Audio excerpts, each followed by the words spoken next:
What is up, YouTube, Facebook, Twitter, Twitch, Apple, Spotify, and everyone tuned in on the Texas Sports Unfiltered app?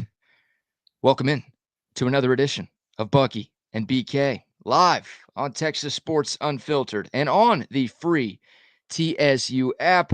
Today is Friday, May 2nd, 2025, and the Buck and I are with you for the next 2 hours. On today's show, Texas baseball suffered its worst loss of the season last night. Can the Horns bounce back in Fayetteville the rest of the weekend? Plus, some insider nuggets from Texas spring football from our friends at Orange Bloods. We've got a recap of last night's action in the NBA and NHL playoffs. We've got some Kentucky Derby talk as the biggest race of the year is tomorrow. We've got a Kentucky Powerball winner getting arrested just days after taking home $1 million plus.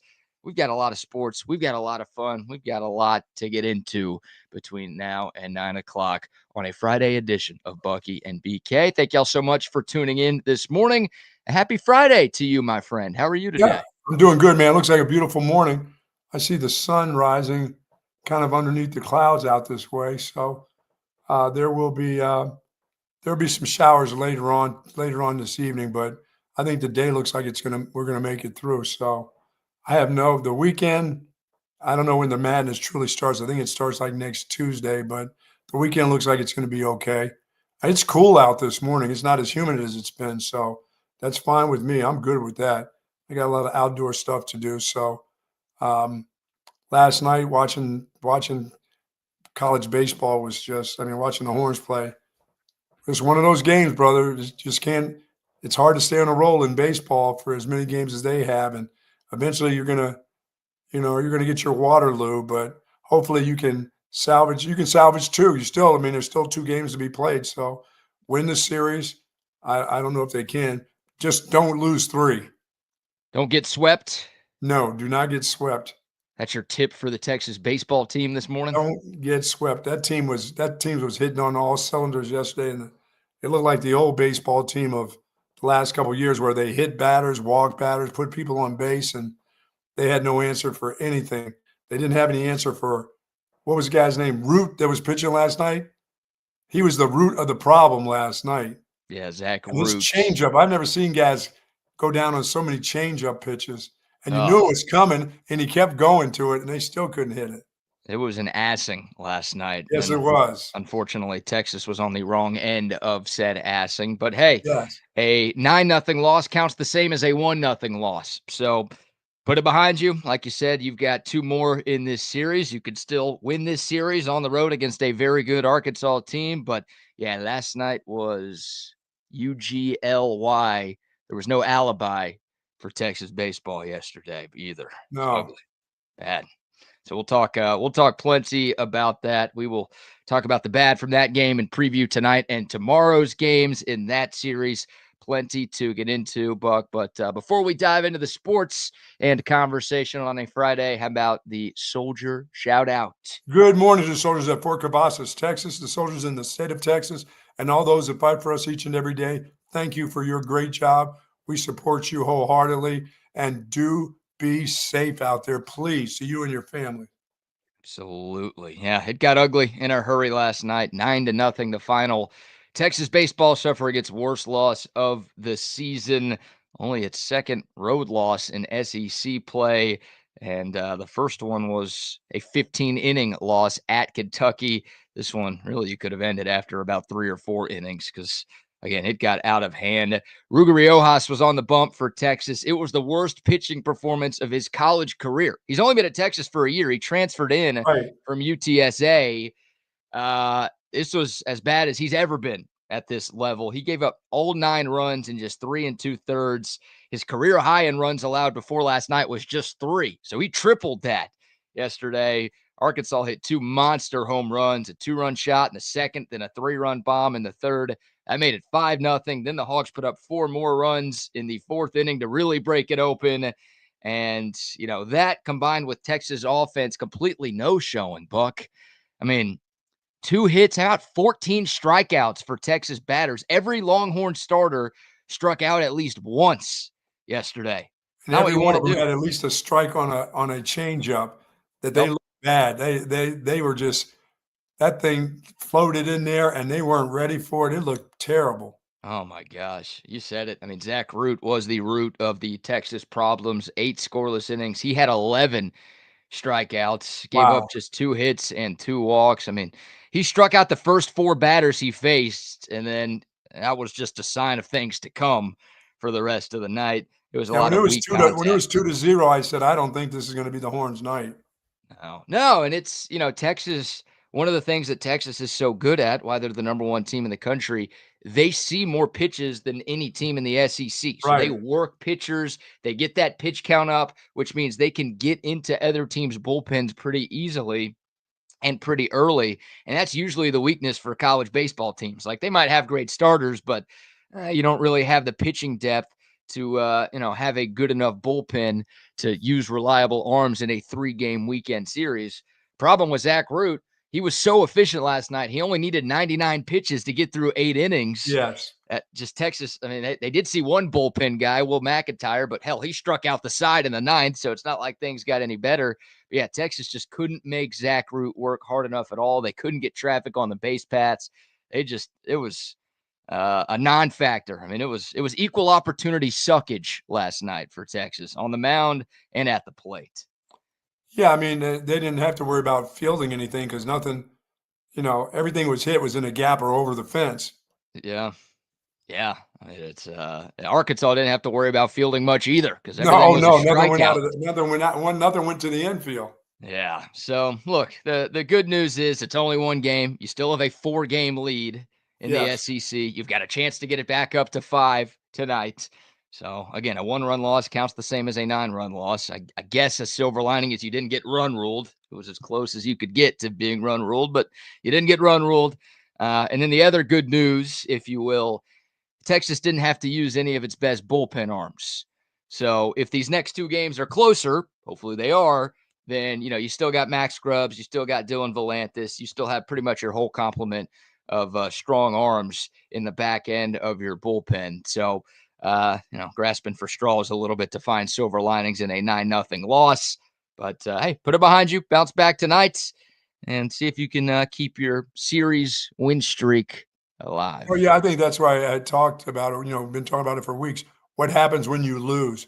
How do you bounce back? How does your team perform once you lose a game? There's a lot of games in the baseball season, and you've been on the good side of mostly all of them. So once you get to a little adversity, how do you handle that adversity? I mean, you just can't go in and you can't. To me, you can't get shut out in a series. You have to go in. You got to get one of these wins, and you have a huge lead, and you've worked for that lead all season long. So if you can get 2, you get 2. If you can do not get swept by this group. Yeah, don't get swept because then, No. the 5-game lead you had in the SEC goes down to 2 And now with you're in a position that, oh my God, that means guys start looking at each other. What are we going to do here? So, but yeah. that's why it's just one game. That's Yeah, all. it's one game. Look, I wouldn't be surprised, and I don't think any of us should be surprised if Texas responds and wins these next 2. Sure. Every time this team has been tested, they have found a way. Like Texas got blown out in game 1 against LSU at home. I think 8-2 was the final score. Like, Jared Spencer got blown up on the mound, and the Longhorns offense didn't really do anything. And it was, I think, a similar conversation. That was kind of before we knew just how good this Texas team was. But it was like, all right, like, don't get swept. Please don't get swept. Find a way to win at least one game. Maybe you're not on LSU's level just yet. That was a preseason top 3 team in the country. Maybe you're just not there because it's still year Right. 1 of the Schloss era. What did Texas do? They bounce back. They win the series against LSU. So if they do that, I will not be surprised at all because this team has passed, again, every But challenge you that has you been definitely thrown like their to see way. more bats on balls. And Oh, last night, yeah. guys, they were sitting there on that third strike, like, is that in there? Yeah, it's in there. It's pretty Yeah. easily in there. He just tossed it up nice and slow right there, and guys are looking. I'm like, wow.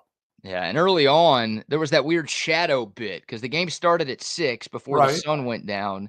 So for the first couple of innings, the pitchers had the advantage because they were in the sunlight, but the batters were in the shade. Yep. And That you've ball is got that, coming into the shade. Yeah, that shadow halfway between the mound and the plate, it is damn near impossible to pick up the baseball. So you're thinking, all right, like Zach Root's only being this good because of that.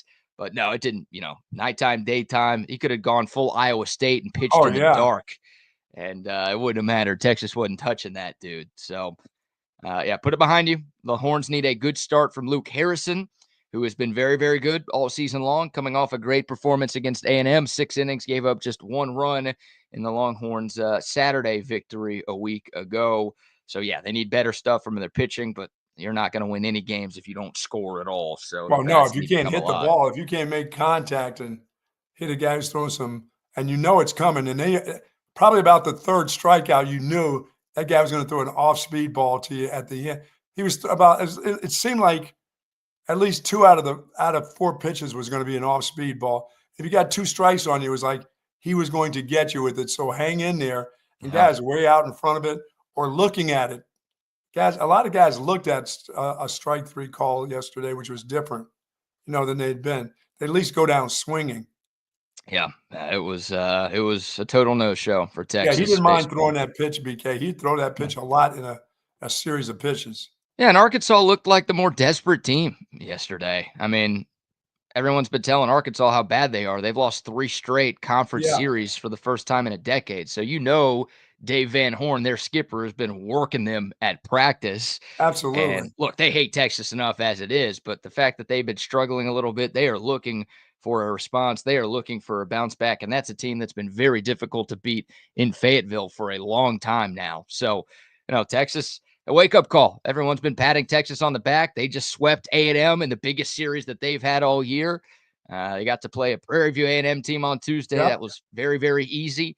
So, yeah, this is the toughest road team the Horns have seen all season long, and they got punched in the mouth. So, again, get up off the mat and show people what you can do. And Arkansas was great. I mean, they were a preseason top 5 team in America. Absolutely. They're 38-9. They're obviously in second place in the SEC. So, this is a big time opponent. And what a crowd last night in Fayetteville. I think we're Wow. going to get, that stadium, I think, holds 10,700. They put 10,855 in there for a Thursday. That's close enough to the weekend. I get it. But what's tonight and what's tomorrow afternoon going to be out there? Dude, it's going to be a packed house. They'll get a little bit more each and every day, I would think. And Yeah, I especially if heard. they get a 2-0 deal Yeah, going into, going for a sweep. going into Saturday, look out. I heard Carl Ravitch was on the call on ESPN too. That's the worst part of all of this is that was a nationally televised game Oh, too. yeah. Not an SEC Network Plus that nobody outside of Texas fans really watched. But Carl Ravitch is like, yeah, we got here at 11 for the broadcast, and there were already 50 fans lined up outside to get in. It's like, oh my God, that's game 1 of the series, and It just means more. yeah, it just means more, and they hate Texas more than they love themselves. Remember Sam Pittman said that at SEC Yes. Media Days last year, and Arkansas fans were like, "No, he's probably right." And the Arkansas people we talked to were like, "Yeah, no, he's definitely right." So, yeah, some clean old fashioned hate between these two sides. 7 o'clock tonight, 3 o'clock tomorrow. It's another nationally televised game this evening. It's on SEC Network. Tomorrow is unfortunately an SEC Network Plus vehicle. You have SEC Network Plus, Buck. You I know how to do. access No, that? I just have an SEC network. I don't know plus or minuses or any of that stuff. Not a I've got the math guy, network. huh? Yeah. Yeah, that's a lot of work right there. While we're on the subject of baseball, do you have T-ball this weekend? Of course I do. You gonna go? I got T-ball soccer. Yeah, I'm doing Saturday. I'm not doing Friday, Saturday, and Sunday. I Okay. have 2 grandsons T-ball Saturday, and my granddaughter is in tournament play in soccer, which means that's Friday, Saturday, and Sunday. I said I would attend the game on Saturday. They win that one, they would play on Sunday, so I'd probably be going on Sunday too. So I got 4 games this weekend. What if she loses early? Does that mean the tournament's over? I think she still has to play the Saturday game Oh, and won't play on Sunday, and that would be cool. you should say you're going to Sunday's game and then pay her $20 to throw the game. No, and then I've got church on Sunday. I was told I Hmm. need you to be at church. That's good. It's a good thing to do. Go to church. Really? What are you scared? Oh, not scared. Okay. That's what Ice Cube No. said. If you was scared to MF or go to church. So I'm just Yeah, making no. sure. No, I don't get scared in church. I Okay. get blessed. I feel good when I go to church. Is there a big holiday coming up, or have you just been No, bad and your no, wife is mad at you? no, it's just after Easter, I guess you got to double it up to make sure that you really Hmm, mean it. You know what I there you mean? go. You can't They go get on mad at Easter. you if you just show up on Easter and Christmas. You got to give at least one Yeah. or two more Well, Sundays. no, no, no. Remember, I went on Friday too. I went on Good Friday. I went Good Friday and Sunday. I thought I was getting a 2-for-1 by going on Friday. Mm, But she said, no, you can't go Friday, Sunday, then the following Sunday, you can't bail out because it was Easter. I'm like, okay. So I'm give like, me you give don't me a have to. couple of weeks off before I got to go back, right? Oh no, well, you need to understand something. If I go this Sunday, there's going to be a couple no shows. Yeah, there you go. I Smart mean, move. I go by church all the time. I can stop right there in the parking lot, say my prayers, talk to God, and we can be on. We can get on with it. I like that. And a group gathering at my little Baptist church here is a group of maybe 15 on a Sunday anyway. Okay. That's good. So That's all you need. I guess. They ask you for a lot of money when you go. No, no, they don't. I always carry a little extra spare change just in case the plate comes by. Mm. My wife is an envelope person where, or I gave. And I always think that is so funny when she gives her envelope. I guess that's for the two of us. But every once in a while I still like to throw something in the plate that comes by. I'm glad you told me that the plate is for money, because if I was in church for You'd be some taking it reason, out of the taking it out of the basket. well, if I saw the plate, I'd be like, aren't there supposed to be crackers on here? What's that about? Why is there no And food on this the plate? The money Catholic doesn't Church go on the plate. Food goes on the plate. Catholic Church has this basket that they go down the aisle with, and you pass this or the parishioners take this long baskets and stick it out. I was always thinking, hey, why can't I take something out of that basket for a change? Hey, I need this 20 on top here. You think I can take that with me? That's Oh, why I was a good man. altar boy. Never took anything from the church. Maybe a little sip of wine every once in a while, but Everybody did. What is it, like a picnic basket that walks around? yeah, it is. It's like a picnic with a big long handle on it. What if Hey, that thing where's what my if that came in what if sandwich? I can't imagine if that came in front of you and there was a bunch of 20s in there. You'd be like, "Am I do I yeah, I think I'm supposed to take." Well, you could Yeah. just Well, claim you don't know about you don't know these little the things that they do at those churches. So the picnic basket comes basket. by with Picnic money. basket. Where's my sandwich? Where's my apple? Like, what is everyone paying to get some food? And the next time the basket comes around, you're gonna have lunch? What's I the mean, I'm deal? paying to hear that guy? Yeah. You That should ain't be Jesus. Why am I paying to hear that dude? paying me to be here. Yeah, I spent gas to get here. No, That's I'll be there Sunday. there Now you that I've go. told everybody yes, now I've told my wife I would be there. It's good. Yeah, just I don't know if I'm going to go see my one grandson play t-ball. His interest level is really not there. My other one is like he's over serious. He acts like he's that guy right there at 5 years old when he's on the Ooh, field, all crouched down and stuff. the biracial beauty himself. Yeah. So I've got a strategy for you here, Buck. Okay. This is not to get out of church. You should go to church. That's Yeah. Okay. good. So that's not the one you're trying to get me out of. I'm trying to get you out of all of these youth sporting events that you're pretending to like, but I know deep down you hate because everybody hates them. Well, people see me, they get to say, "Hey, coach." The deal is, don't ask me to coach. No, don't attempt and hey, and don't ask me to give like a pep talk to Oh, 4-year-olds. That don't do that to me. grandpa coach? Is that a thing? I thought it's No, always the don't. dad who's got a I got coach. my hands like I'm holding on, fingers crossed. There's some coaches that know me from the radio that go to my daughter's soccer games, Yeah. and they have coach written. They're like big coach on their. I'm waiting for them to say, "Hey, would you want to talk to the girls for us?" That I just don't. I don't know what I can do with like little 6-year-old girls. I don't know. There's some things I can't say. Yeah, there's a lot of things you can't say and a lot of things Yeah. you can't do. Be careful there, P. Diddy. Yes. Be doing anything like that with Yeah. 6-year-old girls. I just Um, want to know where the bug spray for the no-see-ums that are out there. yeah. That's smart. Well, here's what you can do to get out of these games. Oh, God. All you have to do is trash talk the other team's star player, Oh, and then you won't get invited back, because that's what happened to John Halliburton, the father of Indiana Pacers star Tyrese Halliburton. We talked about this the other day. I mean, everybody saw it after the conclusion of Game 5 between the Pacers and the Bucks, where Indiana had that miracle comeback to close out the series against Milwaukee. Giannis and John Halliburton got into it. They had to get broken up, and yeah, it was just ugly. And Giannis called it disrespectful after the game. oh, yeah. And apparently the Indiana Pacers front office has told John Halliburton that he is no longer allowed to attend any Pacers games for the foreseeable future, home or away. And he didn't fight it. He didn't fight it. No, he's understanding and accepted the decision. At least that's what the public statement was. But that's it. That's all you have to do, Buck, to get out of these games. Just piss off the other team. Go up to some 6-year-old and say, you suck. My grandkid's better than you. And then guess what? They're going to say, you cannot come back to these games anymore. And then all of a sudden, voila, you get your weekends back. Well, when you're dealing with T-ballers and they're 4 and 5-year-olders, there's always the proverbial kid that looks like he's 6 foot tall. Why don't I get after that kid? Fine. Fine. Any of How them. old is he? 15? What's he doing out there with 4-year-old? That kid's, he's 200 pounds. Look at the shoulders on that. Is that all I need to do? Start screaming that? Yeah. That'll get me gone. That'll get you gone. They will say, hey, man, we appreciate your support, but we can't have this around our kids.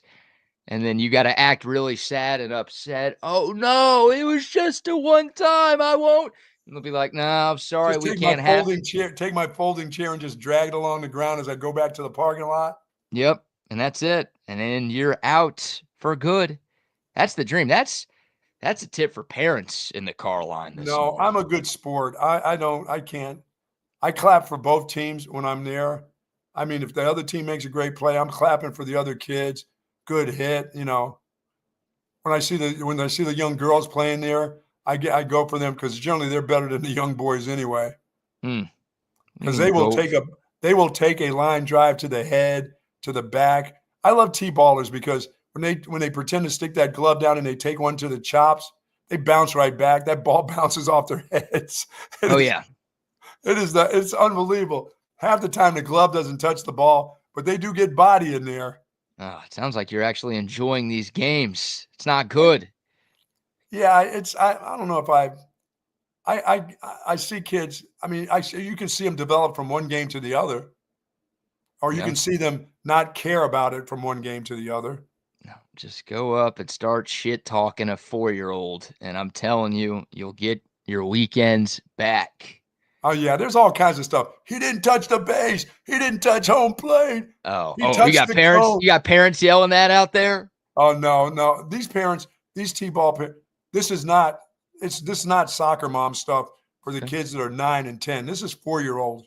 It's the 9 and 10-year-old soccer mom. Oh, she hit oh my God, I can't believe. That's what I used to go through when my kids played because they played the full deal. They were out there for like 2.5 hours in the sun. This is 1 hour. You get to play for 1 hour, or if you get 5 runs, the inning's over with. I like it. I mean, there's a bunch of dads that go out in the field, that are with the kids, keeping them lively and, get to the ball. Dude, if you hit one through the infield and he goes out to the outfield, forget about it. Plus, the kids don't run around the bases, BK. They'll hit a shot through the gap and they'll stop it first. Really? Oh yeah, they don't try to stretch out anything. I like it. It's one of those everybody gets kind of a chance, and it's okay. When you're 4 and 5 years old, if you run through first base and you stop there, that's cool. And by the way, the bases are always loaded. Yeah, well, no one can get an out in that. Oh yeah, ever. It's 5 and most of the times the kids throw the ball at the player like dodgeball. Oh, nice little kickball action. Oh yeah. Oh, you hit my son. I can't believe you hit my grandson. Yeah, I can get thrown out. You can get thrown out pretty easy. Yeah, absolutely. I'm not going to do it. I can spend an hour. You give me an hour. There's a lot of places I can hang in for an hour. Now, if that thing stretched past the juicy juices at halftime into 2.5 hours, but it's not good for the kids. They're done in about 40 minutes max for them mentally. They're kind of done.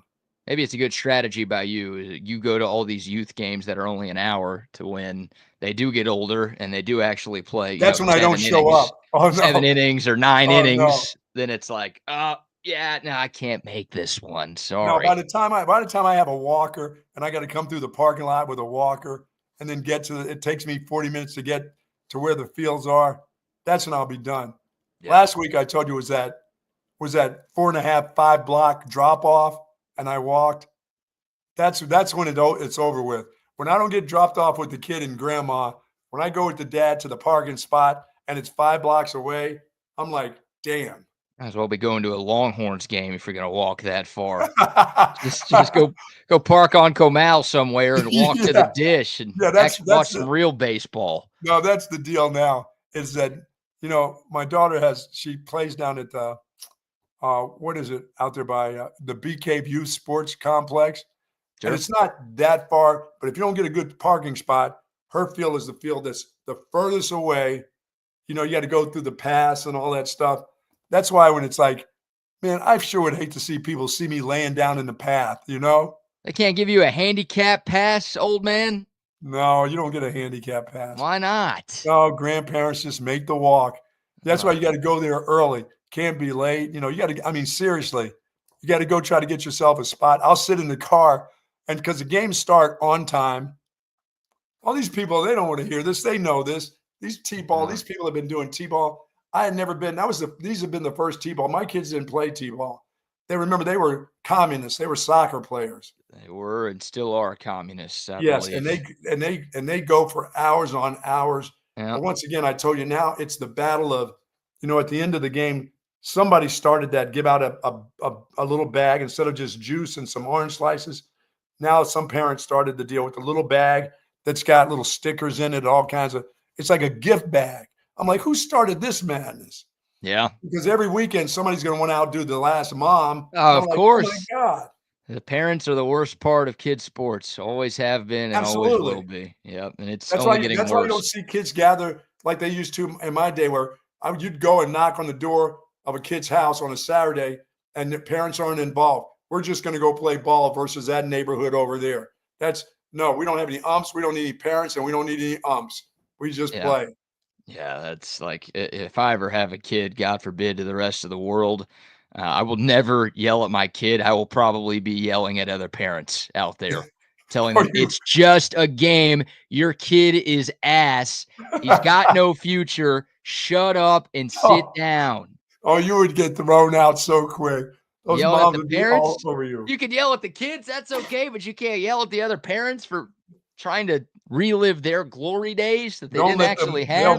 They'll mob up on you so quick. Oh, I can't. What am I going to say to my kid? I wasn't very good at sports. I can't be mad at him or her for not being good at sports. Like, my deal is the ones that do that, they just put it on the coaches there. What you have to do is take your own kid and go play with your kid. Teach him how to run the bases. Take him out to a field where there's just you and your kid. Because then it's your kid. You can holler at your kid all you want to when there's nobody around, If he wants to, if that kid or that little girl wants to cry, then go sit him in the car. Cry all you want to, but you're coming right back out here with me. It ain't over. That's what I would be. It ain't over. All right, Adrian Peterson, relax over there. Relax over there. Go sit in the car for 10 minutes. I'll come and get you when you're done crying. But it ain't over, kid. You're going right back on that field.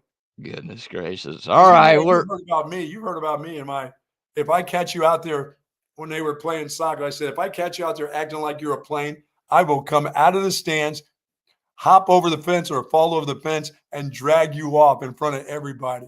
So I never got that individual stuff. And my kids are really good soccer players, scholarship, MLS. I like if I catch you trying to be an individual out there, I will come out of the stands onto the field, grab you by the collar and drag you off the field. Yeah. You know what I would do? Oh, we're just not signing up for this sport next year because clearly you don't like it. That's the easy now. Yeah. No. It costs money for that. I ain't paying money for you to go play with butterflies out there. Do that in the backyard, kid. Somebody said, yeah, they're party favor type bags. Now, that's what it is. I'm like, why are these kids getting individual bags? It's T-ball. Parents, man. It's all No, parents. that ain't parents. That ain't dad. That's a mom thing. That's moms. Yeah, that's Mom moms. started that. So You're right. one mom started it, and now it's all over. It's all over already, BK. Yeah, sorry for the hasty generalization, but it's accurate. It's the Yeah, moms. It's the that's not moms. dad. Dad didn't start that. All right. Fun conversation. Yeah, Texas baseball, tough loss last night. Somehow that turned into youth sports. Yeah, Tyrese Halliburton's dad has been asked to not show up to any more Pacers games moving forward. Hilarious stuff there. We got some Texas football to get into. Our man Anwar Richardson of Orange Bloods had some post-spring insider nuggets. We'll get to those here in a second. Of course, Wait a more minute. from This the is the NBA. greatest. This is the greatest I've ever saw. My What's up? son never drops the bat after hitting the ball, and he chases his own hit. That is great. That is. I haven't seen that yet. I need to see that on with some kid where he never drops his bat. He runs to first with the bat in his hand. I haven't seen any of those. Really? I've seen him get. I've seen the dads try to do it. I've seen him throw the glove up in the air and then sit down. I have seen that. Some of that stuff they're great antics. I mean, that is. He never drops his bat, BK. Never drops the bat. No, you see kids throw the bat a lot, then some other kid gets clocked with a piece of aluminum. That's never fun. And I'm in fear for the T-ball dad who puts the ball in the tee every time when he's trying to back the kid up. The kid's standing there with the bat ready, and the dad's putting the ball up, and batter. Yep. I'm like, oh my God, one of these dudes is going to get clocked right in the face. No, it's going to be in the nuts probably. I feel like if you're that guy, you have to wear a cup. As crazy as that sounds. I don't know why they don't. I don't know why the dads who puts that ball there doesn't wear, like one of those little masks, like a softball face mask. It's a dad. We're not going to do stuff like that. But one of these days, you're going to take one to the nads or to the nose, and oh my God, that'll be the last time. That'll be the last time you do that. Freaking agent. Yeah, that story is awful. How horrible is that? Yeah, if you missed that one, that's not a lesson. That's just a part of life. You and I and Texas cheaters. I've been playing golf. I've been very fortunate. I've never fallen out of a golf cart, but I've been close to going over bridges and stuff like that. No. Or I was with somebody that stuck their foot out of a golf cart and tore their ankle apart. You know what I mean? Dude, yep.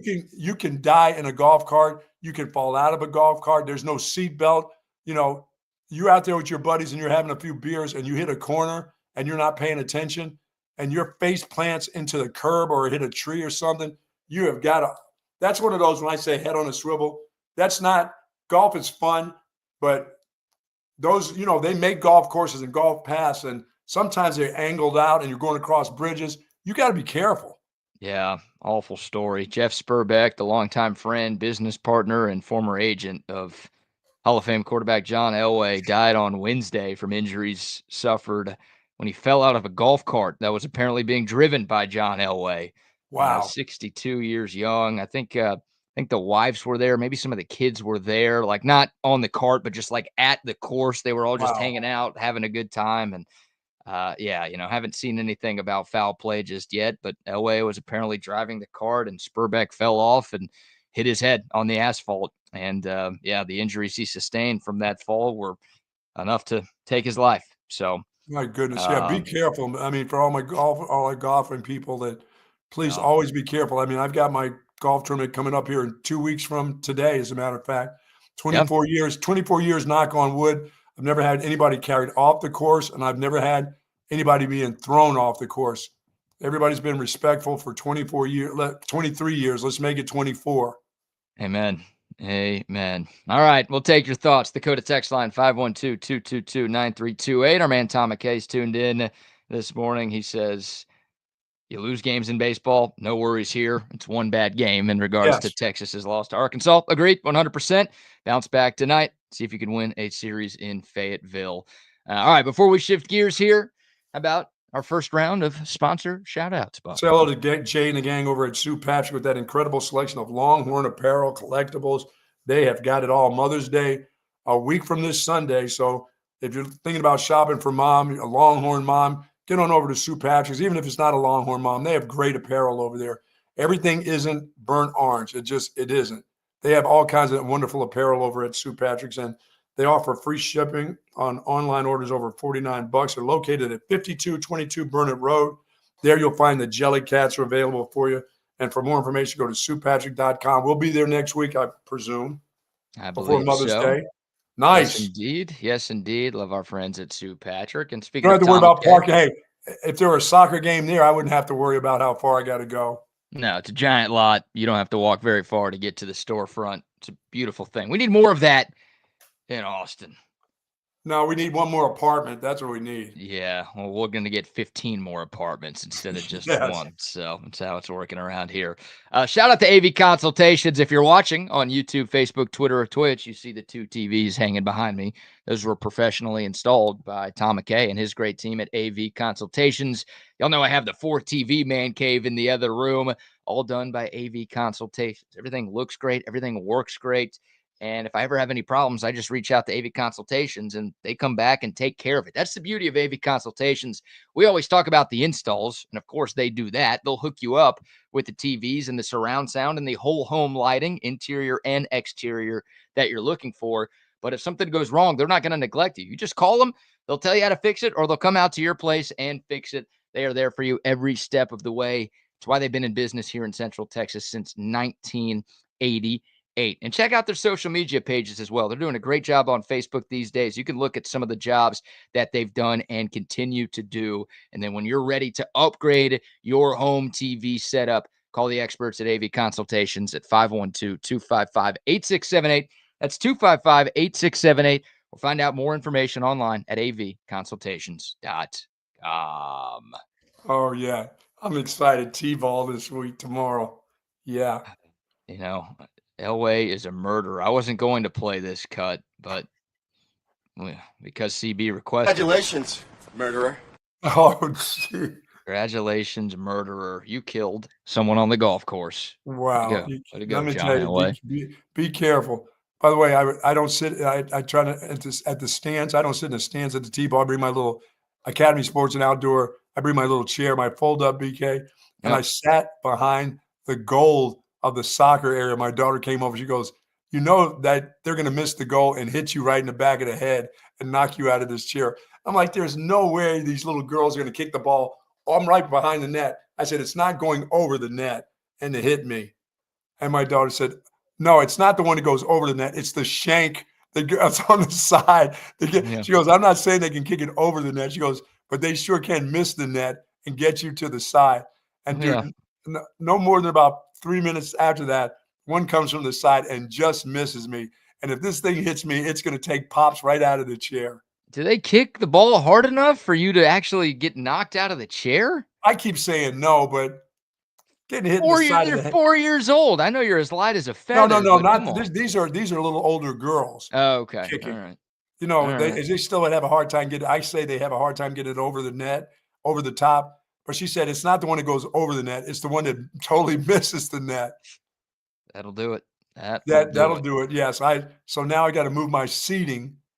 You know, because I got to find the shade, and I can't come out there. I can't be grandpa with an umbrella, right? Seriously.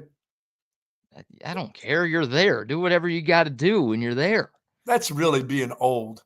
I mean, Umbrella? if I got to go there with an umbrella and my little chair, what am I going to do? Bring my own drink bottle with me too? Yeah, bring a water bottle. What's wrong with that? And do I need to bring my bug spray too? Sure. Or just spray it in the car before you bring it there, you know? Yeah. Like when you're standing in the parking lot, put on the bug spray, I don't know if you need sunscreen. Do you people need sunscreen?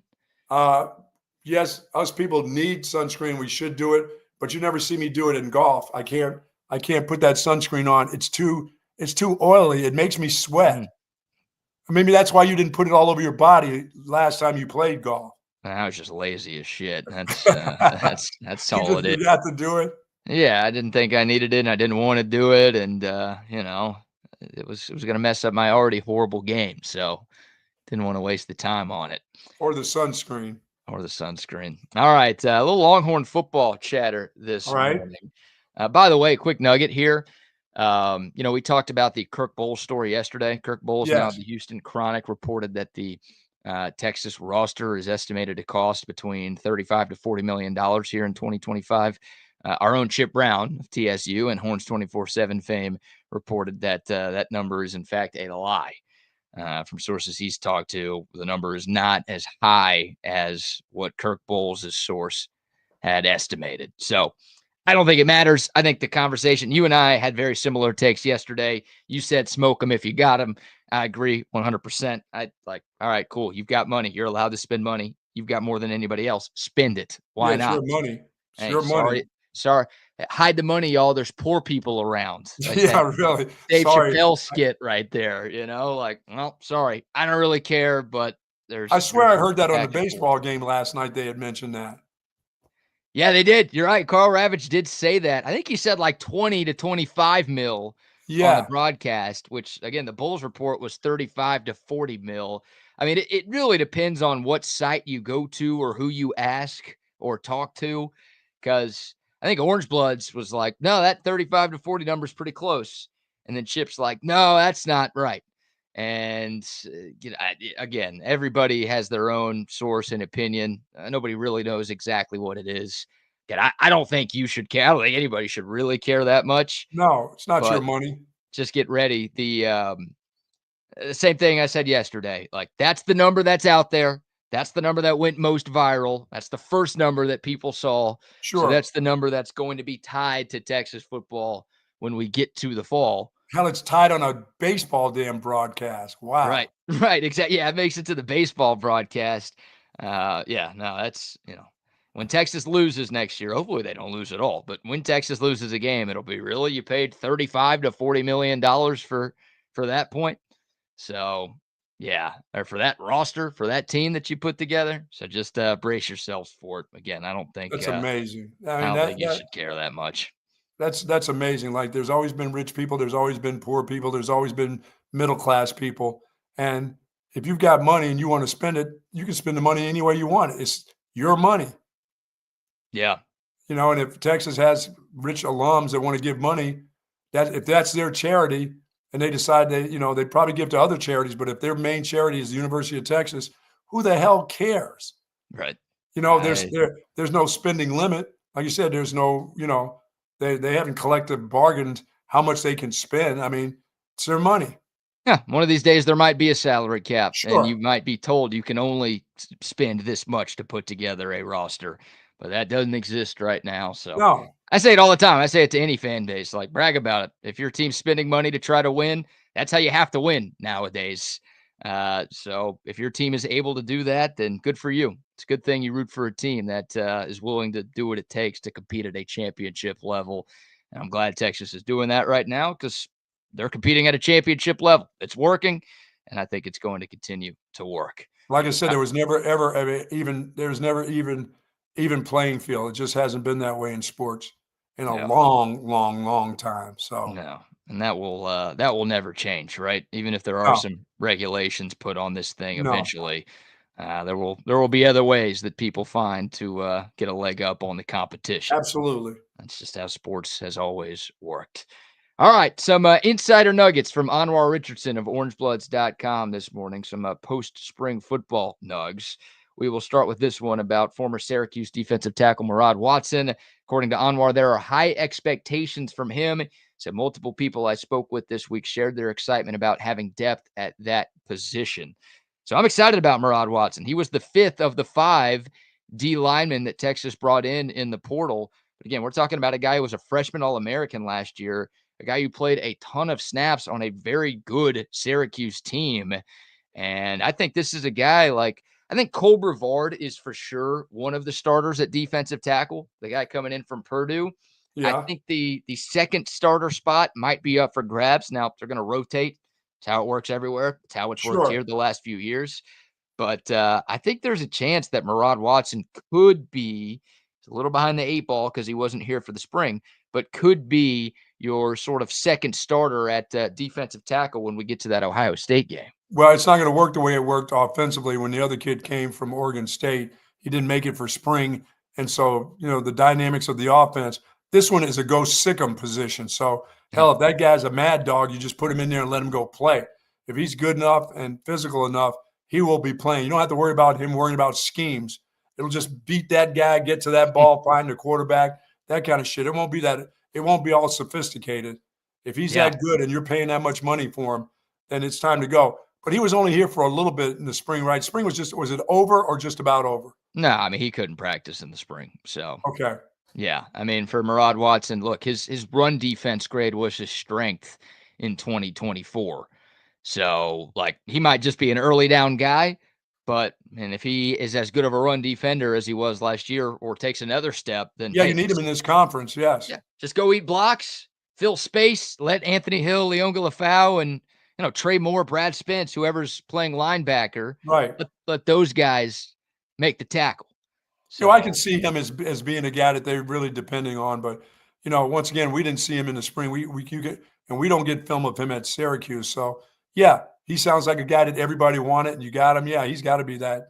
He's got to be one of the number one or two focal points, especially on the defensive side. yeah, and it's great that he's got a couple of years of eligibility. I think he's Yes. 3 years of eligibility remaining, but has to play a couple more years of college football. So that's a guy who can impact the team this year and hopefully can get developed a little bit more by Kenny Baker. But I like hearing that the early returns are pretty good for Murad Watson. Equal excitement about Alex January and Myron Charles and Justice Terry. So, yeah, a lot of excitement, according to Anwar, about the present and the future for the Texas defensive line. I know we mentioned this, but the good news with what Texas was able to do this offseason with recruiting in terms of high school and out of the portal, they have set up their defensive line for success for the future. It's That's good. not a bunch of one and done guys. Like, obviously, you got 3 early enrollee freshmen who have to be in college for 3 years, and most of the transfer portal additions are guys with multiple seasons of eligibility. So Yeah, this and should be like I said the other day, BK, I think they would start focusing like they do at the offensive line soon, Yep. of getting these guys, out of high school and not letting them get out of this state, or at least not letting them get to some of the other schools in the SEC. I think Yeah. their focus will be a little bit more in tune to what's going to happen on the defensive line, so they don't even have to do this anymore. I don't Well, they're think going they'll to ever always have do to. it. They'll find the best players, but I think they'll if they can do it like they do with the offensive linemen, that'd be great. Yeah, they're never going to have to No, get 5 out of the portal in one off season again. right. Like, they might need 1 or 2, or they might just want 1 or 2, and I won't complain about that. But the No, whole 5 out of the portal was you had 2 scholarship returnees at that spot, so you just needed bodies more than anything. But sure. yeah, they've positioned themselves. Like I don't want to say I hope this is the worst defensive line that Texas has for a while, because I want them to be really good like they've been the last 2 years. But like, I think there's a chance this is the worst defensive line or interior defensive line that Texas has for a while, just because, Well, they hell, had over to the last 2 restock. years, it's hard to I be know. better than what you've seen the last 2 years. It just as I said, as the years go by, you can't always have the kind of defensive line that you've had. It's just if they're not homegrown and you're getting them from other places, it only takes 1 or 2 to screw the thing up, or a Yeah. couple injuries and it gets screwed up. So you can't have that kind of success.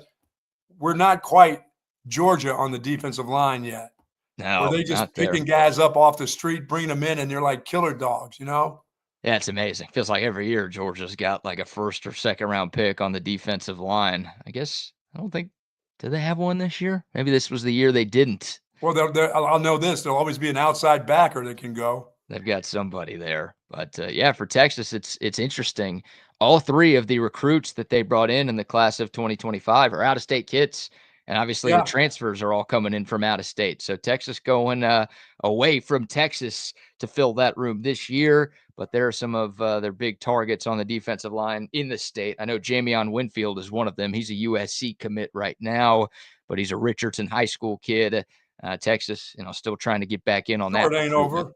Yeah, well, USC, like Lincoln Riley's USC, this has happened a lot to them the last few seasons. They like jump out of the gates and get a Right. bunch of big time blue chip commits early in the cycle, and then they just can't hold on to them. It's like Yeah, people signing realize, day comes and they're like, no, we're not going there. well, they watch USC play, and it's like, yeah, I don't know if I want to be a part of that. No, I mean, once again, Texas will not be getting. They're getting some depth, but they're also getting real live players for the SEC. They can't get the shit bums, if you know The what I shit mean. bumps. Yeah, Yeah, you can't have it. I'm learning what you mean. I didn't know what that meant like 3 days ago, but But this you can't have a bunch of those guys. no Even shit if they're bumps. numbers, Yeah. Oh, you can have a shit bum as like a walk on, right? Well, I mean, For depth. every once in a while, a guy that you think is okay ends up being a shit bum.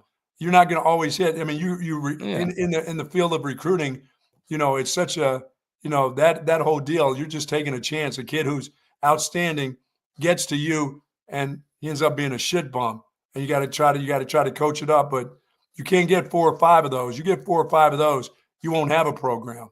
No, they won't. They won't do that. No, They're so good. I saw Josh Pate of CBS Sports the other day say that Texas is the gold standard for acquiring talent.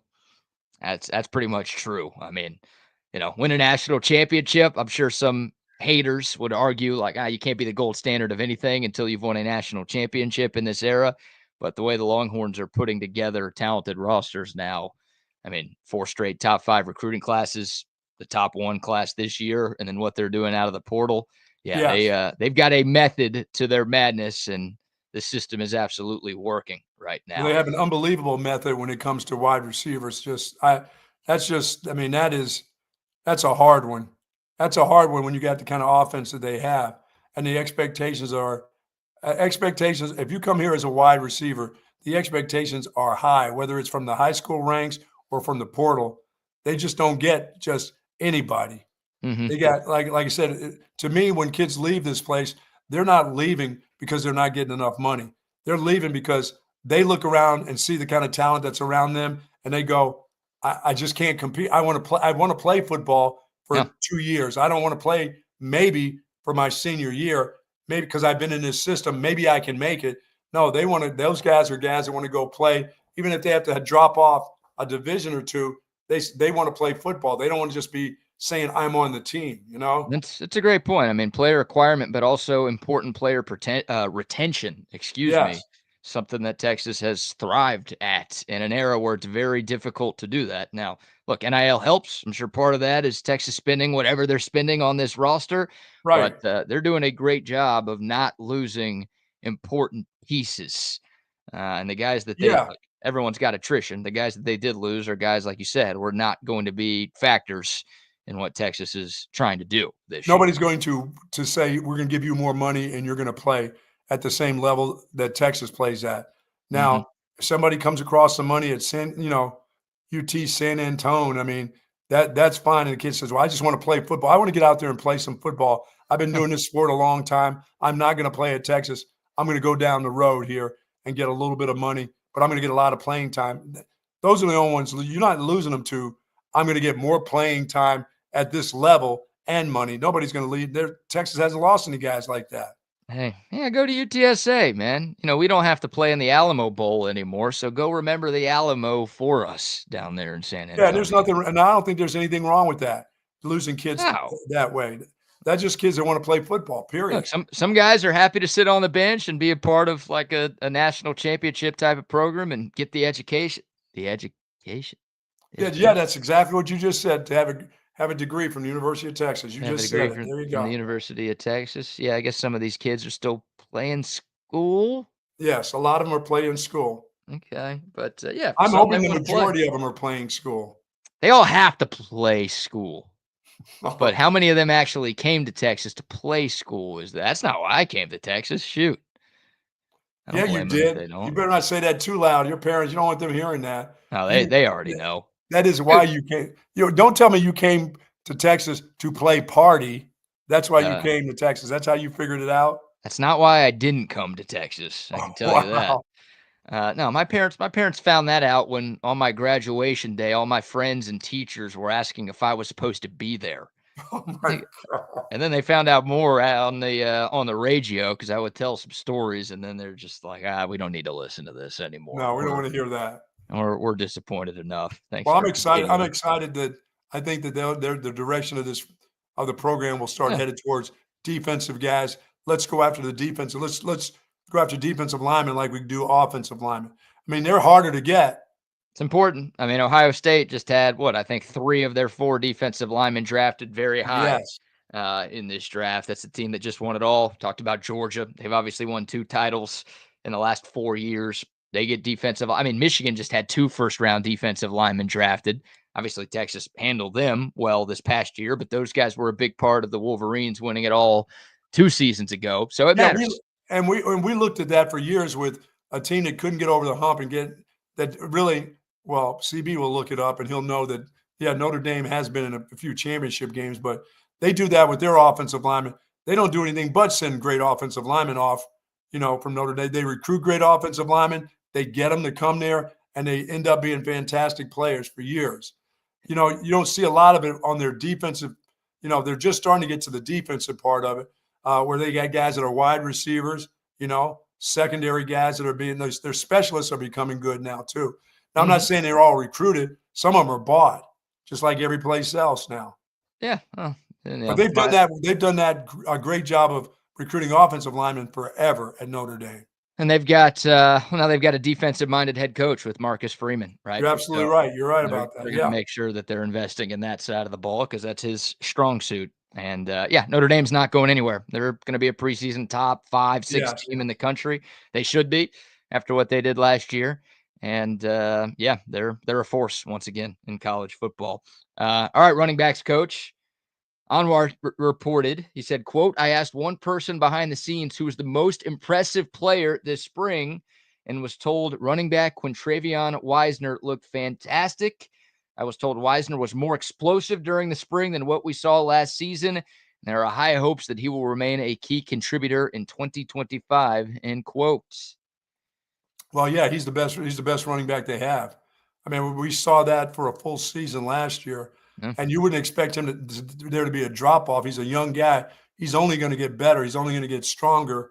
Once again, I don't care. I don't need 70-yard runs from him. I'd like to see it. We all would like to see it, but go ahead and average that 10 and you're going to have a hell of a back. And this guy, and he's got, he understands what they're looking for offensively. I mean, he's a physical guy at the point of contact. At the end, he finishes his runs. He holds on to the ball pretty well. I'd like to see him become a better pass receiver. I don't want to have him as substituted for another pass catcher. I think he's that kind of guy with that kind of quickness and that kind of flash to come out of the backfield and do. I don't know if he can be Jaden Blue. I don't know if he can be that guy, but he can be better than he was. I think you sleep on QT. He had 40+ catches last year. Like he was a big part of the passing game.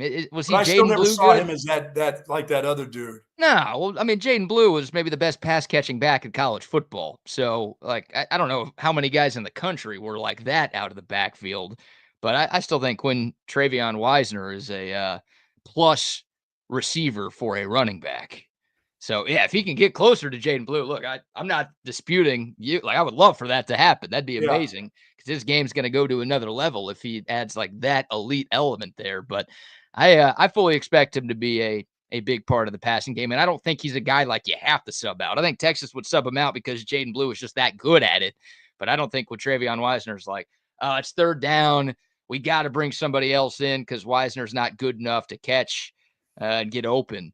Like, I want him to be a real threat if he comes out of the backfield, like a real threat, not just a dump it off screen guy, but go down the field and do some things. But as you said, if he caught over 40 balls, look out. By the way, that's plenty for a running back at any year, sophomore, junior, senior. That's plenty of catches in a season right there.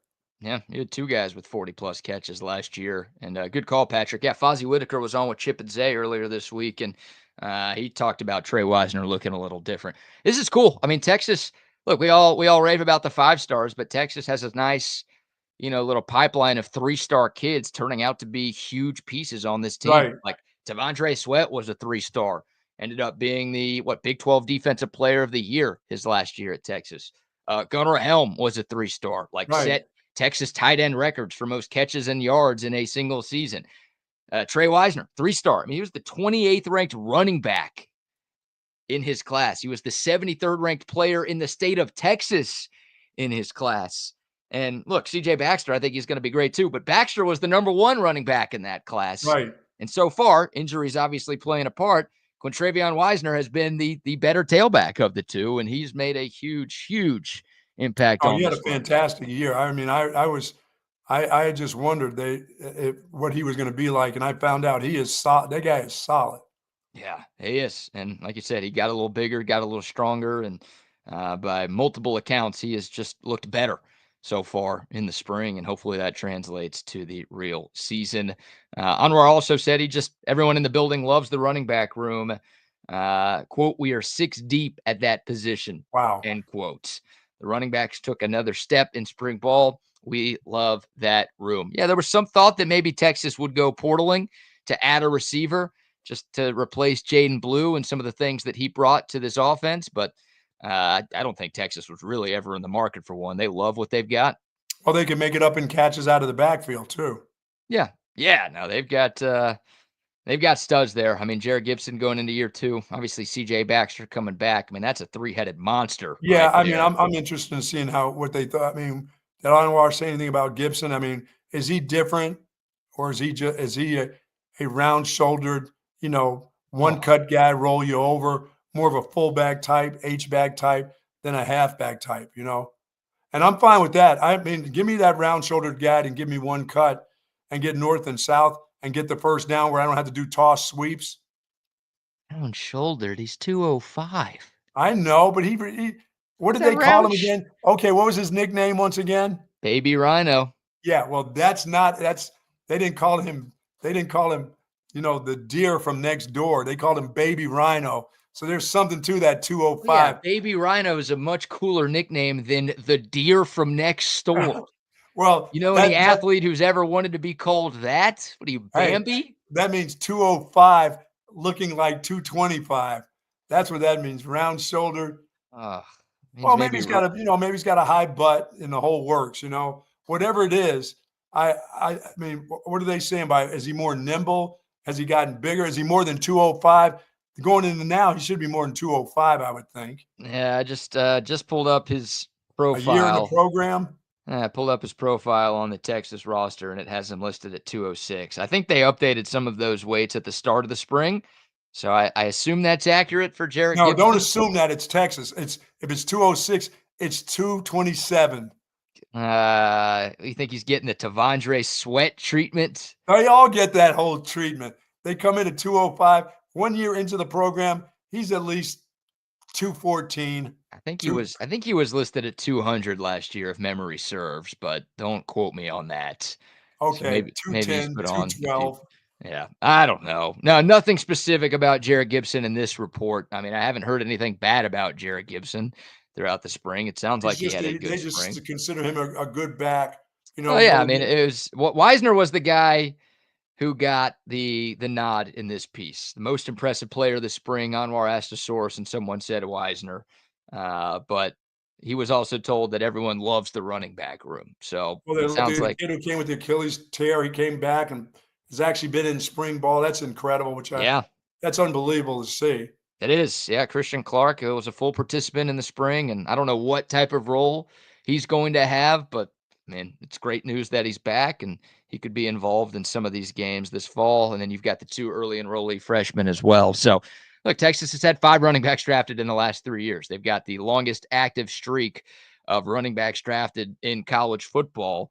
And there's a chance, look, if Trey Wisner leaves after this year, or if CJ Baxter has a great year and he leaves after this year, that streak will probably continue. So, Yeah, CJ uh, Baxter will have to have a great year. yeah. I mean, he will. He'll have to stay healthy. Number one, I think we all Right. believe he's capable of being great. He just has to be capable of playing a whole season or any of a season because he didn't Yeah, do that last year. he's got to become a juicy back. He's got to become. Oh, do you think the baby rhino has a juicy back? You're talking about him having a high No, butt. no, no, no. No, no, no. Wisner Hmm. is definitely a juicy back. But the guy with the knee has to become that juicy back. I mean, because Juicy. I've got a feeling that Wisner's going to get most of the carries, but you're going to have somebody that's just not there just to take a couple snaps and really got to get something done. So hopefully the knee will be healed. I mean, he didn't do very much in the spring, right? Baxter, no. Yeah, you don't expect to see him until the fall. Yeah, they're slow playing it. It's multiple years in a row with the CJ Baxter injury. Obviously, he was able to play his first year, so what he was dealing with was not nearly as bad in No. 23. But yeah, they got him bubble wrapped a little bit, or at least they did in the spring, which I'm And there's personally always an fine. incoming back. Yeah, they've got 2. They've got two. James Simon and Ricky Stewart, early enrollees. They were here for the spring, so they got that head start. I don't know. Outside of the 3 non-Ohio State non-conference games, I don't know if you expect to see those guys playing this year. But No, you've got only dudes if they waiting in the lose. Only wings. if they lose 4 guys before the season starts. Hey, bite your tongue, guy. No, that can't. That's Last year was only 2. I mean, it was brutal, but 4. Don't double that number, Hey, the please. good thing is they talk about having 5 or 6 guys that they're happy about in the backfield. So once again, I told you that'll never happen again where they don't have enough backs. No, Where they're they're looking for your kid from Anderson High to be the third tailback. my kid. I don't have one of those. I hope. Although he's good enough to play football at Texas, I might claim him. There you go. Realistically, I'll go on Maury Povich. He'll be like, "You're not the father. He's a good athlete. That ain't happening." All right. You Let's know, play the it one two we time. picked today complemented each other. I mean, we got, as Will said, the explosive, really juicy back. Come on. The first part Really, Steven? have the explosive, juicy back because that's a drop. I think we're going to be using a good Yeah. amount in the future. That's too bad, but it's going to be there now. Yep. One more, actually 2 more here from Anwar. He reported, to nobody's surprise, Texas quarterback Arch Manning had an excellent spring. According to my sources, outside of Manning's passing and athletic ability, he displayed a ton of confidence this spring, and the team fed off his energy. It appears the quarterback change gave the Longhorns more juice in practice than in previous years. Juicy quarterback, too. We got juicy quarterback now. Hang on. I guess back is in quarterback, so juicy running back, juicy quarterback, juicy defensive back. Why stop there? Yeah, it's just good. This is his team now. I mean, he's got to be so excited about being the leader of the football team. So it's just and guys are going to follow his lead. They're going to work hard like he works hard. I mean, he's going to everything is involved with him. Like I said last year, kind of tough. You got some situational things as well as that kid, as good as he is, he just had little situational things that he was involved in. Now the whole game plan it surrounds him. Not only that, is how they play defense is about that kid too. So this is going to be fun. I think kind of a random thought here. I think a sign of how good the Texas football culture is was the fact that, look, last year, obviously a lot of fans were clamoring for more Arch Manning. We were talking about more Arch Manning. Sure. But inside the locker room, we didn't hear any players complain about it, see anybody tweet about it. This didn't feel like Sims Applewhite Part 2, which was I think a fear of a lot of people going into really the last 2 years, even in Arch's first year on campus. It was like this could get that ugly and kind of divide the locker room. I don't know what everybody thought internally. I'm sure there were some guys in the locker room who thought that Arch Manning should be playing more or starting over Quinn.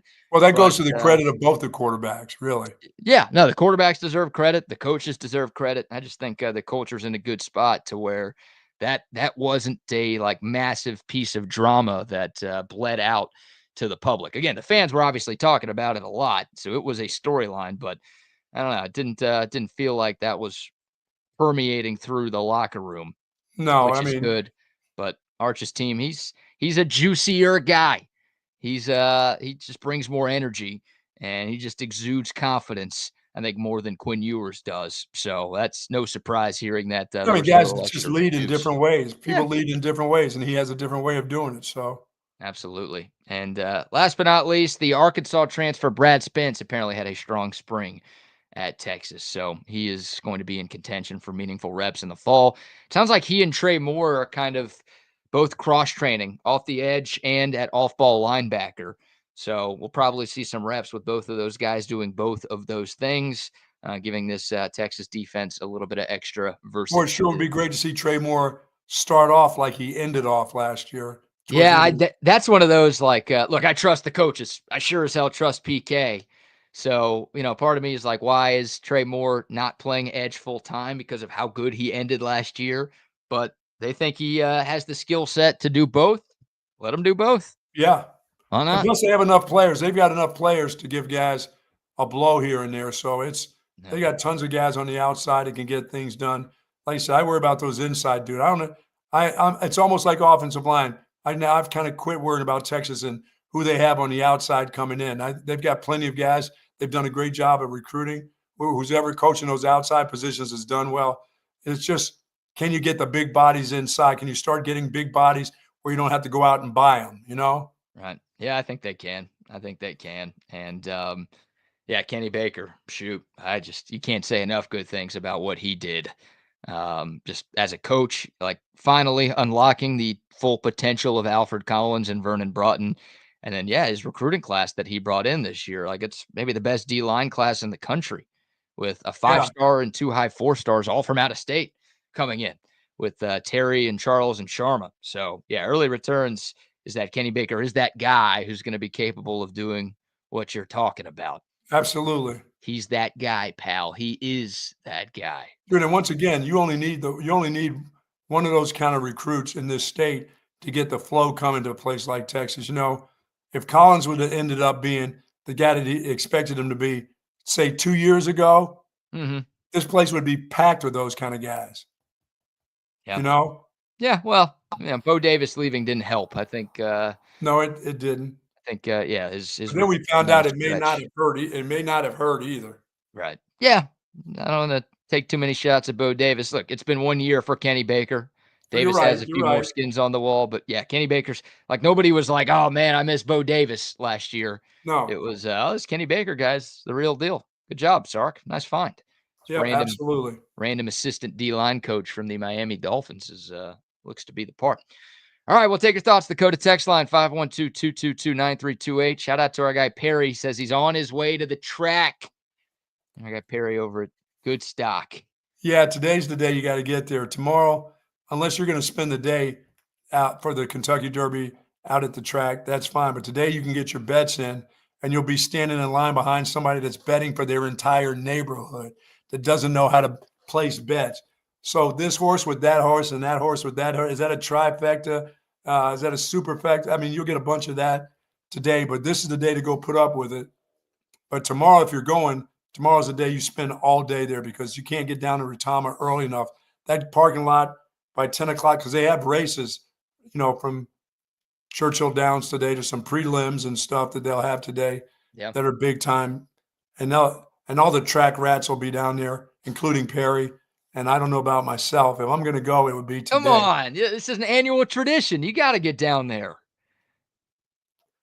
Yeah, and going to Backway 281 is pretty quick these days. Now that they got those lanes open, you can just fly down there. I got a lot of stuff to do. I got a lot. Papa needs a new driver, Buck. This is how you get one right here. Yeah, well, Papa paid for a new driver yesterday. Yes. You did it. I went and got it yesterday, and 450 something became 20 something. How does that happen? What am I? Was there a tariff on my driver or something? What the hell? Why are you mad? It's not you paid half price? No. It started out as 200 and oh, you said 450 became 205. I'm like, great deal. No. I'm sorry. 450 became 508. Isn't that seem no? Massive difference. What was that with tax? Yeah, I guess. Well, that's always been a thing. I don't know if that's a tariff bit. You sure that's not a tariff? Because it seems I don't know anything about any like smart people shit. You know that. You just put it out. You just get the credit card and just walk away. I guess. Well, $508 for what'd you get? TaylorMade, Callaway. What'd you go with? TaylorMade. It's a driving wood. It doesn't have that monster head. You know how do you put it on the ground behind the ball? How high do you tee the ball? It's almost like a big 3-wood. I said I needed one. I'm not going to get any more distance out of it because I'm too old, you know. But I can, and I know I hit the ball straight enough. But this one really goes straight. This will get me, BK, on average, probably about 165, 170 and straight. That's all you need right there. And since it doesn't ever rain here, it'll run another 20 or 30. Did you practice on a simulator? I practice on the simulator. Okay. Yeah, I was hitting at 165. I'm like, can I get a club that can go 200? And somebody said, no, they don't make clubs for you that'll go 200. That's user error right there. That ain't club error. If I can just get over where the ravine is at places, then I'm okay. It's because then my second shot can be a 5-wood or another 3-wood in. Because, well, guys are saying, oh, should I hit a pitching wedge or an 8-iron? I'm like, I already know what I'm hitting. I'm hitting this 5-wood from here. Yeah. I'll be That driving. sucks getting old. That's what sucks. There was a there's- time, okay, and people will know, there was a time that I could, at a place called, it was Circle C at the time and not Gray Rock, hole number 9, the par 4, that I could hit a 3-iron down to the green. A 3-iron? Yes. Oh That I would my get up with a God. 3-iron, not a driver, but a 3-iron down in front of the green. That's impressive. And no, I wasn't 12 or 13. No. You taking roids back then? I would say this, I was in my 30s. Okay. Yeah, that's your Late prime. 30s. That's man, a 3-iron. Like I struggle with anything above a 6-iron, dude. Like I've got a 5-iron in my bag and it is shiny as hell because it just doesn't get used. I don't use a 5-iron. I go everything from a 7-iron from that point on goes to a 7-wood, 5-wood, 3-wood driver. I mean, you see me pull out those woods every play, and guys are looking at me going, "Hey, dude, it's only 125 in." I'm like, yeah, I know that. That's why I need this 7-wood. That is the funniest. The other day when it's like, yeah, I'm pulling out a 7-iron and you've got the driver off the tee for like a par 3. I'm like, this is good. But then yours is straight and mine is going into the woods. So I would rather be you. I'm less than 2 months away from moving on up a box where everybody else gets to stay the same.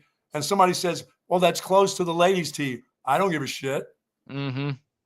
Who cares? And I'm staying there and I'm still getting my strokes. You've earned it.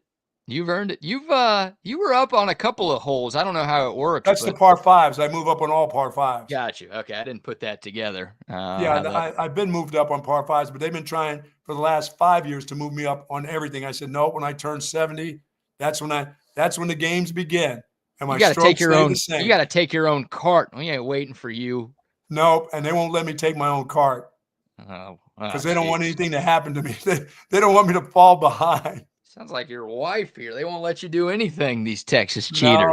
No, they won't let me. I say, let me get my own cart and drive. And they're like, no, you'll be behind. You'll be looking for extra balls because you've knocked 10 into the ditch. And I don't get to go down into the ditches anymore either. Like, go down. And they're like, nope, don't do that. I agree with them on that one. I've seen you walk. And you've seen some of the places that we play. When you go down, there's some places that we go down. There's a good chance you can't come back up. Yeah. Without a bite at minimum. Oh, yeah. There's all kinds of snakes and stuff. I don't go any place where the snakes are anymore. All right. The people need your Gold Star locks because we forgot to do them yesterday. That's on me. But we've got an NBA game tonight. We've got an NHL game tonight. We've got an NHL game 7 tomorrow. We've got an NBA game 7 tomorrow. We also have the Kentucky Derby this weekend. So before we get to your Gold Star locks from some massive sporting events we've got coming up, how about another round of sponsor shout-outs? Shout out friends over at 34 Wine and Spirits, 4601 Southwest Parkway. For all your alcohol needs this week, you got the Derby.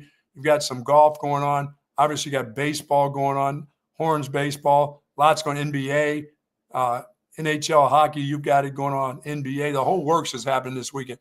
You're going to need something to drink. And if you're going to need alcohol, you can get it from 34 Wine and Spirits. They're a wholesale distributor, and they can get all that booze to you. But if you want to go by the store, do go by there, 4601 Southwest Parkway. And believe me, they've got Altstadt Beer. The best beer in the world is there waiting for you. I'm pretty sure you're going to have a few of those. The weekend is upon us. I might have one right after the show today. There you go. Yeah, there wasn't enough Altstadt beer in the world to get me through Game 6 of Stars Avalanche. Now there's a Game 7 tomorrow night. The Altstadt will be flowing. Whatever you have going on, if you're staying at home watching the sports, if you're hitting bars watching the sports, if you're going out enjoying some of the warm weather I think we're going to have around here these next few days, your good times are made better with a great beer. And Altstadt is that beer that you have been looking for. And be on the lookout for their seasonal peach Radler. My guy William at the Altstadt Brewery texted me yesterday. How about a gold medal at the World Beer Cup for the Altstadt Radler, the best fruit beer in the world? It's got a little hint of peach. It's not too much. I'm not a huge fruit beer guy, but this is just the perfect amount of peach flavor using juice from real Fredericksburg peaches, so you know it's legit. They just took home a gold medal at the World Beer Cup earlier this week, so get you some of that. And hey, if fruit beer is not your thing, they've got the lager, they've got the Kolsch, they've got a Hefeweizen, they've got something for everyone. Just get you some at 34 Wine and Spirits or any grocery store. It is Altstadt Beer. No impurities, no regrets. Love it.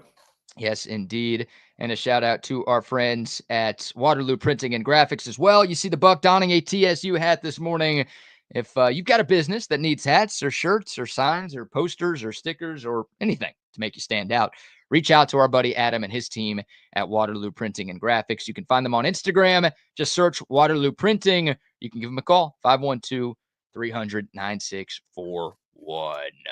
Well, I haven't looked at the horse racing whatsoever, really, but I know I'll be betting the numbers 2, 7, 5, and 11. You know me, I'm a numbers guy. So you're not gonna, are you going to do any research on these horses, or? I probably won't. You know I'm a numbers guy. 617 area code of Massachusetts will be in there. Do you bet on 512 this? 617 512, of course. Okay. Our area code here, but the numbers 2, 7, 11, and 5. I'm not putting anything on the number 1 because with 20-some horses, somebody's about to eat some of that rail going around that corner at Churchill Downs. So I'm not happy with the way things are shaking out here because I am a Bob Baffert guy. Yeah, one of his horses won't make it. He's a cheater. He's a piece of shit, and that's what I want in horse racing. That's exactly right. I want a guy who's willing to play dirty. I want a guy who's willing to go below the belt to win. Shoot his horses up with all kinds of things. Yeah, and then shoot them after they lose, whatever it takes, Bobby. Yes. But he's a legend. I mean, he's trained 6 Derby winners, which is tied for the most all time. He originally had 2 horses in the field, but one of them just got scratched, and his other horse is named Citizen Bull, and it's in gate 1. And like you said, if you're not out in front at the turn, you're going to get pinned against that wall, and then you're going to fall to the back of the pack. So Citizen Bull is 17-1. I'm still going because I get mad if I ever don't put money on a Baffert horse. Yes. And it wins. I'm like, what am I doing? Like this. So I'll put some money on Citizen Bull to do something. But yeah, I don't like that it's a scratch and at gate 1 for Baffert's guys. How about 20 horses in the field as of right now, Buck?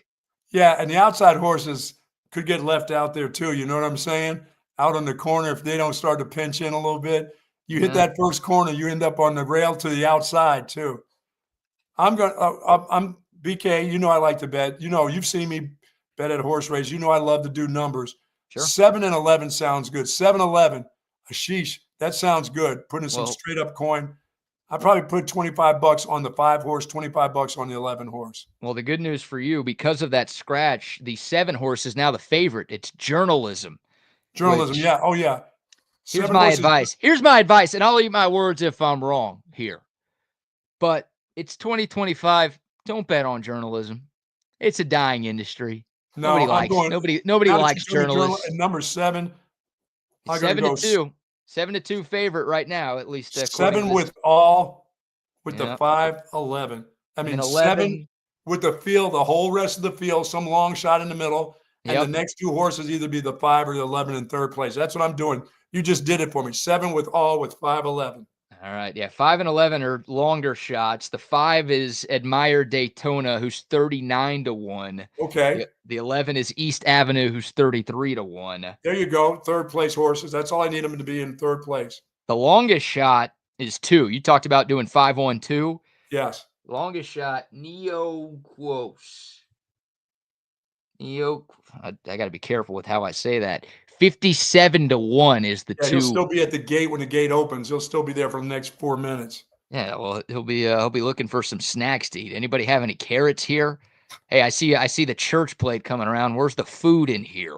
Yeah, I got the 1 in here somehow because of the 5-1-2 and 6-1-7. I just you got it's Baffert. Like that's a gift.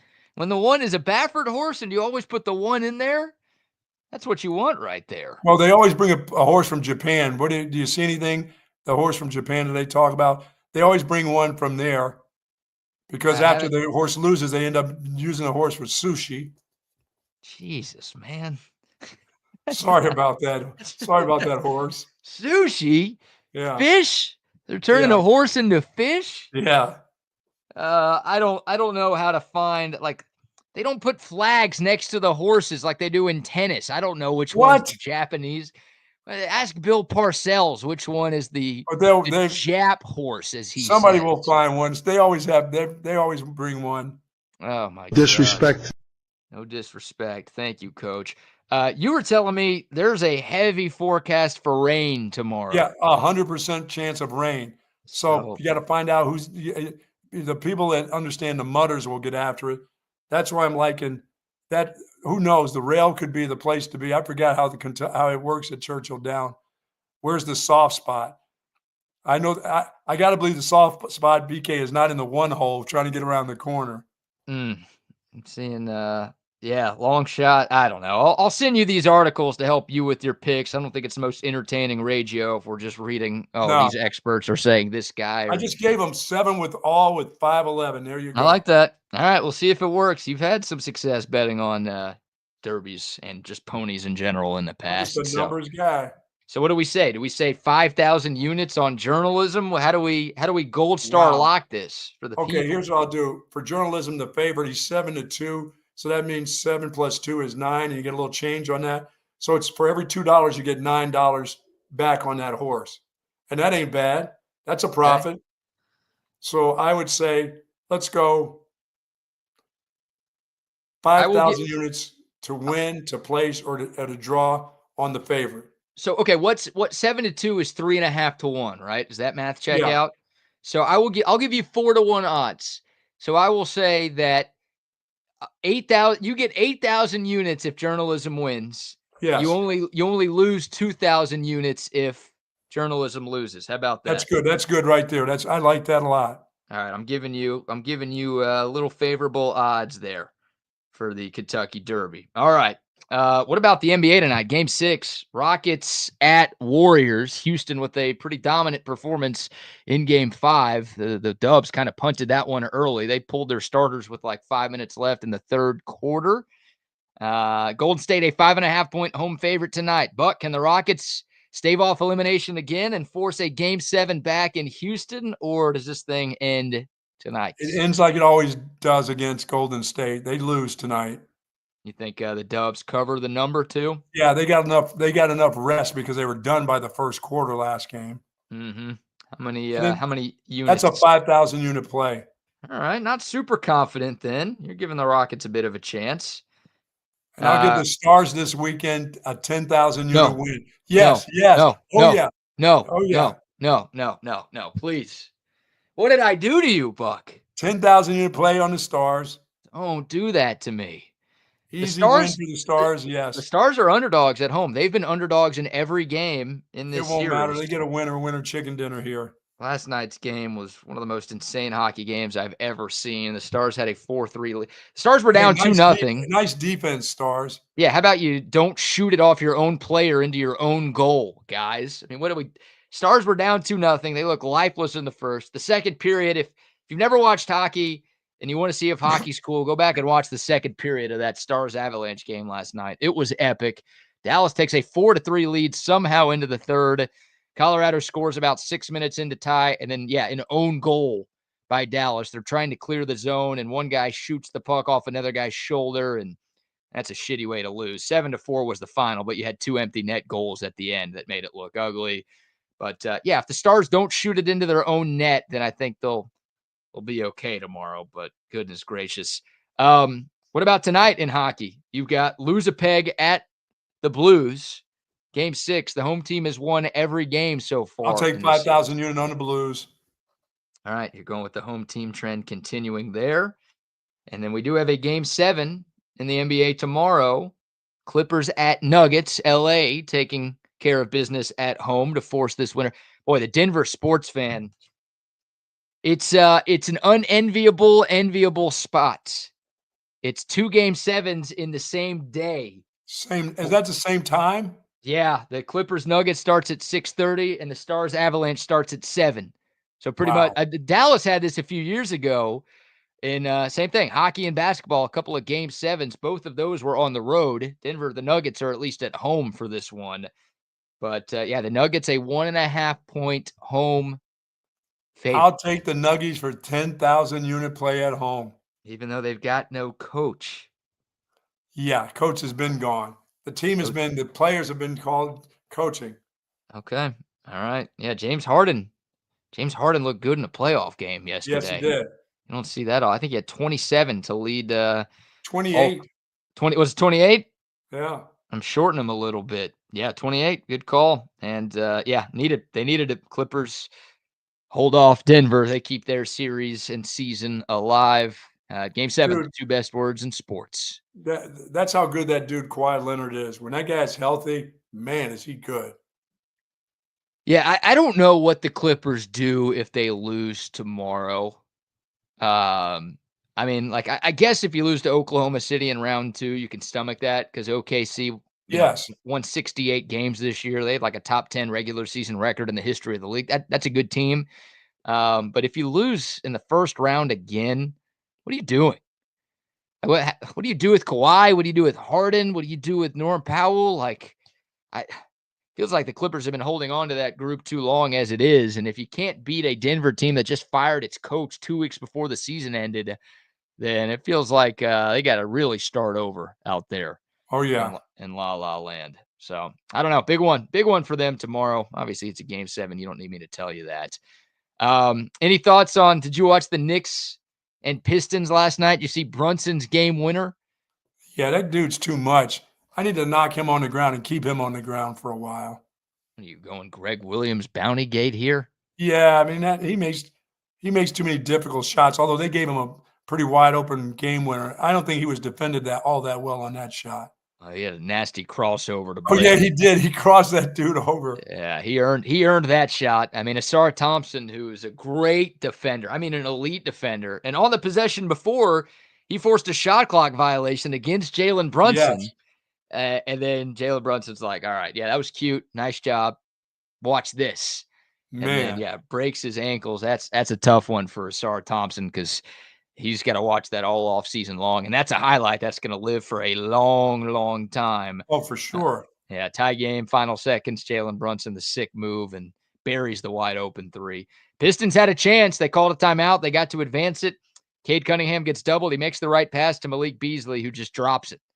Like So their streak continues of home game playoff losses, like 1,000 years. I mean, it's been a long Well, time. that's a great point. Yeah, I forgot their 2 wins were both at the Garden. So, yeah, they had this game late.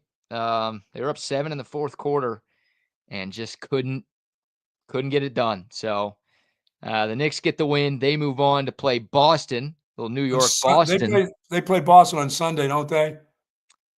Is it that soon? Yeah, I think it's already they're already start there. They may start theirs on Sunday. I like it. Yeah, get it going. No need to wait a whole lot. And so I'll take a 15,000 unit play on Boston over that group. 15,000 units. Yeah, that's the Black Amish will get. He will tear them up in Boston. That game is not until Monday, game 1. It's Monday. Okay, we'll wait till Monday. You do have if there's a game 7 between Houston and Golden State, it'll be Sunday. You do have a game 1 in round 2. It's Pacers at Cavs.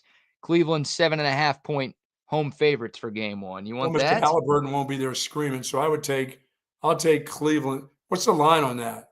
7.5. Wow. I don't want to touch that early. All right. I want to see how the Halliburton family, Susan Halliburton, how they handle that first. It's not Susanna Halliburton. No? The Statesman? Yeah. I was like, just making sure I have that Suzanne Halliburton right. Yeah, her family's been denied access to the arena, right? Yeah, that sucks. That's tough for her. She can't go to any Pacers games for the foreseeable future. How about your dad misbehaving so bad that the organization asked him not to go home or away games? You think if Suzanne Halliburton tried, they would just like see her name pop up and be like, no, you can't go? They would just like assume that, oh, it's like an alter ego for the dad or it's like some other obnoxious Halliburton. They know ball head ass John Halliburton getting all up in your face, 5'4" of him. They know bald head ass John Halliburton. I like that nickname. Dude, right there. 5'4" getting up in Giannis's face. Giannis should have taken his hand and just smushed it right in his face and pushed him down on the ground. Just palmed his head? Yeah, just palmed his head like a basketball and picked him up. Oh my God, like a gorilla would do to the 100 men. Yes. Why do you do that? I mean, what is wrong with these dads? What? You talking about these dads trying to live through their kids. Dude, that is tough because like you just gave up free seats to playoff games, and it's the best seats in the house. Like, you're getting free floor seats, and you just threw them away because you couldn't keep your mouth shut. Yeah, I thought that they were. I didn't know they would want him out of the arena. I thought that they would make him go sit in a suite and not be on the floor at all. They want that guy at the arena. They don't want him at the games. They told him he couldn't go home or road games for the foreseeable future. I assume that just means the rest of the playoff run. Maybe if the Pacers somehow make the finals, which I don't think they get by Cleveland, so they won't get close, but maybe they'll be like, all right, we'll throw you a bone, John. Hey, actually get in the other players' heads a little bit, would you? But maybe it's a rest of the year ban for that guy. Yeah, these father-son deals. I mean, the Atlanta Falcons, that deal. I mean, this has been quite the week. This has been really a strange week. You know, with Belichick's 24-year-old sweetheart, and she is a sweetheart. I did see her picture. She's a good-looking young lady. But damn, mean, she's hot. I don't know if that makes her a sweetheart. Oh, she's a sweetheart. She's just trying to find her way through life. She's a youngster. There's nothing wrong with that. She wants to know the good and the bad of people, you know? Hey, she was doing a great job. She was doing a great job. She may have overplayed her hand here. Maybe she hasn't. Maybe Bill is so whipped that, like, he's going to continue to date her and give her everything he's been giving her. But for a while, behind the scenes, she was getting all these houses paid for. She was getting to go on these trips. I mean, she was getting to use his money, it felt like, whenever she wanted. And now, again, I don't know. They're still dating, to my knowledge. But now it's becoming public, and maybe Bill comes to his senses a little bit and is like, oh, this is not a good look. Maybe I should Do you end think this. she screams at that dude to the top of her lungs at him if he does something wrong? Yeah. You think he has to go to a closet at where they live? He has to go to a closet and have a bowl of Alpo? You can't do that to elderly. You're not supposed to do that to elderly people. She puts him in timeout. Yeah, with a little dish, like a little cat dish. She You grounds can't. him. That's. You don't do that to the elderly. That's abuse. Yeah, it's elderly abuse. Oh, you think that's what this is? It's not just a money thing. It's it's abuse. Oh, he's getting abused. He's seemingly liking the abuse. This feels pretty voluntary for Bill Belichick, doesn't it? He's still yelling at CBS saying they were wrong. That's a bunch of crap. She didn't say that much. I'm like, yeah, really? Yeah, just enough of what we heard was plenty. If he breaks up with her, the general public is going to take his side. So he's got nothing to worry about, I think, when it comes to ending the relationship. She's so psycho, who knows? But she'll probably just find another 60-plus-year-old rich guy to date. Dude, she will have enough money. She will write her own book. She will have enough things on that old man that his reputation will be ruined forever.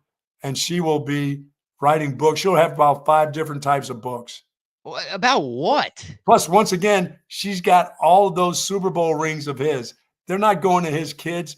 Her name is all over that stuff. What is she going to write books about? Nobody cares about her. Life with a champion. How I saved the old man. He was going to go jump off the bridge in Worcester. I mean, come on. She ruined his life is what she did. She's doing it right now. I hope Bill comes to his senses on that deal and that happened. Figures it out. The deal happened with John Elway. The dude at PNC Park falls out of the stands. Yeah. What a week. Been a weird week. Weird week of news and some very unfortunate stories. Yeah, that one a couple of nights ago in Pittsburgh. In critical condition was the last. Still is, yes. Update I had seen. So, prayers up to that fan and his family. And, that's a scary. I never felt unsafe at a place until I went to the old Yankee Stadium and I was in the top row up there with these clowns from Pennsylvania. That was the night of the pea in the helmet deal. And we're in this top level and it comes straight down and you sit at the end. And if you go over that, there's nothing to stop you from dying. There's not there. Hey, they got a fence there, right? Like you really have to work to go over the side. You don't have to work. You don't have to do a bunch of climbing to go. No, it's just a little higher than normal. But yeah, you got to work a little bit. You got to be uber drunk. Yeah. Yeah, if you're just on the concourse, it's a little easier. But if you're like in the actual stands, I feel like they make it pretty difficult to Yeah, I fall mean, out back of in it. that day, I could walk down there and feel pretty safe. At my age right now, I think I'd roll down and get airborne somehow and flip Yeah. over the top. Don't be going to any sporting events in the top deck, please. No, I was You at the don't we were at the top deck of that deal. It is so scary. BK, it's straight down to your seat. There's no like little incline. It's like straight down. I'm like, who the hell sits out here and that place was packed in that corner. you scared of heights? A little bit, yeah. Okay. That's a bad place for you to be then. Yeah, I'm not fond. It's not the place that I'd rather be. And actually I'd rather not go to a game than to be there. I'd Yeah. rather watch it at home for sure. If I had the Uh, free seats there, I'd watch it at home. I'm used to the nosebleeds, right? I'm a real fan, so I usually sit up top, so I can handle the heights. Go to Fenway Park, they're all like that. All the seats are like that behind pillars and shit like that. Yeah, yeah. I got to get to Fenway at some point, but It Green was like Monster will that. be unique. I used to go to the old Boston Garden. I never had a seat that I could basically see the emblem on the floor. I mean, I was always up in the corner. It was Yeah. so dark. It was like being at the Irwin Center up top. Mm, that's not good. That's awful. That was a tough seat, the top of the Irwin Center. That was never fun. Where you could, Fenway Park, I feel like the Green Monster seats. I think you could fall off those pretty easily because they don't have a back to those. no. You see home runs just leave the ballpark altogether because of that. Like other places, they've got backs, but Fenway, Green Monster, no. If you're an idiot, you could find your way dead pretty easily. Well, that's why I think. everybody loves to go to watch the Cowboys because you got half the time you never look at the field anywhere. You're just looking at that monster jumbotron there. That's why I don't love going to Cowboys games because almost doesn't matter where you sit. Your like eyes are drawn up to the screen. You can't help yourself. Texas Ohio State was at Jerry World this past year, and it's like, I mean, I was up top, and I'm just like forcing myself to watch the field instead of just So staring at you the really couldn't giant tell if screen. that toss sweep was at the 2 or the 6 or the Oh, I no? could tell. I could tell. Yeah. I You mean, I could wish see I down you could. could see down to the field and know where the ball was? I was wondering why it was going that way. Why is the ball we're supposed to go that way? Why is the ball going that way? And Why is it I could going tell. sideways? I could have been in the top row of the entire building and would have seen that crystal clear that that was a shitty call, coach. Well, it was too bad. It was good it was at night because they were hoping that the sun would get in your eye and you didn't know exactly where the ball was. Oh my gosh. All right. I We'll get had to bring I'm sorry, I didn't mean to I bring that know. up. It's Friday, dude. What are you doing? It's Friday. We're trying to have some fun here. It's bad Well, that's enough. all right. We got the big quarterback now. We'll be going straight downhill. Bad enough that talking about a Texas baseball loss to Arkansas, and now you're reminding us of the worst Texas football moment of the year. Like, come Scotty on, man. Scheffler's in first place There at you the go. Byron Nelson up in the Metroplex. So Yeah, 61 yesterday. That'll work for wow. him. That's the best opening round he's ever shot in his PGA Tour career. 2-shot lead. There's gonna be some low scores at that Dude, course. you It think appears. he's played that place a few times? Yeah, he probably plays it like 10 times a year. Yeah. Just for fun, right in his own backyard. Is Jordan Spieth on the board at all there? I mean, he's played there. I mean, he started out there, I believe. He did. That was his home course, I think. Jordan Spieth is 1 under par, Okay. so he is in 100th place. That's not very good. Normally, 1 Wow. under is like, all right, you're in the mix. But again, there have been some ridiculously low scores. Scotty Scheffler already on the course today. He's even through 4. Johnny Vegas, another Longhorn, is 8 under par, tied for There you second go. right now. So you've got some Texas flair in the early stages of day 2 of the Byron Nelson. All right, we'll give a few more sponsor shout-outs. We've got a couple of fun stories to get to, a little more Texas baseball chatter as well. We'll set the scene for the next 2 days in Fayetteville. But, yeah, we've got a Kentucky Powerball winner getting arrested days after winning, and young people apparently are having a hard time in the workforce.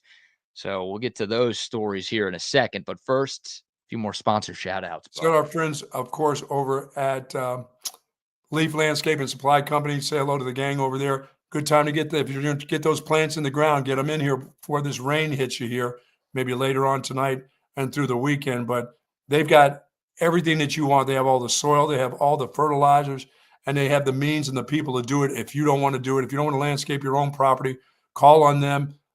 Monterey Oaks down south and Pond Springs Road up north, and they will get it in for you. And this is it. BK, this is the last weekend to start getting in roses and different types of plants. After this weekend, it's over with because the madness will start with the heat, and it'll be too late to start planting things. So this is, if you want to get yellow bells, things like that in, let's plant them this weekend. But go to Leaf Landscape and Supply Company, north and south. Get 10% off. If you mention Texas Sports Unfiltered, get 10% off your purchase up to $500. I love those folks. Yes, indeed. Love them. Love CentexTickets.com as well. Game 7 in Dallas tomorrow night. I might be making the trek, Buck.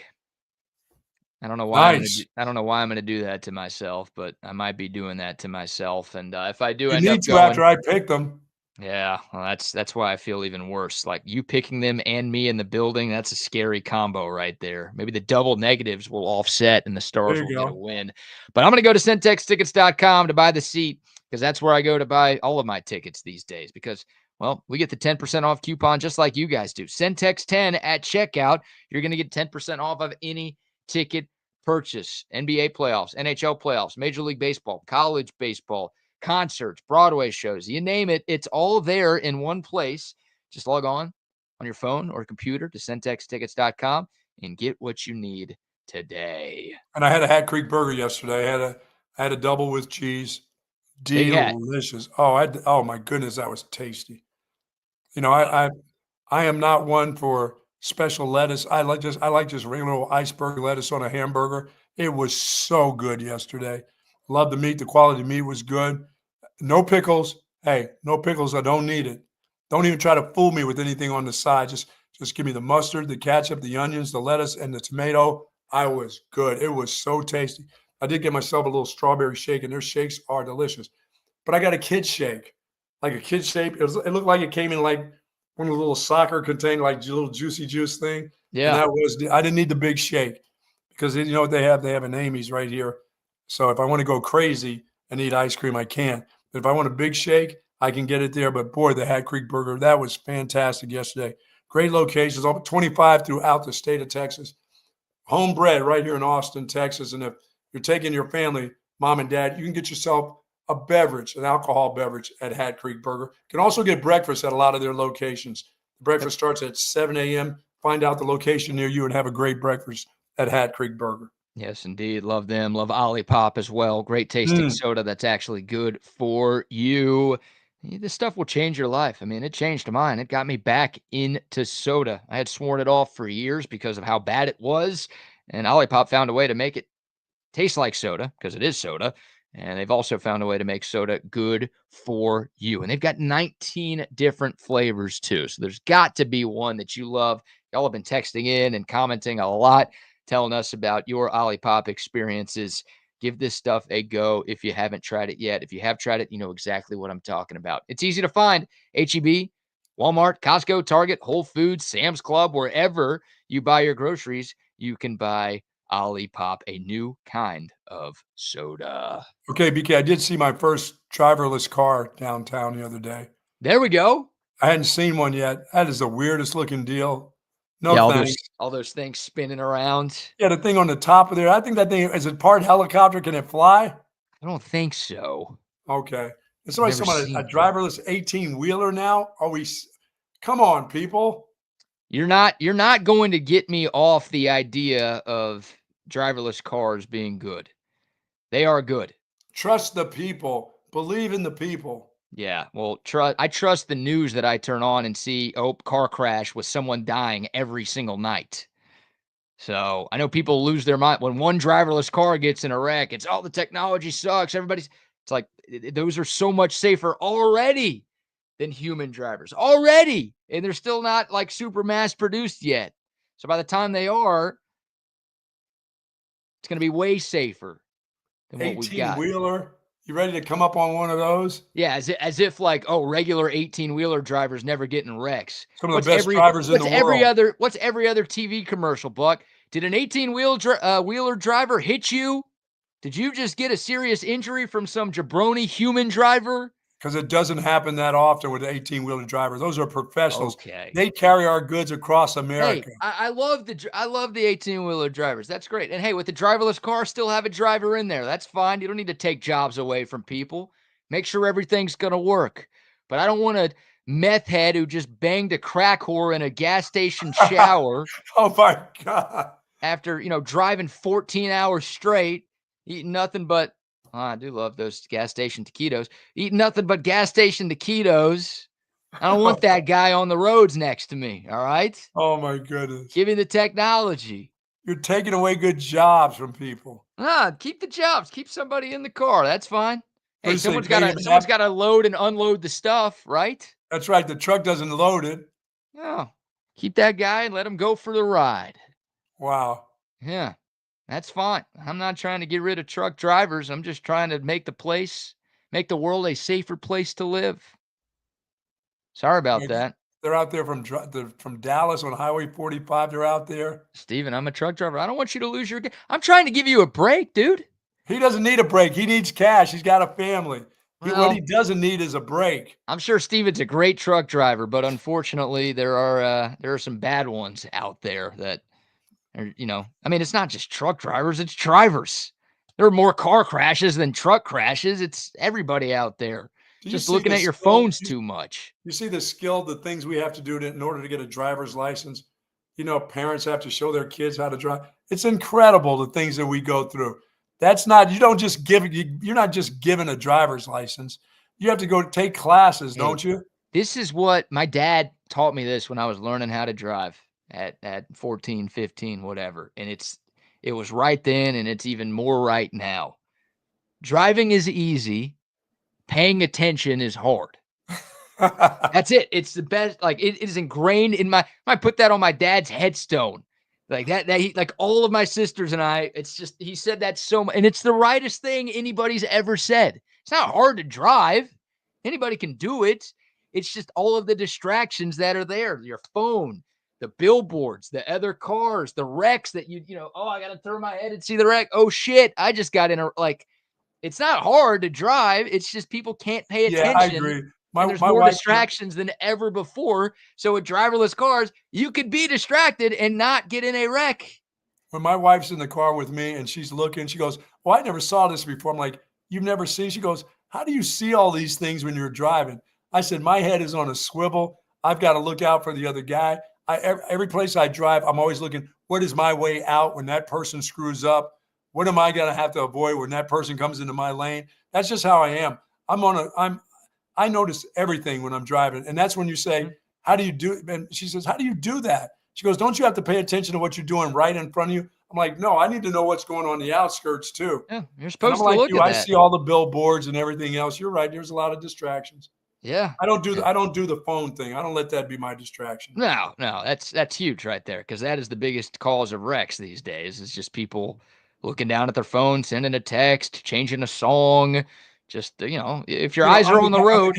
When the ducks come across, when the mama duck comes across, I stop, and the guy wants to zip around me. I mean, like he's got to go somewhere, and I'm in a stop on the outskirts out here, where this guy's blowing the horn at me. He goes flying around me, and I get up and I'm like, "Didn't you see the ducks?" That guy's looking at me like, "F the ducks, dude." I'll run right through the duck and the little ducklings. Well, too. he also probably couldn't see the duck. Like that's the thing. Sometimes you'll see a guy slam on the brakes, and you're like, "There's no one in front of you. What are you doing?" And then you realize, oh, there was like a dog in the middle of the road, and he's stopping for the dog. Yeah, I got a feeling he couldn't. Obviously, he was in a truck, couldn't see the ducks. But I don't generally just come. I mean, it wasn't. I didn't come to like a halt. I slow, and then I stop. I didn't just slam on the brakes right behind me. It was like I stopped for a purpose there. I don't normally just stop in the middle of the road, jabroni. I generally just keep going. But there's ducks crossing the road, and I'm not gonna run over the ducklings. I'm just not gonna do that. Hey, guess what? That incident, right? Like road rage, they get all these road rage incidents. You hear about people getting shot on the streets because someone gets mad that someone got cut off. Guess what? Driverless cars won't happen. It's true. What are they mad about? Even if they crash, who are they mad at? They're mad at you. God is mad at you. If you're in a deathly driverless car crash, then guess what? It was your time, bud. That's right. It's just your time. I'm sorry to say that. You were a And, part of this experiment, and it just didn't work out for It you. happened to me because I will buy a driverless car when it's mass produced. And You hey, will. You'll have one of those. yeah. And if I die, if that's the way I go out, then hey, it was my time. You got to So go be out it. somehow anyway. Hey, I gotta die on the shield, because I've been in on this bid for a long time now. Yes, you have. Like I I won't gotta do it. You know what? They'll be taking my keys. yeah, you I'm closer to them taking my keys than me being in one of those. I was about to say, that might be able to keep you on the roads for longer if there are driverless cars, Well, I can't even imagine what I would do if there was that. The places I'd be going. Yeah, the Waymos, the Arch Manning NIL Waymos, Waymos, yeah. that you saw downtown, those only operate like downtown in areas very close. Like those aren't programmed to go super far. So you won't see any by you out in the burbs, They anything were down like at that. Barton Springs. They go down to Barton Yeah. Springs, huh? Yeah, like within I don't know the exact distance, but it's a few mile radius of downtown. I think that they can go. So, but yeah, eventually it will get to where those things are everywhere. You can have one at your house, and you just type in, "Here's where I want to go today," and then pop on a movie. Buck, why not? Can you? Is there any? Does the car talk back to you like, Knight Rider? I mean, can you talk to the car? Will it talk back to you? It's just cracking your mama jokes the whole time. No, that's some bull right there now. That'd be great. That'd be a great addition. Oh yeah. You could get the car to start. I mean, look, they've got like normal cars. They've got stereos. You could plug your Oh, they phone do? in or Okay. Bluetooth. Yeah, they got music in there. It's a normal car. It's just it drives itself. It's the only difference. Big difference, but it's the only difference. Yeah, that's plenty right there. That's- Spaceship Galactica. No, thank you. Yeah, sorry, I don't want people to die. That's sue me for that one, Thomas J. Yeah, that guy's driving. He won't be driving all those Rolls Royces in those commercials to his private jets much longer now, will he? Come on, man. Somebody's got to be sued. There's nobody who fears the driverless car more than the personal injury attorney, I don't think. Yeah, I won't hit the ducks, but if those were baby squirrels crossing the street, they're out. Squish, squish, squish, squish. Squish, squish. Yeah. All right. We've got time for one more fun random story today before we hand things off to Wags and Double R. We've got two options here, Buck. We've got a survey that says young people are having a tough time in the workforce. Or we've got a Kentucky Powerball winner getting arrested just a few days after winning. I want the Kentucky Powerball guy because why is he getting arrested? That's the thing, right? Well, here are the details, and then we'll go more back and forth. The headline reads, Kentucky Powerball winner arrested days after winning for kicking a cop in the face. A Kentucky son who won an eye-popping $167.3 million jackpot prize with his elderly mother was in handcuffs just days later for allegedly kicking a Florida deputy in the face as the cop attempted to break up a bar fight at an oceanfront resort last Tuesday. James Farthing is the guy named, or Farthing, Farthing. Farthing. Yeah, we'll go James Farthing. James Farthing, 50, and his girlfriend, you're not going to believe the girlfriend's name, Jacqueline Fightmaster.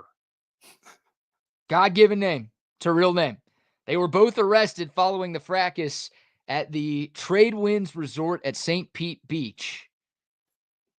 He won the lottery on Saturday, got arrested in the state of Florida on Tuesday.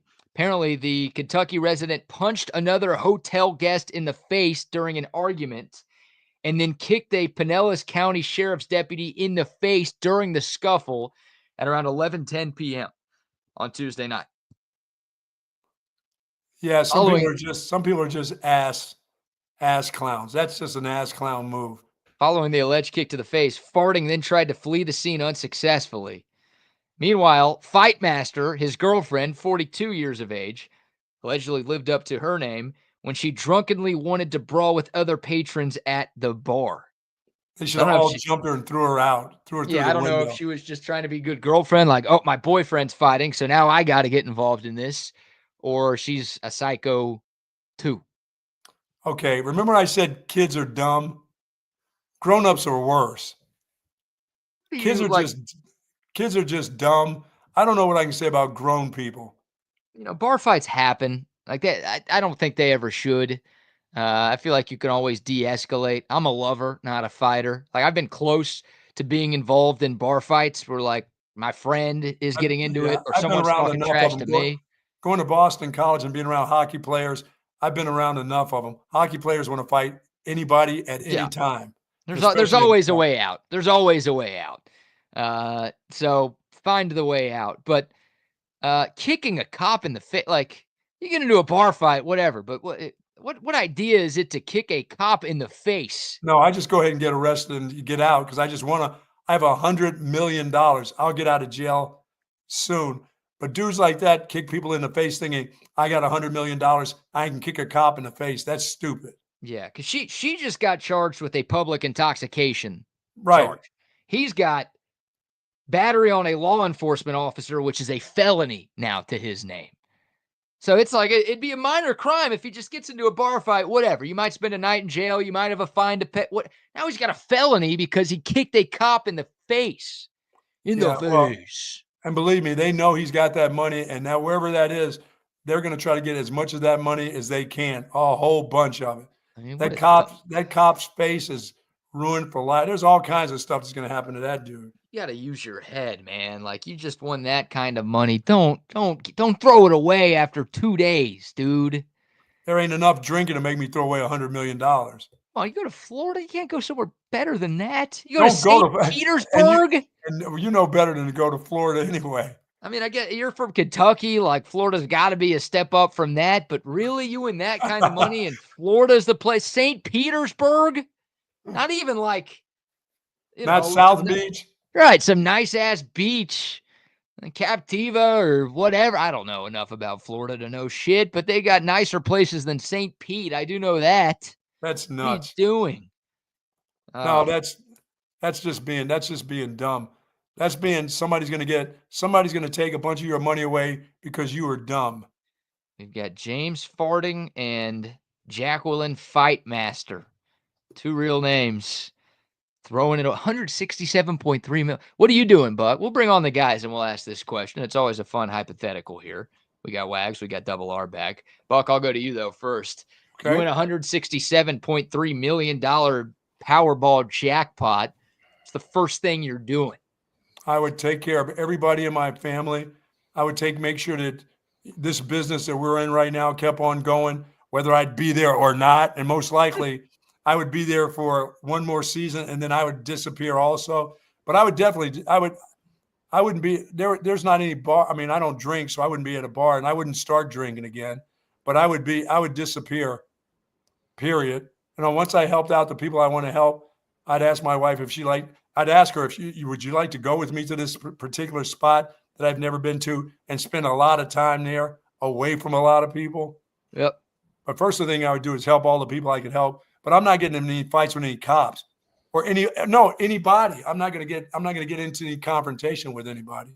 All right, Rodney, do you have something more fun than just taking care of people? Well, I would do that. I would definitely do that. And then I'm seriously going to help every dog that I can. You see where all these pets or all these dogs are homeless and shelters are full. See, BK doesn't want to hear that, Rodney. You're killing him. I'm going to help all the dogs. Hookers and blow, boys. Hookers and blow. I'm going to St. Petersburg. Yeah. I'm going to Pensacola, Jack.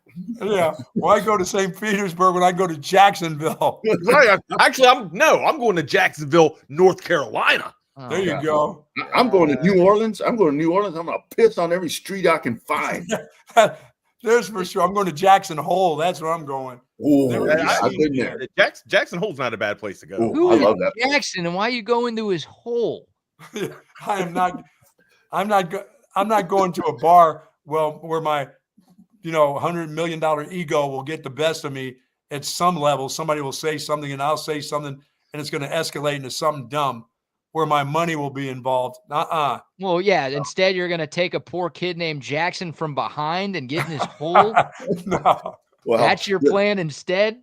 The hard part for me would be because, with my last name, all of my relatives that I didn't know that I had are going to come show knocking up. on the door. Yeah. Yeah. Rodriguez. Yeah. Let me tell you something, Rodney. You got over 100 million. You can take care of all of them and still have plenty for you. I'll take them all. It's bad enough. My cousin, the horse, got scratched from the Kentucky Derby. Did y'all see that? The horse that got scratched, his name is Rodriguez. I'm like, come on, man. Thoughts and prayers, man. I'll pour some out. Yes, we've got candles lit for my cousin, the horse. Yeah, my well hung cousin, if you know what I mean. There you go. Wags, what say you? What are you doing if you win $167.3 million jackpot? First, I'm buying a private jet first and foremost, probably, right? Now we're talking. Gotta get a PJ. Delta. Give me a chef too. Give me somebody that can cook for my wife and I every day, right? Interesting. Not just that, but meal prep and meal plan for us too, right? Usually, I feel like that's how most of the celebrities stay in shape and look great, is because they have somebody doing it for them. It takes time to prep all that stuff. I'd probably buy that. And I think I would get a McLaren. Nice. What about the people, Wags? What about the people? He is the people. I gave the people my 20s. There you go. There you go. I gave the people my. He served our country. You know what? You know what the people get, Bucky? These nuts. That's what the people can get if I'm winning this thing. I gave the people my 20s, man. I gave the people my knees, my back, my shoulders, my feet, the skin on my feet that fall off from the damn jungle rot, or I guess you could call it desert rot because that's where it happened. But I already have a chef, and his name is Boyardee. Chef Boyardee. That's your personal. Chef Boyardee. That's my man right now. I get him on a discount rate, and if I buy things that don't have his name, but it's his stuff, it's even cheaper. That's right, Chef Boyardee. A golf course in my house. All right, Jim Nance, you're going with that bit? Got to have a golf course in my Bucky. house. Oh man, I've been meaning to tell you this. So I've got to go to Corpus next week, and I'm gonna play a little golf. I played golf yesterday. Played a 4-person scramble, and 2 of our guys didn't show up. What are you on tour? Two of our guys didn't show up. I can't even lift my arms today. But so Corpus, they have over on Old Brownsville Road, I think is what it's called. They have a nighttime golf course. They have a 9-hole golf course with lights. Doesn't everybody have that? You tell us, Buck. You're the expert. Got out of the house, Buck. Of course, every place in every town has a night golf course where it's all night long and you can't get home. Yeah, Bucky's done that. That must have been. I figured out where you were that time. You were in Corpus. Yeah, sorry about that, honey. I was golfing. Yeah, of course, they have a nighttime golf course. There's lights all over the place. Hey, did y'all were talking about the Waymos? Did y'all see the report the other day where they were talking about that the Waymos are causing wrecks over there in Austin? And they interviewed this guy, and he said, No, get this, BK. He said, I was behind that driverless car. The light turned yellow, and he slowed down, and I ran into him. It's like, well, aren't you supposed to slow down when the light? Yes. Yeah, and you were the car behind him too. Yeah. Come on, guy. The Texas yellow means go. Yellow means that's a problem, Rodney. I'm telling you, that's a problem. That's going to be a problem. Those driverless car. Yellow means make a decision. Yellow means go faster, get your ass through the line. Oh my God, in Houston, usually it is go a little bit faster to get through, right? You plow through. You can tell a lot about a person just by how they react to a yellow light. Yeah. Right. Yeah. All right. Well, I guess you can tell their aggression. I stand on it. I mean, I still get overly overactive about people at flashing reds. That go through them. I'm like, no, it's because it's flashing doesn't mean you go. You have to come to you got to come to a stop and look all the ways, and then you go. It's not a flashing yellow. It's a flashing red. I see people go through flashing reds. I'm like, what the hell are you doing? I honestly think people don't know the law, Buck. Well, like I think. I am right. I am correct on that. You do. Oh, yeah, you're right. I've seen it happen. Okay. The problem is, so I remember when I took driver's ed, one of the first things they taught me was IPDE: identify, predict, decide, execute. Nobody Ooh, does. BK, I told you it was hard to get your license. You thought it's so easy to get a license. See what It you got is to easy to get your license. Come on, man. Hey, my kid wrecked 3 days out of 4 in his first 4 days of driving. So It's easy to get your license, Buck. We had to read that book that looked like a TV guide that had a traffic light on the front of it. We had to read that book and like do little exercises in there. I remember I had that book too. I don't know if it was the exact same one, but it was Mark a little like came and talked to Reed before he drove that week, because what he said to you guys and your family, driving's easy, paying attention is hard. That makes so much more sense. That's it, man. In the state of Pennsylvania, you have to take your test with a state cop in the car with you. Yeah, we did that. You talk about being horrified. Man, I almost wet my pants like twice. That guy was Would you fail your test if you piss your pants? Oh, I don't know what, but you go in there with your family car, and that dude is sitting beside you, and everything you do is wrong with those dudes. Everything you do. Don't ever take your hand off the wheel. Don't try to do a one-hander by accident. Don't even think about it. You better have them at 7 or 9 or whatever time. I put mine at 12 o'clock just out of habit from driving a lot, and he's like, you can't be at 12 o'clock. 10 and 2. 10 and 2. 7 and 9. 7 and 9 is this, Buck. I mean, I don't know if that's going to be doing you much good. So, and I don't know about. In the state of Texas, is there a state cop to go, or is it just a test that you take? I took a state. I had to drive with the cop.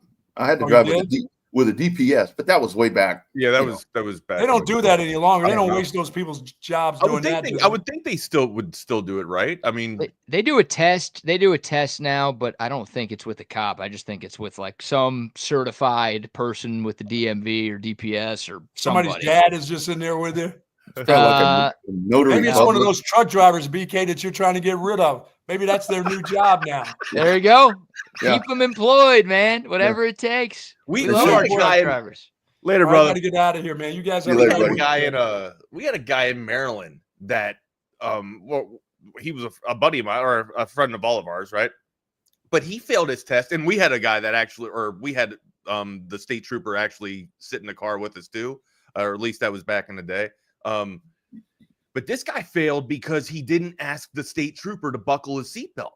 Oh my God! Like he was just like the state. You're not really. You're gonna have an unsafe driver. They failed him right there on the spot. What? And so he told all of us about it. We thought he was full of shit, right? And so we're I'm getting ready to go into my test, and the guy's just sitting there, and I noticed that he doesn't have his seatbelt on. And so I said, "Sir, can you please put your seatbelt on?" No shit. He buckles up and he says, "Okay, can you proceed?" Wow. Yeah, man. They're not messing around up there. This was in Maryland too, back in 1990. Hey, I get it. I mean, that's annoying. That's a horrible way to fail your test. It's better to fail then, because you fail early. You don't have to it's the last parallel parking's the last thing. I couldn't do it. I did everything else right, but I screwed up this last thing, and now I've got to start over from the jump. Yeah. I guess if you are going to fail, that's the best way to do it. But that is right, psycho. But there's a point system, right? Like if you go over, then you fail, isn't there? I mean, sure, there's automatic fails. Yeah. Rumor has it that Wags told the cop, "Put your seatbelt on," and the cop said, "Shut up, bitch." Well done. All right, boys. I'll let y'all get to it. I'll be listening. Have a great weekend. Later, brother. There he goes, and here we are. Double R, how are you, good sir? Hey, guess what? Are you sore? Dude, I'm dying. Because we showed up, and it's supposed to be so we were playing for Texas Motor Speedway. Hold on, you were in a cart though, right? You were in a cart? Oh yeah. Well, it's car path only on top of that. So we're sitting there. It's sore you know what? I can't lie. I've been sore from. I've pulled a fucking muscle playing golf before, dude. So I can't laugh. So we're sitting there, and it's like, okay, they've got our foursome there, and the cart next to us is supposed to be the other two dudes, and we're like about to go out to the hole to start, and there's still nobody there, and it's like, okay, what happens now? And my buddy's like, well, I guess we get extra shots. I'm like, dude, I haven't played a full round of golf in 4 years, so Lord knows I got some swings in yesterday, Wags. I got some swings in. Really, if the other tandem doesn't show up, you just ask to play through, and you just go. You don't sit there and just hit extra. You don't just swing till you're happy. We were swinging to win. We wanted to win, so we're like, we're going to take as many shots as we can. The strokes with you lose as the strokes add up, right? As the strokes accumulate, that gets worse, right? No, you just take. So this one, you just take the best shot. You take the best shot on the hole. You're playing best ball. I got you. Yeah, you were playing best ball. So we shot 1 under and still almost got last. Some of these guys are like shooting under 20 under. I'm like 20 under. Come on, you lug nuts. What is this? Man. Well, I'm happy you survived. And I hear you got another. What are you on tour? You going to another tournament? Did you shoot so well? Did you swing the wrenches so well that they invited you out for another one? I got a phone call. Hey man, we heard what you did at Champion Circle. You're on the Pro-Am. You're on the Pro-Am. You're on the charity tour Pro-Am. No, it's just that's just kind of one of the parts of the job now. I gotta find this pic. There is something going. You want to speak of golf? There is something going around of John. There's a picture going around of John Daly, right? Apparently, a female fan of his asked him to hit a tee shot off her ass. No. Yeah. So she takes or he did maybe. I didn't see how it was done. I didn't see how it was executed. I just saw the picture of them in action, right? And it's John Daly's taking his club, and she's got a tee sticking out of her ass cheeks, right? I guess she's just holding it in there with the ass cheeks, and she's got a golf ball on top. And I haven't seen the video. Apparently, there's video out there, but I got to check this out. John Daly smashing, just driving a golf ball off of some female fan's ass. So that's novelty. That's here. next to as the turn of the century in this luxurious sport of privileged, right? Then you got Rodney Dangerfield, a Rodney Dangerfield character in John Daly. He's the epitome of it all that's trying to be classless. It's not classless. It's just having fun. That's going to be next for Bill Belichick. That's what he'll be doing now. I thought about you when I saw this picture. I was just like, Rodney's out here having the time of his life, hitting tee shots off ass cheeks. No, that's Bill Belichick will be doing that next. That's going to be his next job, hitting a tee shot. I don't know, amigo. How's everything going, man? You had a nice little day off playing golf? Playing golf, and guess what? It's raining here again today. I'll tell you, man, this skies are a little bit wild, or at least they were a little bit wild and dark here in Austin too, man. Maybe we're getting a little bit of that ass end of what you all have up there.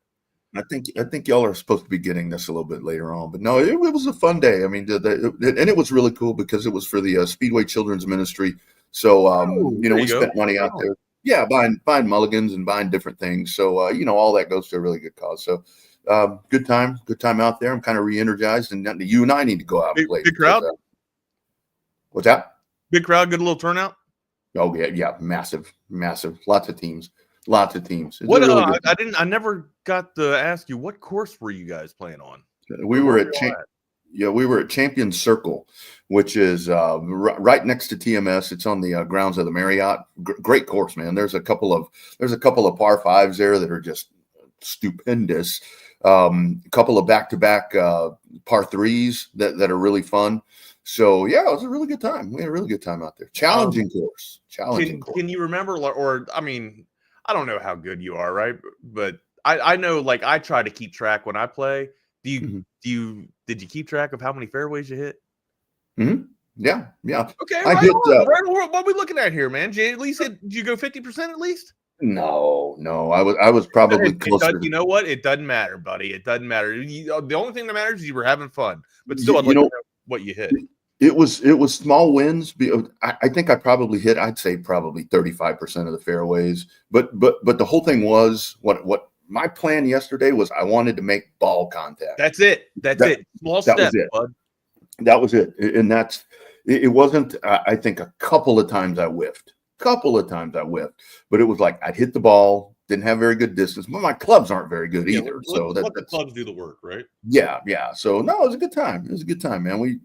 I was very happy. I was energized. after a while. And just again, and I know this sounds cliche, and I'm not trying to be like dad, optimistic dad here, right? But if you really want to play the game, if you really want to keep with it, right, don't beat yourself up over the score. Don't beat yourself up over the course. Just go out there, have fun with it, and then just let the clubs do the work and try and pick up on something each and every time, right?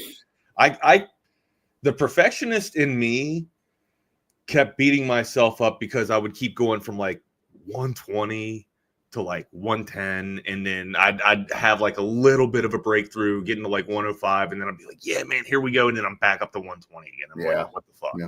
Yeah. It's discouraging. It makes you want to quit, right? So just take little lessons of it, and then and I swear, I'm not lying. Everybody told me this too, and it just happens. It clicks. Sometimes when you're on the court, it just clicks, and all of a sudden you have a tremendous breakthrough, and you stop doing the bad habits, man. I went from, with my ball contact, that's what I started, ball striking, right? Ball striking is what I wanted to pick up on first, because I was just inconsistent. I would hit a good solid shot, and then sometimes I would top it. All right. Yep. And then my thing was hit, spit on where you just hit it, right? Somebody else is gonna track your ball for you, and then just kind of go slow with the mechanics, and everything kind of speeds up as you naturally progress, right? Yeah.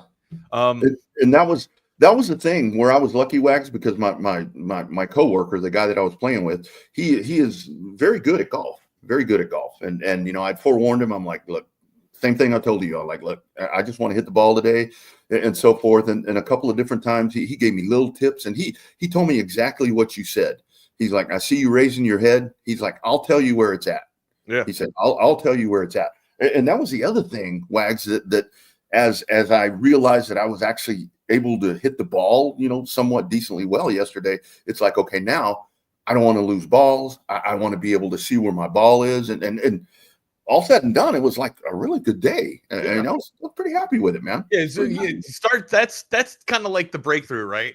It's, I want to be able to hit the ball. I don't want to lose any balls. And now I want to be able to track and start, getting under 100 and under 90. Yeah, I'm not under 90 yet, man. I'm consistently in the 90s. My highest score right now, well, I think it's disputable. I don't know if it's an 89 or a 91. I'm going to go with 91, but yeah, just because I'm going to be harder on myself a little bit, but it's still disputable. I might have had an 89 up at Star Ranch. Maybe. Yeah. But we're gonna go with a 91. We're gonna say 91. Well, and when I had played before, years ago, when I would play more often, because I would play a lot, but I had one of my best buddies that was my golf partner, and we would go out, and seriously, it was just like to not go to work. I mean, we could smash before we ever got there. And it was just a matter of going out, smacking the ball around and screwing off. Y'all just bullshit. Y'all ain't playing golf. Y'all just bullshit. Yeah. We were just jacking around out there. But, yesterday was more, I don't think I had my first beer until the third hole. So yesterday was a little more serious with what we were doing. But no, it was a great time, man. It was a great time. And thanks to all the great folks who made it happen, because now I want to go. I wish I could go play again today. So let's call the boys up. Bring your clubs to the mullet just in case people don't show up. And I'm sure people will, but yeah, just in case there's any cancellations out there. But then you guys make sure you like the video too before you guys go anywhere today, or log off, and in between the break of Jordan and Chip and Zay, make sure you guys like this video and go ahead and share it with your friends. Where do you want to go first, partner? Man, it was, the good thing about it was last night, because I didn't want to go anywhere when I was done. I came back here, got a shower, and I'm like, I'm plopping down in front of the TV, playing good basketball, playing good hockey, you name it. And it was Jalen Brunson last night, man. Dude, he's a killer, right? He's a killer. Yeah. I mean, I know we talk about Steph Curry all the time, not near there. I'm not comparing them, but it's a little bit of that same effect right now. I mean, that shot last night. Yeah, but the step, like the balls, or not just the courage, right? Like you're going to end it right then and there. You're not letting this thing go to overtime. You're not just ending the game. You're ending the season or ending the series. You're putting a nail in the coffin. And Brunson hits one hell of a step back to put him up 3. And it's just, if you're the Knicks, when you always have a dude like this, or not just a facilitator, but like he is the guy, right? Sure, like the point guard's supposed to be a facilitator, but he's more than just the facilitator. He's the actual bucket himself. And now you can consider himself a killer, a stone cold killer with that step back. I think he's kind of already taken on that mantle anyways, but it was solidified last night with that step back 3 to kind of ice it, man. Man, you want to talk about getting a dude out of his shoes or breaking ankles or whatever you want to call it on a move like that. That's exactly what that was at the end of that game against a really good defender on top of that. I mean, that wasn't. Do you understand, like, controlling? That's what controlling pace does, right? Like, exactly. if you have the ability to blow by somebody, right, you can hit that. And I'm not saying that Luka doesn't hit the step back 3, because Luka creates separation and hits the step back 3. And I love Luka. I do. He's one of my favorite players to watch, right? Yep. But when you can create different types of speeds and control pace, the amount of separation you can create is just astronomical. Or I would say that it's a lot greater than what you can do if you're just going at one pace. Yeah, exactly. And that's obviously it's not a hot take. It's not rocket science. No, that's just the obvious.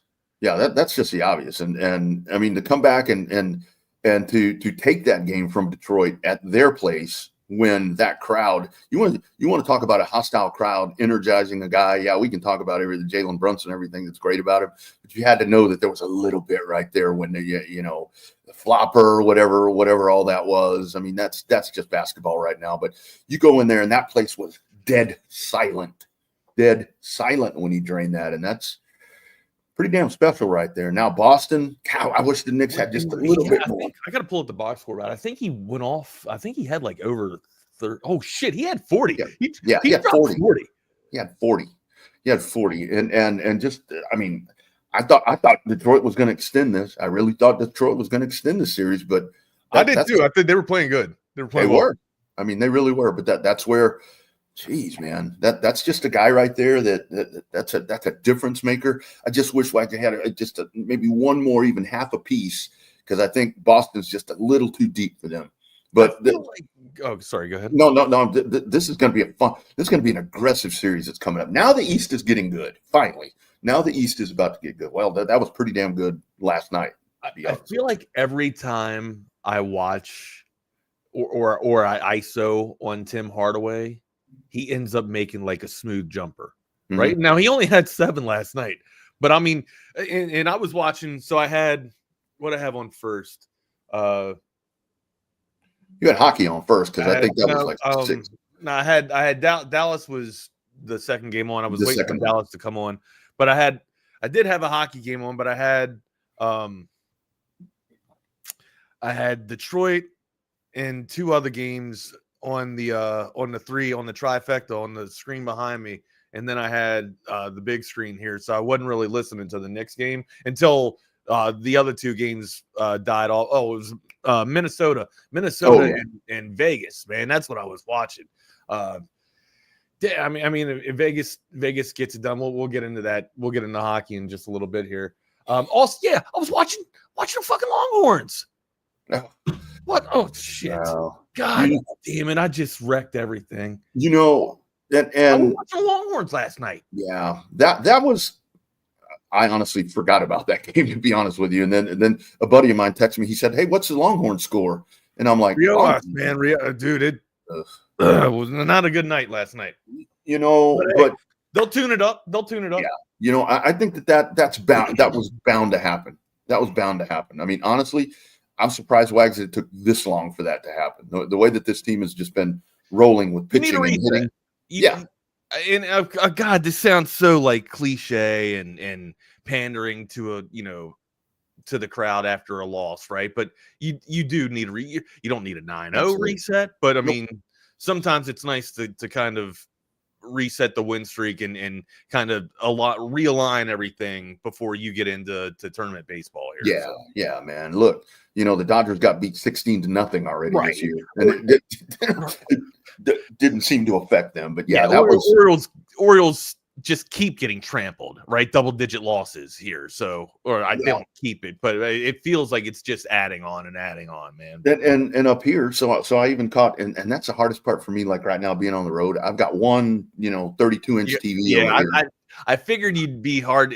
It's tough for you to track on a lot of sports. I just kind of wanted to keep everything a little bit in house today. But yeah, this is the best time of baseball, man. You're doing yourself not having your audio-visual consultation studio. Yeah, it fucking sucks. And here's the other part that I'm figuring out while I've been up here in DFW the next couple of days. Texas Rangers got to start hitting the freaking baseball. Yeah. What the hell? We need pitching and you need hitting. Or the Orioles need pitching and y'all need hitting. So yeah, the Rangers. Yeah, the Rangers. It's like, come on, man. Well, hey, have your friends call my friends. And we can be friends. It's like, dude, anyway, early yet, but yeah, for Texas, and again, you're going to Fayetteville. So I've said it so many different times where I think it's happening.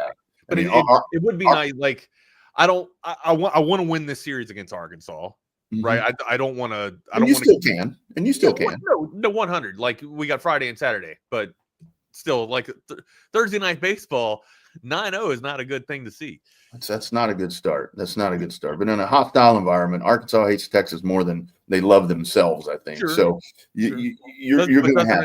Doesn't everyone in this pod? Well, of course. But I do think it's a little bit of an eye opener, reset right there. I don't think this is anything that you see affect this team the rest of the weekend. I think they come out energized tonight and take care of business. I'm not worried at all about that. Yeah.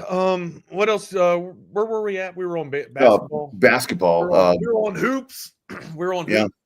Clippers. Nuggets. Got a game. McCall Bridges last night too was one of the key cogs, and that's another thing, right? This dude, I don't know how effective he's going to be going up against the Celtics, right? And look, there's some decent cogs on the Knicks here, but when you're going up against championship caliber squad like the Celtics here, like White, I'm pretty sure White on Brunson's going to be a really good matchup. That's going to be fantastic. I do see Hart as kind of an X factor, but Hart and Brown, like Hart on Jaylen Brown, like that's going to be fantastic. I'm trying to think if I'm pretty sure it's going to be Cat on Tatum. So that's going to be a nice little matchup here. I'm trying to think of who the X factor is going to be. Anunoby, I don't think he can be Tibbs's X factor for him. I just don't. I think Boston has too many pieces, man. When it's all said and done with, I think at the end of the day, Boston has a chance to pull away from this thing. Gentlemen, and I know the Knicks are good, man. I know they're good, but I'm saying it right now, man. Gentlemen sweep with Boston. It's a matchup nightmare. It's a matchup nightmare for the Knicks. I remember last year we were talking about the Knicks, and we just kind of felt like maybe it was one more piece that they needed, and they really. I still think it's that. I mean, you got to beat them. You got to beat Boston 4 times, and that's going to be really tough. I think maybe they could get 2. I don't know. But yeah, it's just too much. Well, New York usually rotates 7, 8, something like that around there. That's usually where they go. Like, I feel like Boston can give you 10. Now they don't. They usually give you 8 themselves, but they can get 9 if they wanted to. Hell, they get a whole second unit out there at times. But they consistently give you 7 and 8. So way more than the Knicks give you their 7 and 8. I just with the depth that Boston has, it's gonna be incredibly tough for the Knicks to win the series. Yeah, that's just like you said. I mean, Cleveland that's a different story. But that's gonna be a fun series, man. I can't wait. But it is the Celtics. It's like the Celtics just roll out another lineup, and that's they kind of do. right? And that's, I don't know. So I mean, you hate to sit there and look forward to the Cleveland series that could come up, but I mean, I think that's inevitable at this point. I mean, I truly think that's what's going to happen. So I don't know, but Jake, I feel you, man. But Tibbs has been like this since Milwaukee, or hell, where was he at last? Minnesota. Tibbs has been like this since Minnesota, man. He's just always like high volume, and that's why he loves Hart so much, man. He can run Hart, basically ragged and out of the gym. He's always kind of had this tendency to just never rotate out. And I think it usually comes back and bites him in the ass, man. Mm-hmm. Yeah, absolutely. Yeah, Chicago. Yeah, thank you. Yeah, been like that since Chicago too. Yeah. Yeah. Knicks roll on, and get a big test coming up. Clippers. So got a game 7 there. Clippers, man. It's one or the other. It's like you get steamrolled, you come back, and here we go, and force a game 7 right here. I know the Nuggets are really good, but I'm still impressed with the Nuggets. I really thought the coaching change going into the playoffs was going to affect them. But matter of fact, I thought the Nuggets would be out by now, to be honest with you. But here we go with a game 7 here, and I don't know, dude. I don't know. Clippers, these old guys. Harden last night. It was the Harden show last night. So yeah, it was pretty good. He was Porter was getting worked, right? Like that's my outtake on that. Also, yeah, let me go to this box score real quick here. Let me pull this up. Yeah, if there's 50, I got on my notes 50 balls, too many 50 balls won by LA last night. Lack of energy by Denver. I put lethargic by Denver. What did I see? I got down here. I got Porter got worked. So I got to go to the box. Yeah, it's like Denver was already anticipating game 7. Porter played 24 minutes, contributed 5 points, minus 24, plus minus of minus 24. So I knew I was kind of just watching it in a little bit of a daze because Dallas was on as well. But yeah, it's just Porter. To me, I felt like he was getting mishandled. Maybe that was what I was seeing with the Clippers, just everybody attacking him and going at him. Yeah, I thought Westbrook better shot selection by Westbrook there, but the volume and the amount that he is able to provide for you, I think is a plus and a benefit for Denver right now. Utilize him a little bit more and kind of wear down a little bit more of these Clippers. Like how in shape is Kawhi? Kawhi can't be that in shape, right? Where he misses half here, and maybe I got it figured out with Kawhi, right? Kawhi plays in crucial moments. Like Kawhi's like the Brooks Koepka of the NBA, right? He's only playing in major events, major tournaments. The regular season NBA doesn't matter anymore. It's just to hone up to get honed up for the damn playoff here. Maybe the robot, maybe the machine, the claw is back. He's got a new program. He's got an upgraded, processor or whatever, and he's just sitting here doing playoff basketball now. Yeah. Maybe that's just it. But how is he in this great of shape? Yeah, that could very well be. I mean, we've heard with Aaron Rodgers to where it's like maybe he doesn't sign with anybody, and then the first time you get one of these quarterbacks that goes down, boom, here he comes halfway through the season, and that's exactly what Kawhi Leonard has done right here. You get him in the beginning of the playoffs, and hell yeah, he looks good. He doesn't have tread on him. He's not wore out like everybody else. Almost 40 minutes, 39 minutes last night. Double R, 39 minutes, 27 points, 10 boards, 4 on the offense, 4 offensive boards, and then 5 assists, only 1 turnover. And I think that when we get to game 7, I think that there's going to be even more emphasis on Kawhi Leonard, because I just have a really hard time if you're a Clippers fan that you have to wonder, are you going to get James Harden in game 7?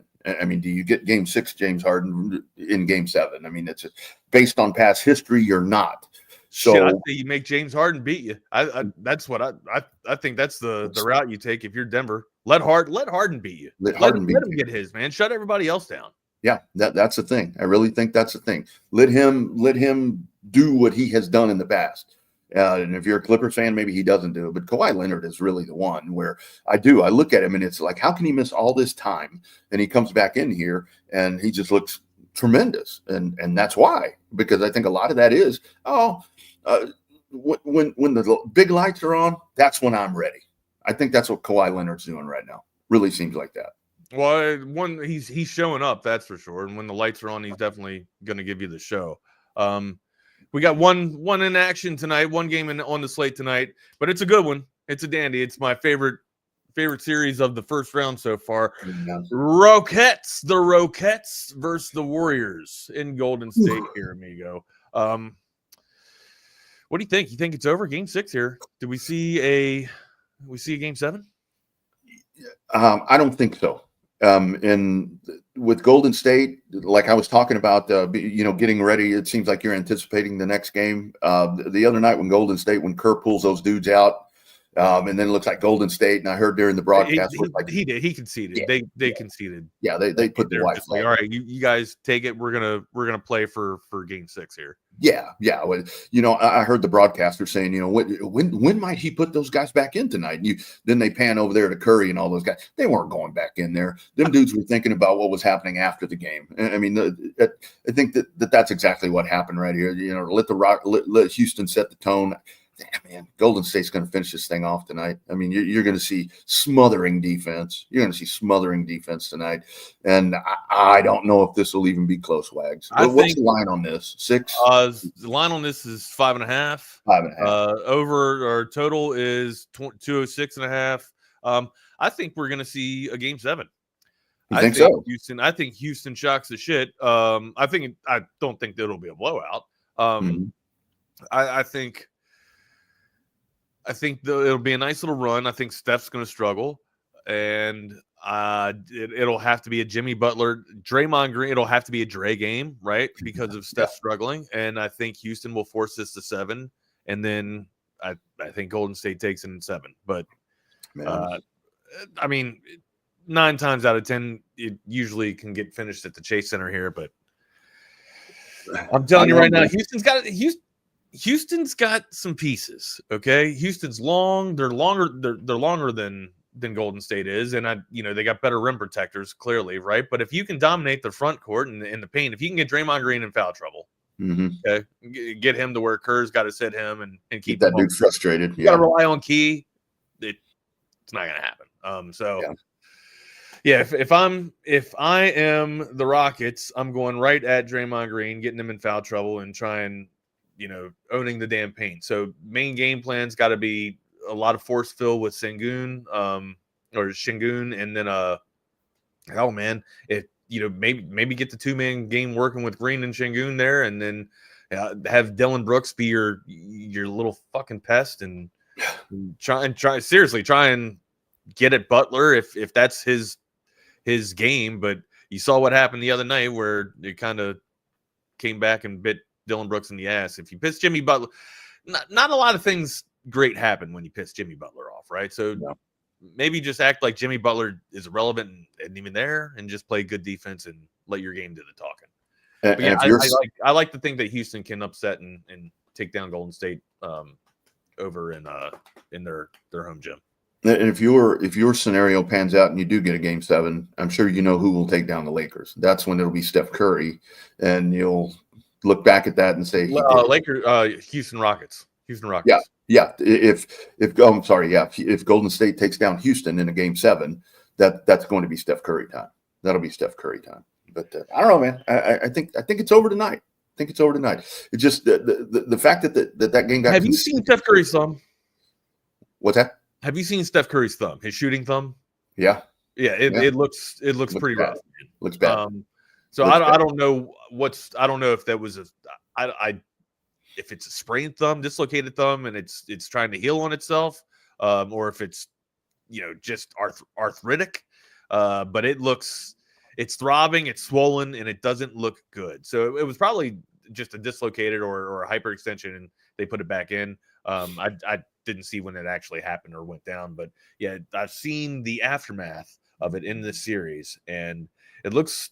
It's hindering. It's clearly it's got to affect his shot a little bit. The more he Well, no, the more you shoot, all right. Well, you usually shoot with just your fingertips. The thumb comes off the ball, but at the end of it, you're just shooting with your 3. Yeah. We shall see, though. It should be a good game tonight, though. Good game tonight. All right, amigo. What else we got to get to? Oh, we got commercial. I can tell you it's one of the few times that having something swollen and throbbing is a bad thing. In his case, you don't want it. Most of the time, if you're swollen and throbbing, it's a good thing. It's a very good thing, but you don't want that. Right Quick Wax, Cobra Bee Cave, CobraBeeCave.com. Check out weekly specials online, new or pre-owned cars, trucks, or SUVs. They got them for you. Take a look. It's really a family experience. I walked in the showroom today and everybody greeted me by name. How you doing? What's going on? How's everything going? From a price standpoint, from a customer service perspective, just conversation when you come in, it feels no pressure. I want to buy cars here. The family buying car experience, one of the best that you will ever have. Come and experience it for yourself. Covert, born and raised. Nobody beats Covert deal. Not born now, and raised. Not ever. And the other part about that, I saw a little bit of discussion back and forth with Curry's thumb. Yeah, you're going to go at it. You're not going to like step on it on purpose or grab him by the thumb and whatever. But when you have a player that's playing with something like that, absolutely you're going to try to put that to your advantage. Anybody where you have somebody like that, you're going to try to do something to make that more of your advantage and go directly at him. So, get off of that shit. Quit trying to soften up this game. It's part of the deal. That's what are you talking about? I was reading something. What do you? I saw something where it was, I forget who they were talking to, where some of these Rockets defenders, maybe reaching in, doing whatever, maybe trying to hit that thumb, trying to enhance it as more of a deficiency for Steph Curry, and some folks saying, well, that ain't right. When you're playing sports, when you're doing anything competitive, you try to find a way to get a competitive advantage over somebody. And if you have, come on, what are we doing? Go as far as calling me a dirty player? No. Right. But I took my liberties, right? I took my shots. Exactly. And if if you know that I have a bad ankle, you're going to try to make me have to use that ankle. That's part of the game. That's gamesmanship, man. That ain't dirty. That ain't dirty playing. Some might question some morals, but I'm with you here. Hey, real quick, I wanted to do something before we get back into the sports scene real quick.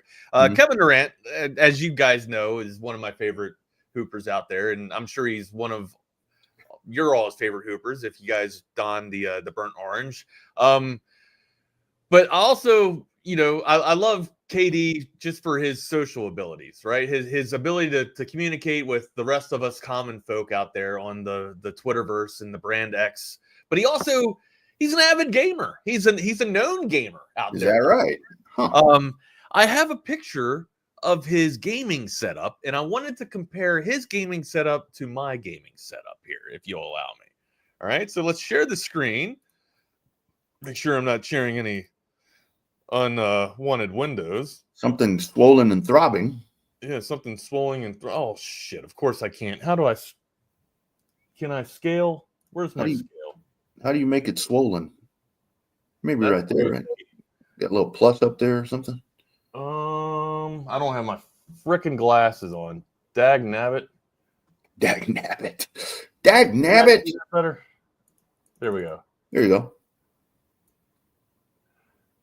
So this is KD in his gaming setup. And now check this shit out, guys. That is probably each one of those towers, each one of those PCs is probably, and what I'm pointing at right here, I don't know if you guys can see the mouse cursor. Can you see the mouse cursors? There it is. Yeah. Right. So this thing right here is probably about, and the whole thing is like 8,000. Apparently, he's got like an 8,000 gaming setup. All right, $8,000 gaming setup. This is probably $3,000. Okay, this is probably $3,000 too. And one of these is just for gaming, and apparently the other is just for his streaming capabilities too, for while he's gaming. So one PC is running the entire video game, and then the other PC is running an operating system of where he's just streaming so that he can be broadcasting. So he's got no drops, he's got no interference. It's sick. It again, we already know the total bill. It's $8,000 on this bad boy. There's him in action right there. But I compared my gaming setup to KD's. Now the only difference, look at it, and he's got really good monitors. I can't tell the monitors in here. They look like LGs, or no, they're not. They're Pixels. They're Pixel monitors. I have LG monitors, which are pretty good top of the line. And those of you guys that don't know, LG is basically Zenith from back in the day. LG is what I went with for my monitors. I have a Secret Labs sitting to standing desk. I have a Secret Labs chair just like he does as well. The only difference between KD and I is that I have an extra monitor and he has an extra PC. Big difference in terms of financial costs, but still, KD's got a good setup. My setup is really good as well. That is the point of all this. If I had another PC dedicated just for streaming, then I don't know. And by the way, like his room's dog shit compared to my audiovisual studio, which is the reason why I wanted to show you this. Because if you let's stop sharing his screen and look at my screen. If you see back here, or where's the camera at? If you see back around me, all the stuff that AV Consultations can provide for you, right?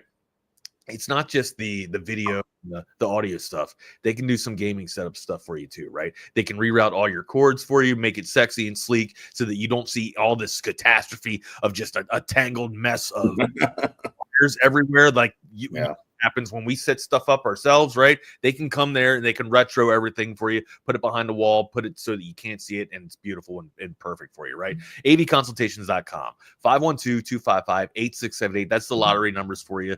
avconsultations.com is the website. You can go see the gallery of projects they've done over the past 35 years in setting the standard in audiovisual automation. And then you can have the boys come in and set up your studio for you yourself, right? You want a gaming studio like myself or KD, boom, just say, hey, Tom, man, make it happen.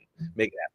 He'll do some research himself. He'll get you some of the best consoles, maybe even call me in for a little bit of the scene, right? And we can talk a little PC action there for you. It's all deadly, man. It's all done with audiovisual consultations. 512-255-8678. That's avconsultations.com. That's right. And if there's something you need to do with the house before you get a hold of Tom, you can call our friends at McCall Custom Homes. McCall Custom Homes, ATX.com. If you have, you need to get that room renovated before Tom and his crew come out. You want to renovate your living space. You want to do something with the outdoors, with the patio spaces. We're now getting into summertime. You're going to be spending a lot of time out there. I know rain is kind of in the forecast for the next couple of days, but we won't know what rain is here before too long because you know how it droughts up around our parts. Don't worry about that. But whether it's a living room renovation, a bathroom renovation, whatever it is, you need a brand new home. If you need a brand new home, you've outgrown where you are. It happens. You know, kids come along. You just need more space. You're in a starter home. It's time to move up. McCall Custom Homes, they will set you up. Wags was talking about 35 years. You know what these great companies have in common? Over 40 years, McCall Custom Homes have been serving Central Texans. Check them out at McCall Custom Homes, ATX.com. Tell them you heard about them right here on Texas Sports Unfiltered. If you do that, you're going to get a free estimate. Get a hold of those great folks. They will set you up. McCall Custom Homes, ATX.com. Great people. Yes, sir. Where do you want to go next, partner? Hey, man. We got to talk ice, man. My back's hurting. I got to stand up. That's where I'm going. It's one game 7. We've got one game 7 coming up, dude. Everything else is done. Everything else is done. The pesky Golden Knights. The Golden Knights get it done. No, it's not done. We still got you're saying I got you. Yeah, the Golden Knights. Yeah. We still got Dallas and Colorado after last night, man. Dallas, Colorado. Yeah, it happened. It was a bad scene in Denver last night. It kind of got away from us, or got away from Dallas. Just a crazy scene and sequence to where the puck I actually forgot the skater, as a matter of fact, but it went off of Dallas' own dude, and then right past Ott. Just very misfortunate. I think McKinnon actually got credit for the goal. Yeah, it was a bad turn of events last night there. 7-4, damn touchdown and an extra point basically on us last night, or on Dallas there. There was some good stuff though. Hintz getting on the score sheet. But again, it just Colorado is just one of the best teams out there, man. And when you got people like McCall and McKinnon and hell, Landeskog comes back now, it's just stuff that they didn't need, man. And Nietzsche is playing fantastic too. So yeah, they're a tough group, right? But look, I still think, Dallas is skating pretty damn good. You're starting to see some strengths coming on with Wyatt Johnson here, making some plays. I might be wrong with this comp, and I might just be making the comp with Wyatt Johnson because of Oshie playing for the Capitals. But when I see Wyatt Johnson play, like, that's who I envision. Like, I see a young TJ Oshie. Just the skill set, right? His ability to carve in between the defenders, his ability to be so dominant in the in the opposition zone, and it's his stick handling ability. Like, his stick handling ability is incredible. Like, that's kind of what gives me, I guess, maybe the Oshman comp to him. But again, I think it wasn't Dallas's night up in Denver, and that's kind of what you got to chalk it up to. It was just odd shit that just doesn't happen on the ice was happening in favor. The puck was rolling the way for the Avalanche almost all damn night. They just couldn't get any breaks. And then I'll tell you what, though, a good little, if you want to take some silver lining out of it, the power kill, or penalty kill rather, for Dallas was on it. They killed quite a few penalties last night, but again, 7-4 isn't indicative of how actually tight that game was. It kind of got a little bit away after pulling the goalie, at the end of it there, but still just a outrageous turn of events there for Dallas. And if that puck doesn't go in right towards, and then also too, like, I got another silver lining going back to the power kill. There was an incident where they went on the penalty right after scoring the goal in the second. No, it was right when the second period was ending. When the second period was ending, going into the third, so they had to kill off a minute in the latter portion of the second, and then coming on for the third period, there being able to kill that and not allowing Colorado to kind of take the lead. Then all for naught, rather, because it ended up being 7-4 for Colorado. But still, silver lining, I thought Dallas played well. It's just odd events last night, and puck going the other way, the puck bouncing the other way for Colorado. Yeah, I mean, how many times? I don't know if it was an own goal. I don't know if they counted it the own goal. I think it was actually McKinnon that got credit for it, though. But yeah, I think he did. I mean, how many times do you see in a contest where something fluky like that happens, and it just takes the wind out of the sails, and it's just that's when it's not going to be your day. It's not going to be your night, and that's exactly what happened right there. And it was, I mean, 7-4. Yeah, that's a final, but yeah, a couple of those at the end. I mean, that was not very indicative, like you said, of that game. But now, if you're a Dallas fan, you look at it now going into a game 7, especially at home for Dallas, the odds are hugely in your favor. And again, past history is past history. It doesn't really count in the now right now, but you can go back to what has happened in the past. And you look at the Avalanche in recent game 7s, they have not been good. So this weighs heavily. Nichushkin was good last night too. Nichushkin got it going for Colorado, and then he had two. He had two last night. So I think he added one later in the match. He had to have, right? He had to have later in the match. And Rob, I can't remember his goal though. There were 7 of them. I can't remember. 7 of them. Yeah. Rob mentions there. I mean, this matchup, for Dallas, this is a hell of a matchup right here. So, I mean, dare I say, you want to get this one out of the way. You still have business to take care of. But I mean, I honestly, like, I thought Edmonton was, like, if we're talking about Rob's comment, I thought Edmonton was the toughest matchup for Dallas. But Edmonton's no longer in the tourney right now. I think they got eliminated. Yeah, they got eliminated. No, they did not. They're still in. I'm sorry. Yeah. They won. They eliminated the Kings. My bad. Yeah, and I mean, you look at Dallas. I mean, that second period, you 4 goals right there when you're trailing. I'm thinking, oh man, I mean, you have this, and then that happens, and that's what It's one of those things. It's kind of like we were talking about with Texas baseball. I mean, it happened. Move on. I don't see this affecting Dallas, and there's a lot of exciting people up here now. I do see it affecting Dallas, and I'm You think so? I share the same sentiments with Rob. Like if Hiskinen doesn't play in Game 7, Dallas could be dipping out and exiting early, man. And I say exiting early, like I know a lot of people like the Golden Knights, right? But I think the Stars have it, man. I thought the Stars had it last year. I thought they had a chance to do it last year. They got young talent. They got a fantastic goaltender. If they're in case in point, if Miro can come back, if their defense can hold up, then yeah, I think they got a shot to hoist Lord Stanley. I really do. I would love to see Dallas versus Caps. That'd be a conflict of it. Sure, I'd side with the Caps, man, but it would be an awesome fucking series to watch. It would just be great. Yeah, absolutely. Game 7 tomorrow. What's up, Al? We see you, buddy. We see you, bud. You mentioned the Golden Knights. They're onward. Yeah, they took care of the Wild last night, man. 3-2. They get it done. Eichel and company, Matt Stone getting on the score sheet there. It's you want to talk. It seems each team we talk about sounds like a really bad matchup for the Stars, right? Yeah, right. No matter who you're talking about there, that Carlson, Stone, Eichel, they can all score, right? And then, of course, shit. The tenacious that they play, and the tenacity that they have on the power kill too, or on the penalty kill too. They get after it, man. Yeah, absolutely.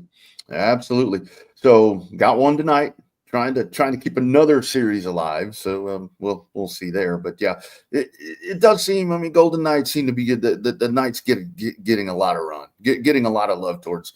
And I think you think St. Louis has a chance to push this to 7?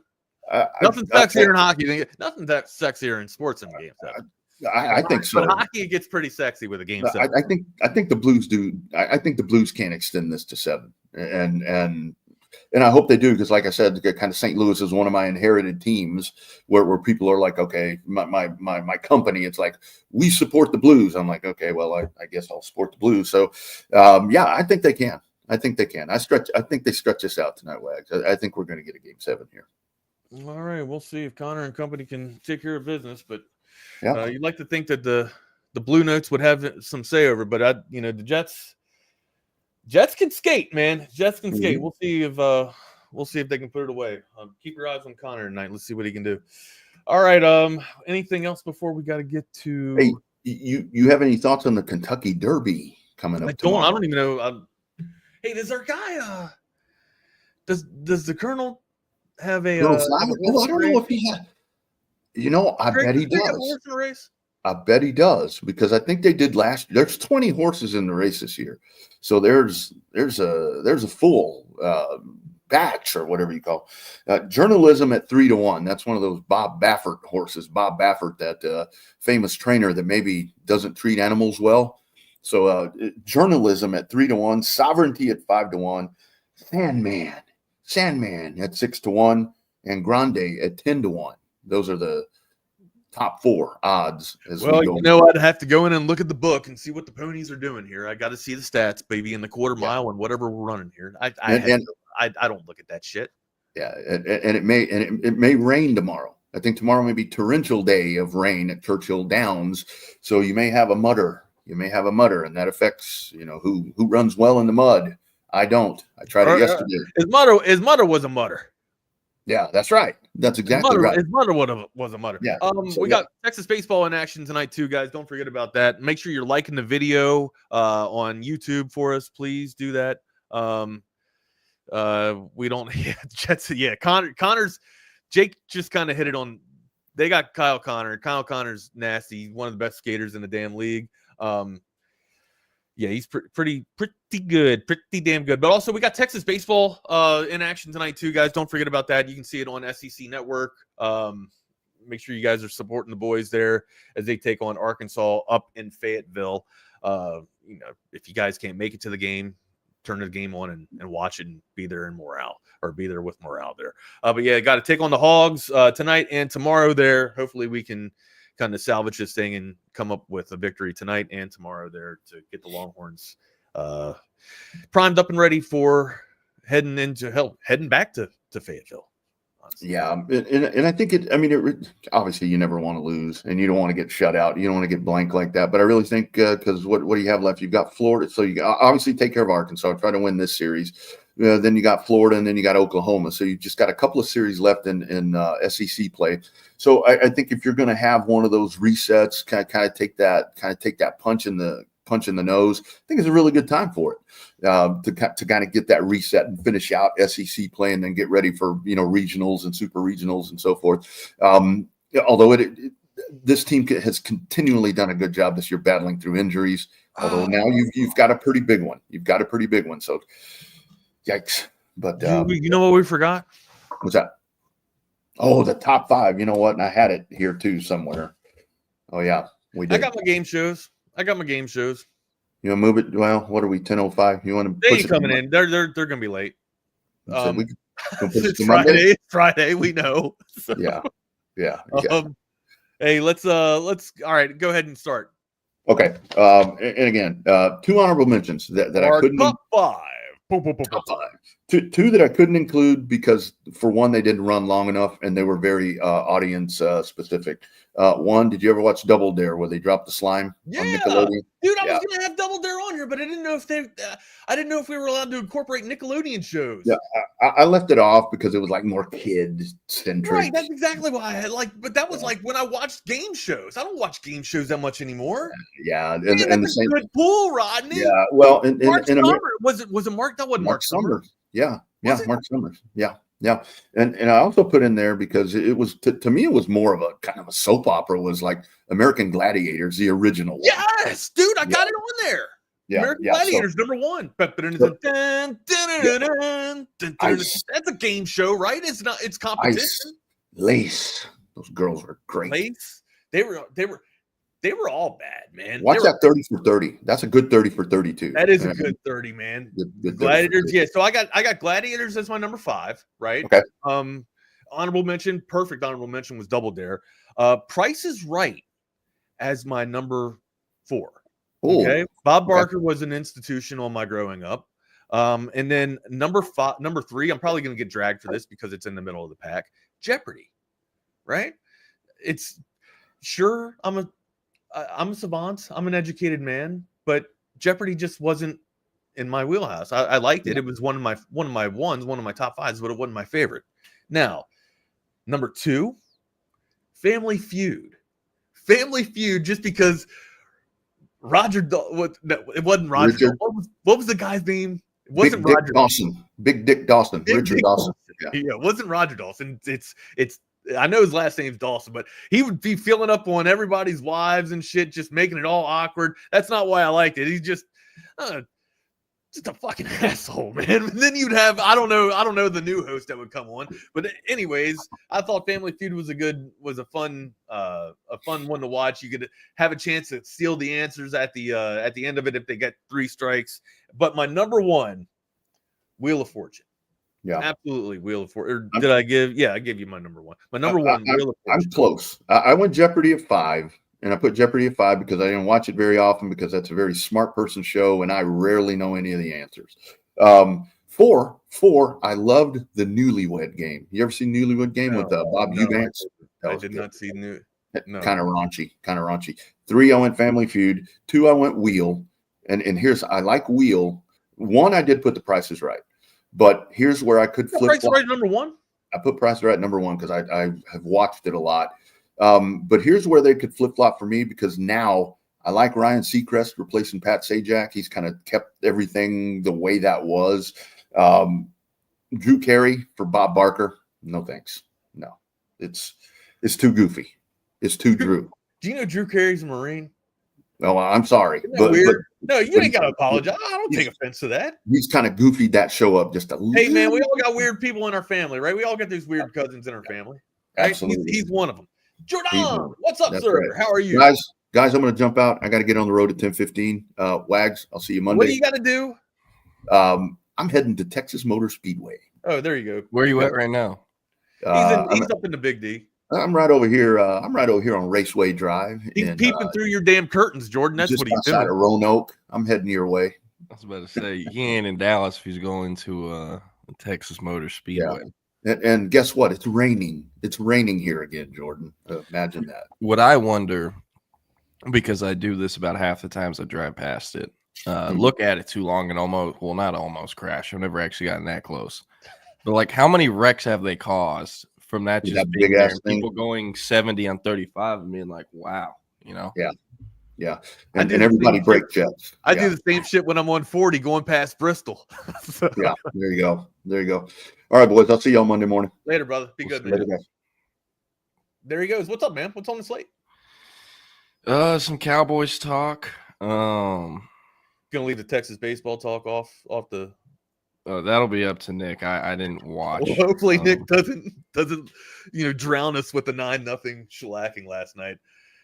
Yeah, what happened? Rio, man, they got to Rios quick, dude. It was bad. We're not talking about it. Okay, we are not talking about it. Hey, Jordan just intervened there, and he's the Nick / Jordan is actually intervening the no talk policy here. He's our PR rep for this, so this is where we're at.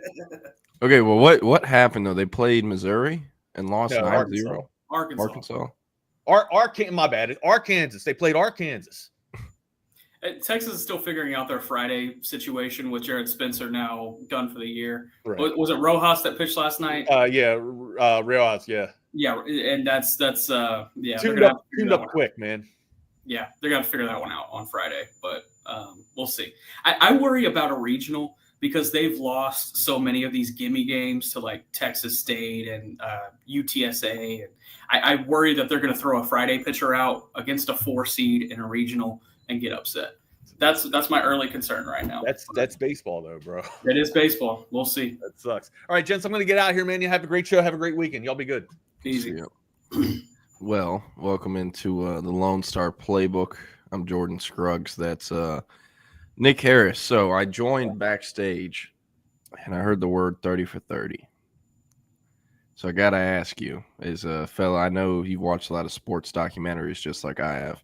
Yeah. Give me your top 3 30 for 30s. You can do an honorable mention. And then outside of 30 for 30s, if you want to even do more, you could do top 3 of just sports documentaries in total. I don't know if it's a 30 for 30, but it is an ESPN film sports documentary. We'll count that. We'll count it. The Life and Trials of Oscar Pistorius. That one is insane. What's up, CB? It's about that South African Olympic runner who had the prosthetic legs, and he made the actual Olympics. This was like back in like 2012. And then like 2 years later, he was 2 years later, he was accused of shooting and killing his girlfriend. And he did shoot and kill his girlfriend, but he thought she was an intruder, and it became like a whole case, and he's in prison. Even though South Africa declared that like he did it unintentionally, he's still in prison because it was reckless, I guess. So it was a crazy. That's a crazy one. It's like three parts. That one's wild. I love the June 17th, 1994, whatever it is, the one where like a shit ton of things happen in one day. It was the finals, OJ doing the race. Yeah. Jack Nicklauson's and the World Series and the earthquake. It won the World Series and the earthquake. That was a completely different episode. World Series in October, big dog. That's right. But there was something else going on though, I think, with the MLB though that same day. Yeah, Ken Griffey hit like 3 home runs or something. It felt like filler content, but he did it, I guess. But that's a really good one. The one about Marcus Dupree, that's a great one. That one really stands out as far as I think about 30 for 30s. There's no order there, but those are my favorite. And obviously the Carter boys, the one about Dallas Carter, that one's great. They did a great job with it. Yeah, the one that like first introduced me to 30 for 30s, and I think like really got me into them was the Fab Five. I like that one a lot. They're not really like I'd say the best one, but the one that got me going. I like the Marcus Dupree one. Yeah. That one's dope. You know, one of the kind of rare sports stories that doesn't have a happy ending. Yeah. So I think that's what kind of makes that one special. I'm trying to think of other one. The Bad Boys one was awesome. I really like that one. And then I think this was like an ESPN Films thing, but I'll go the like Larry Bird, Magic Johnson. Like it was like an ESPN series just about their rivalry. The one about I think it was called Winning Time about Reggie Miller. That one's pretty good too. That's a good one. And then as non 30 for 31s, I actually really like the one Netflix did on Connor Stallions. It was good. That was good. You come out of that like, okay, he's not that bad. Not really. I mean, like he's anybody in his same position would have done the same exact thing. Yeah, but like how many people are deciding their life trajectory, where they're going to college, off of being like, hey, I want to be a good football coach one day. What do all of these great coaches have in common? They all went to military school. So I'm going to go to the Naval Academy instead of Michigan. Yep. Oh, and then while I'm stationed out in California, I'm going to fly on my own dollar to these games just so I can be on the sideline, saying calls or whatever. I respect that. That's the fucking grind. I respect that guy. I do. I know, but like, man, you love Michigan that much. That is crazy. Like go down the street to Sac State or something. Like I'm sure they can. That is true. That is true. Yeah. So I never watched the Florida one because I just heard it was a fluff piece. I saw the Johnny Manziel one. I hated that one. That they lied about several things in that one.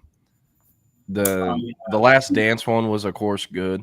CB, the Manti Te'o Netflix doc, that one was crazy. That one I still need to watch that one. Okay, so I have watched the Lem Bias one without bias. It's been a minute though. Really like the Junior Seau one. That one is very good. And I still need to see obviously the Manti Te'o one. But I don't know. There's any good ones coming up? Oh man, not that I'm aware of. I got to throw in the Court of Gold. I know I've mentioned it a couple times on this show, but the one that they just released about the Olympics last year, that one's great. It's so good, very well done. I don't know of any that are coming up off the top of my head. There probably is one that I'm just forgetting, but those are. Yes, this is what it is. The Brett Favre one's coming out soon. Gotcha. That one will be interesting. Yeah. Where's Hard Knocks at this year? Well, they were going to do North Carolina, but Jordan Hudson got in the way. Which that whole situation. Are we worried about Billy B down there in Chapel Hill? I don't know. I don't want to know what type of blackmail she has on him. I'm a little bit worried about Billy B. This is not. I need somebody to go interview Tom Brady or Julian Edelman, somebody that's been around Bill Belichick a long time. Be like, no, F that. Let's get Gronk's thoughts on this. Who? Gronk will tell it like yes. Aaron Hernandez.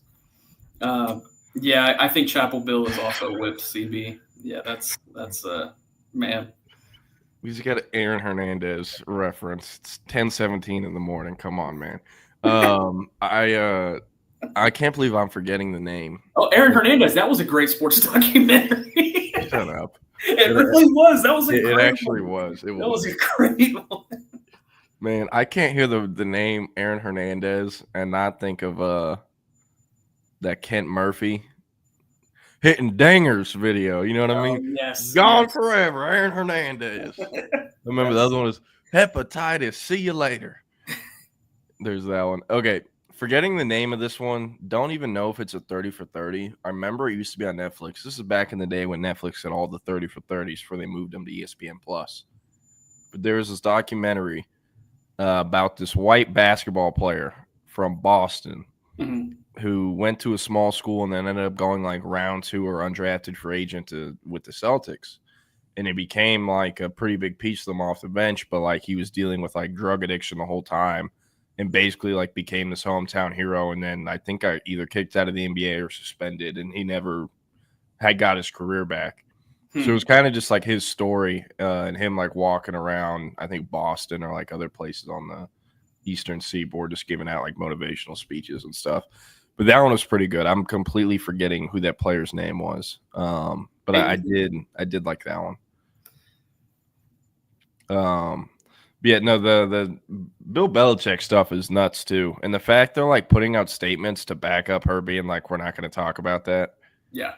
Like about how they met on this plane in 2021. Weren't you married in 2021 still, Mr. Belichick? There's some strange shit going on there. There's some very strange shit going on there. Yeah, the Pony Express one was good too. I just like Eric Dickerson. This shit's legal now, man. Can you just admit all the stuff that was given to you illegally, please? Yeah. We just want to hear all the stuff that's never actually been reported. But yeah, I need to see Celtic City. I don't know what that one is. Quad Standard Labs. Okay, I've not seen that. Apple TV has a New England Patriots documentary.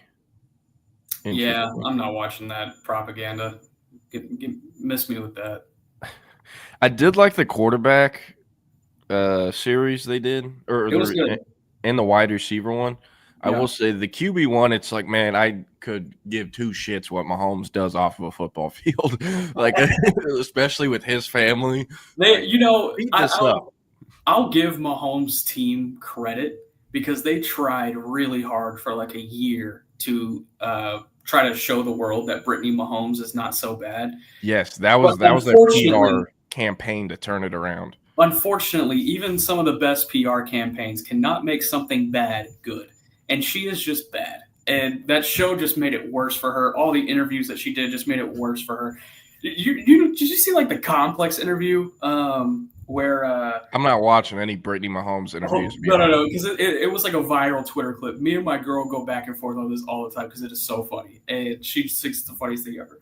And it was like where they would have like little flashcards and they try to like guess like their favorite superhero or whatever. And she was like, one of them was like, can you guess Patrick's favorite food? And she goes, fried chicken. And he's like, She's like, what do you mean? It's fried chicken. And she's like, nope. He's like, it's Tex-Mex. And she was like, oh. Yeah, I do remember that one now that you said it. I mean, it's just every time she opens her mouth, it's bad. It's bad. Yeah, I forget this Catholics versus Convicts one. I remember they also had the man, this one is a throwback. I doubt any of the Colorado fans nowadays even know about it. But that documentary about Colorado when they were good and how they basically, one way or another, what happened at Nebraska where they were like, hey, all these teams have players from parts of the country. We don't really recruit or have those types of kids on our campus as regular students. Let's go recruit them. We need to win games. And one way or another, football ends up being the biggest thing, and the guys are allowed to get away with stuff, or crime or other stuff, because they're good football players. And I think it was Catholics versus something, I believe. It wasn't Catholics versus Convicts for the Colorado one. And there was also it was about how the Colorado coach, it was also about him. I think McIntyre was his name. And that was when they had the quarterback who basically led them to the national championship and then passed away, or close to the national championship and then passed away. And he was one of the few guys who has his number retired, who Dion referenced, and they were like, oh, you have to only get people their flowers when they're dead. Like, we have to wait till Shador dies to retire his number. And it's like, okay. Yes, actually. When you take that stance, you're going to be right. But it's like, man, come on. Fifth rounders shouldn't have their number retired. Yeah. You know? Yeah, the Craig James, we need to get him to admit to that too, just like forgot about that. Eric Dickerson. Yeah, the wide receivers wasn't as good. I wish we could have had like a true 30 for 30 on Mike Leach before he passed away. And I'm sure something will be done one day, but it won't be as great if he's not still around, you know? I wish we got one on that. Yeah. The Deebo Samuel parts of wide receiver are funny because it's just like he's hurt and it's him at his house doing rehab or something. And he looks like 10 pounds overweight. Yeah. But yeah, the magic moment. I love this one when this one came out. Yeah. Because, like, you know, we obviously weren't alive back then. A lot of people our age don't even know how good, like, Penny Hardaway actually was. There's a documentary on this. I need to get Jeff on this. Nick, do you know what this is about? No, I don't think so. Oh, my God. Nick. We're about to open up a can of worms here. Man, so Jim McElwain or McElwain, whatever it is. I think it's McElwain. Well, damn, I had to turn off blur on safe search. All right. Did you get that bad? So he was the Florida head football coach. Okay, it's 10 minutes. I found the thumbnail for this. It's the Florida head football coach. This video comes out of him, or photo comes out of him on a shark like this, right? Nude on a shark that he just caught while he is the head football coach of the Florida Gators. Here's another one, right? He's on Twitter, and I think in press conferences denying it's not him. It obviously was him. Like, it's clearly a photo of him. One of the first cotton 4K moments that existed. That is insane. And I believe not too long after he was fired. Let me make sure I get this right. Going to Wikipedia. No, where is this? It's just the fellas, you know. Hey, I caught this shark. Take a picture of me with my butt on it. Yeah, for real. Okay, never mind. This shark thing is going to be too hard to dig into on Wikipedia. One of y'all can provide the summary there. I'm going to be watching that at some point today, though. Send it to me. Throw me the link. Yeah, but anyways, we'll get into the important parts. Stop talking about a sports documentary. So when you were on Monday, you had talked about how you had to run. There's a development happening with the Dallas Cowboys and figuring out wide receiver. They didn't draft one. They clearly need another receiver on the roster who can get open besides CeeDee Lamb, and they don't have that right now. So I guess just fill us in on the latest. What was that report about, and anything new on that since Monday? Yeah, they are working on finding a wide receiver too. They are working the trade market pretty extensively, and you know the Cowboys are pretty notorious for not being big spenders, whether it be in the free agent market or the trade market. They're trying to spend big here. It's one of the few opportunities where they want to go get somebody for, and if they have to spend a second, third round pick, they will. It just kind of depends on who the talent is. But you look at the draft and how the draft shook out. There's a lot of teams now with a surplus at wide receiver who could be trying to offload really talented guys who could be more than capable of being a number 2 in Dallas. So that's first and foremost. The report that I had on Monday is that there's building team interest in bringing back Amari Cooper. And the reason for that being, you know, they had interest in Cooper going into the draft. He's currently a free agent. They had interest in him going into the draft. They come out of the draft without drafting a wide receiver. The only receiver that they added was Trayshawn Holden, an undrafted free agency. He's not going to be number 2 capable. But they are looking at Amari Cooper in that free agent market. So if they can't find anybody in the trade market, they can't find a trade partner to tango with, you can bet your bottom dollar, bet your top dollar that they will be looking at Amari Cooper pretty hard to potentially bring him back into Dallas. Now, you go back to how the split happened with Amari Cooper in Dallas the first time. There'd probably have to be some hard feelings that would have to get smoothed over. Mike McCarthy was a big part of that. Mike McCarthy is no longer here. Amari Cooper has an interest in being back in Dallas, so it would probably just require a conversation between Jerry Jones and Amari Cooper or whoever else in Amari Cooper to, you know, be able to move forward with, you know, the right mindset. But I think it's more than possible, just kind of understanding both sides. But that's where things stand. And this is something that I expect to get done in the next few weeks. It's not going to be super soon, but they do not want to go into training camp without having that number 2 wide receiver. Yeah. So you mentioned them looking into trades probably before they would actually try to sign an Amari Cooper or someone like him. Who would be those trades? You know, any guys that are on the block, maybe behind the scenes, that you just think make a ton of sense for their current teams to try to part ways with them? Yeah, you know, there was a report last week by ESPN's Todd Archer that I was able to confirm on Monday that they were in trade talks with a team in the AFC North about a wide receiver. George Pickens is obviously the name that comes to mind, but also Rashad Bateman is a name that could be on the trade market around this time. Andre Yosivas for the Bengals could be on that trade market too in the AFC North. But I think you look around the league, I think there's more intriguing options. If you told this team, hey, you can go get Jameson Williams for a second-round pick, go do it. I don't see how that could be a no at the end of the day. Like, sure, you probably have to approach paying Jameson Williams, but Jameson Williams had 1 year that was torched by suspension and another year where he couldn't really find his placement on the field. And then last year he finally exploded and had a 1,000-yard season. So it's not like you'd have to be paying him CD money. You'd just be paying him number 2 money, and that type of guy you're looking for anyway. So Jameson Williams is an interesting one. Green Bay all of a sudden has a surplus at receivers, whether it's a Romeo Dobbs or a Dotavian Wicks. There's a couple of names there that are interesting. The Buccaneers all of a sudden have a surplus at receiver. Would they be willing to part with Jalen McMillan? But is Jalen McMillan worthy of a number 2 wide receiver role? There's a lot of teams around the league that have those kinds of situations on their depth chart where a surplus could benefit Dallas in a potential trade scenario. But they are doing their homework. They are doing extensive homework with multiple teams trying to find guys that make sense. Can I interest you in a Ricky Pearsall or Brandon Ayuk? No. You couldn't interest me. I'm just saying. You could not interest me on that. Figured I'd try. Have you heard anything on this? Isaiah Bond? He has to be pretty damn guilty, right, if he still hasn't been signed? Yeah, a lot of teams are just waiting on the dust to settle on his case.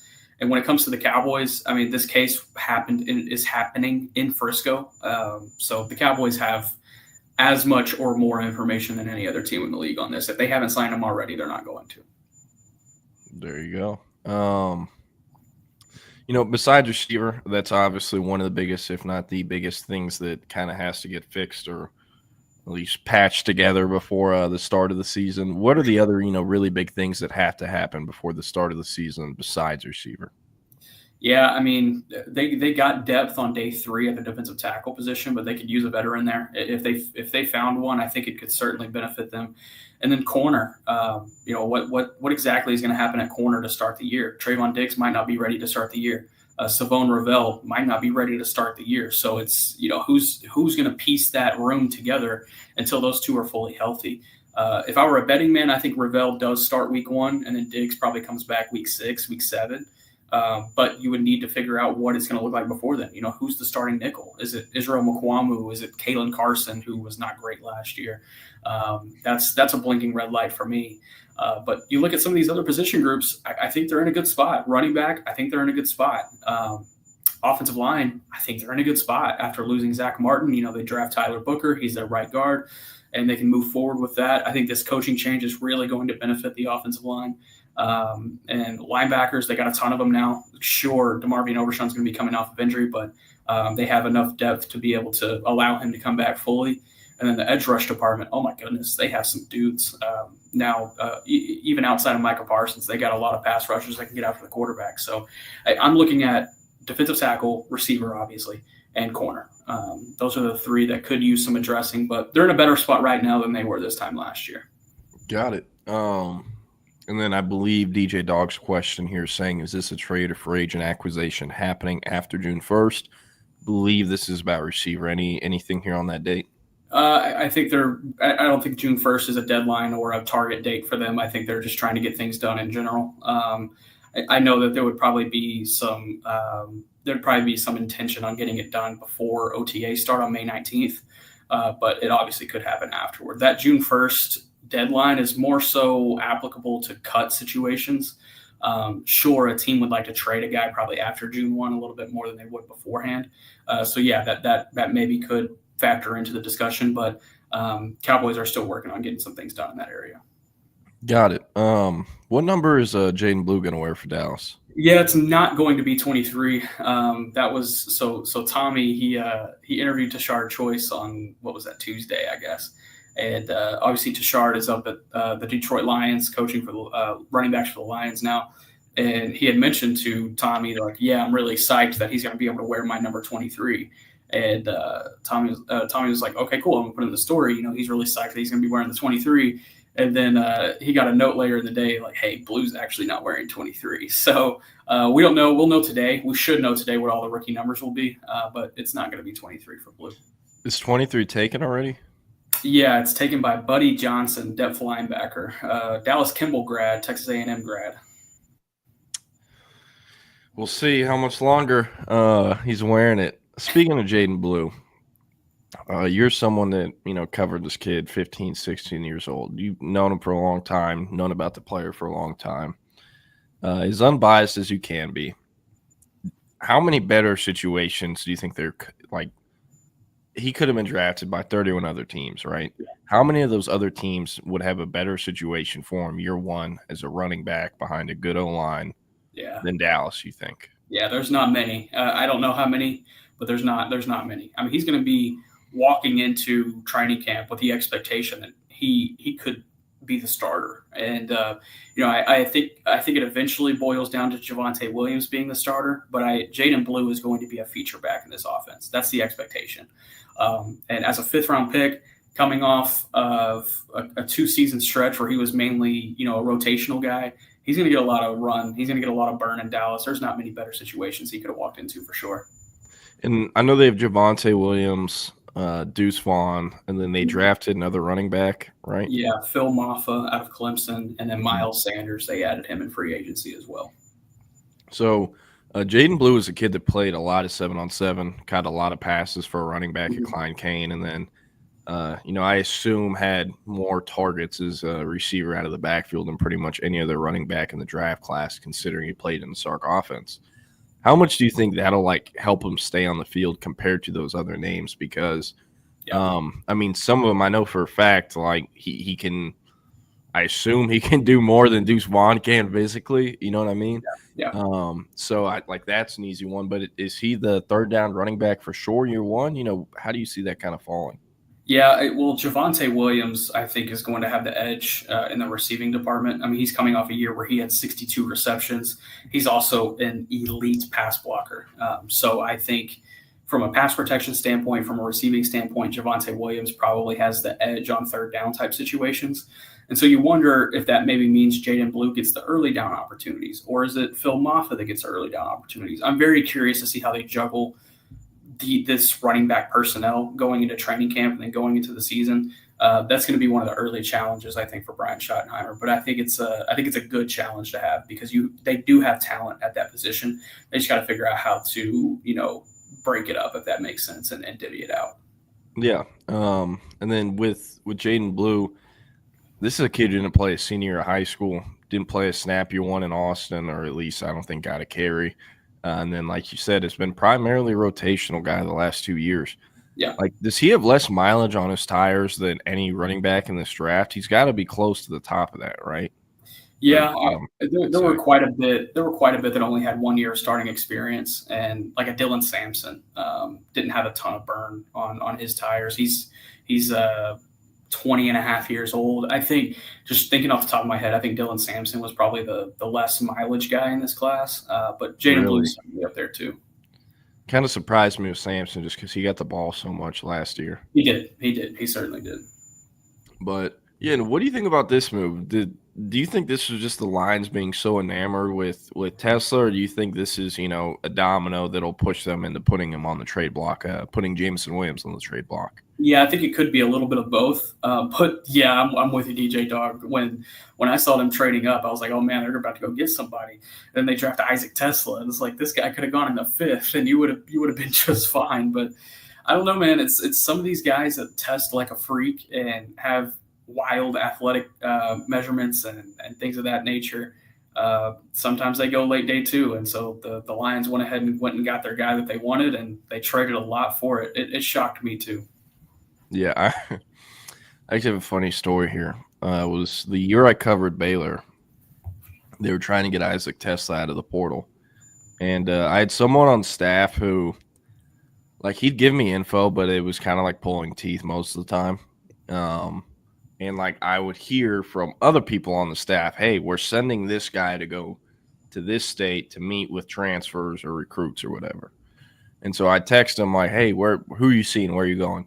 Yeah. And during high school stuff, he'd tell me first name, last name, how they felt, whatever. But man, during the portal, it is impossible to get info. And he went up to, I believe it was Wisconsin, where Isaac Tesla was either playing D2 or D3 football when he went in the portal. And he wouldn't tell me the kid's name. And I don't even remember the name of the town that the D2 or D3 school he's in, but he just sent, I'm in blank Wisconsin or whatever Midwest state it was. I'm like, are you kidding me? He's going to make me search whatever college is in here. And I end up finding like that is, the only small university there. And I had to dig through their stats to be like, okay, it has to be this Isaac Tesla guy. Pull up his Twitter. Baylor offered him like 10 minutes before I looked up his Twitter. And I was like, yeah, it's this guy. And then was kind of blown away because his portal recruitment for the most part was like a bunch of duds. Like it was like Baylor and like Purdue and like Indiana.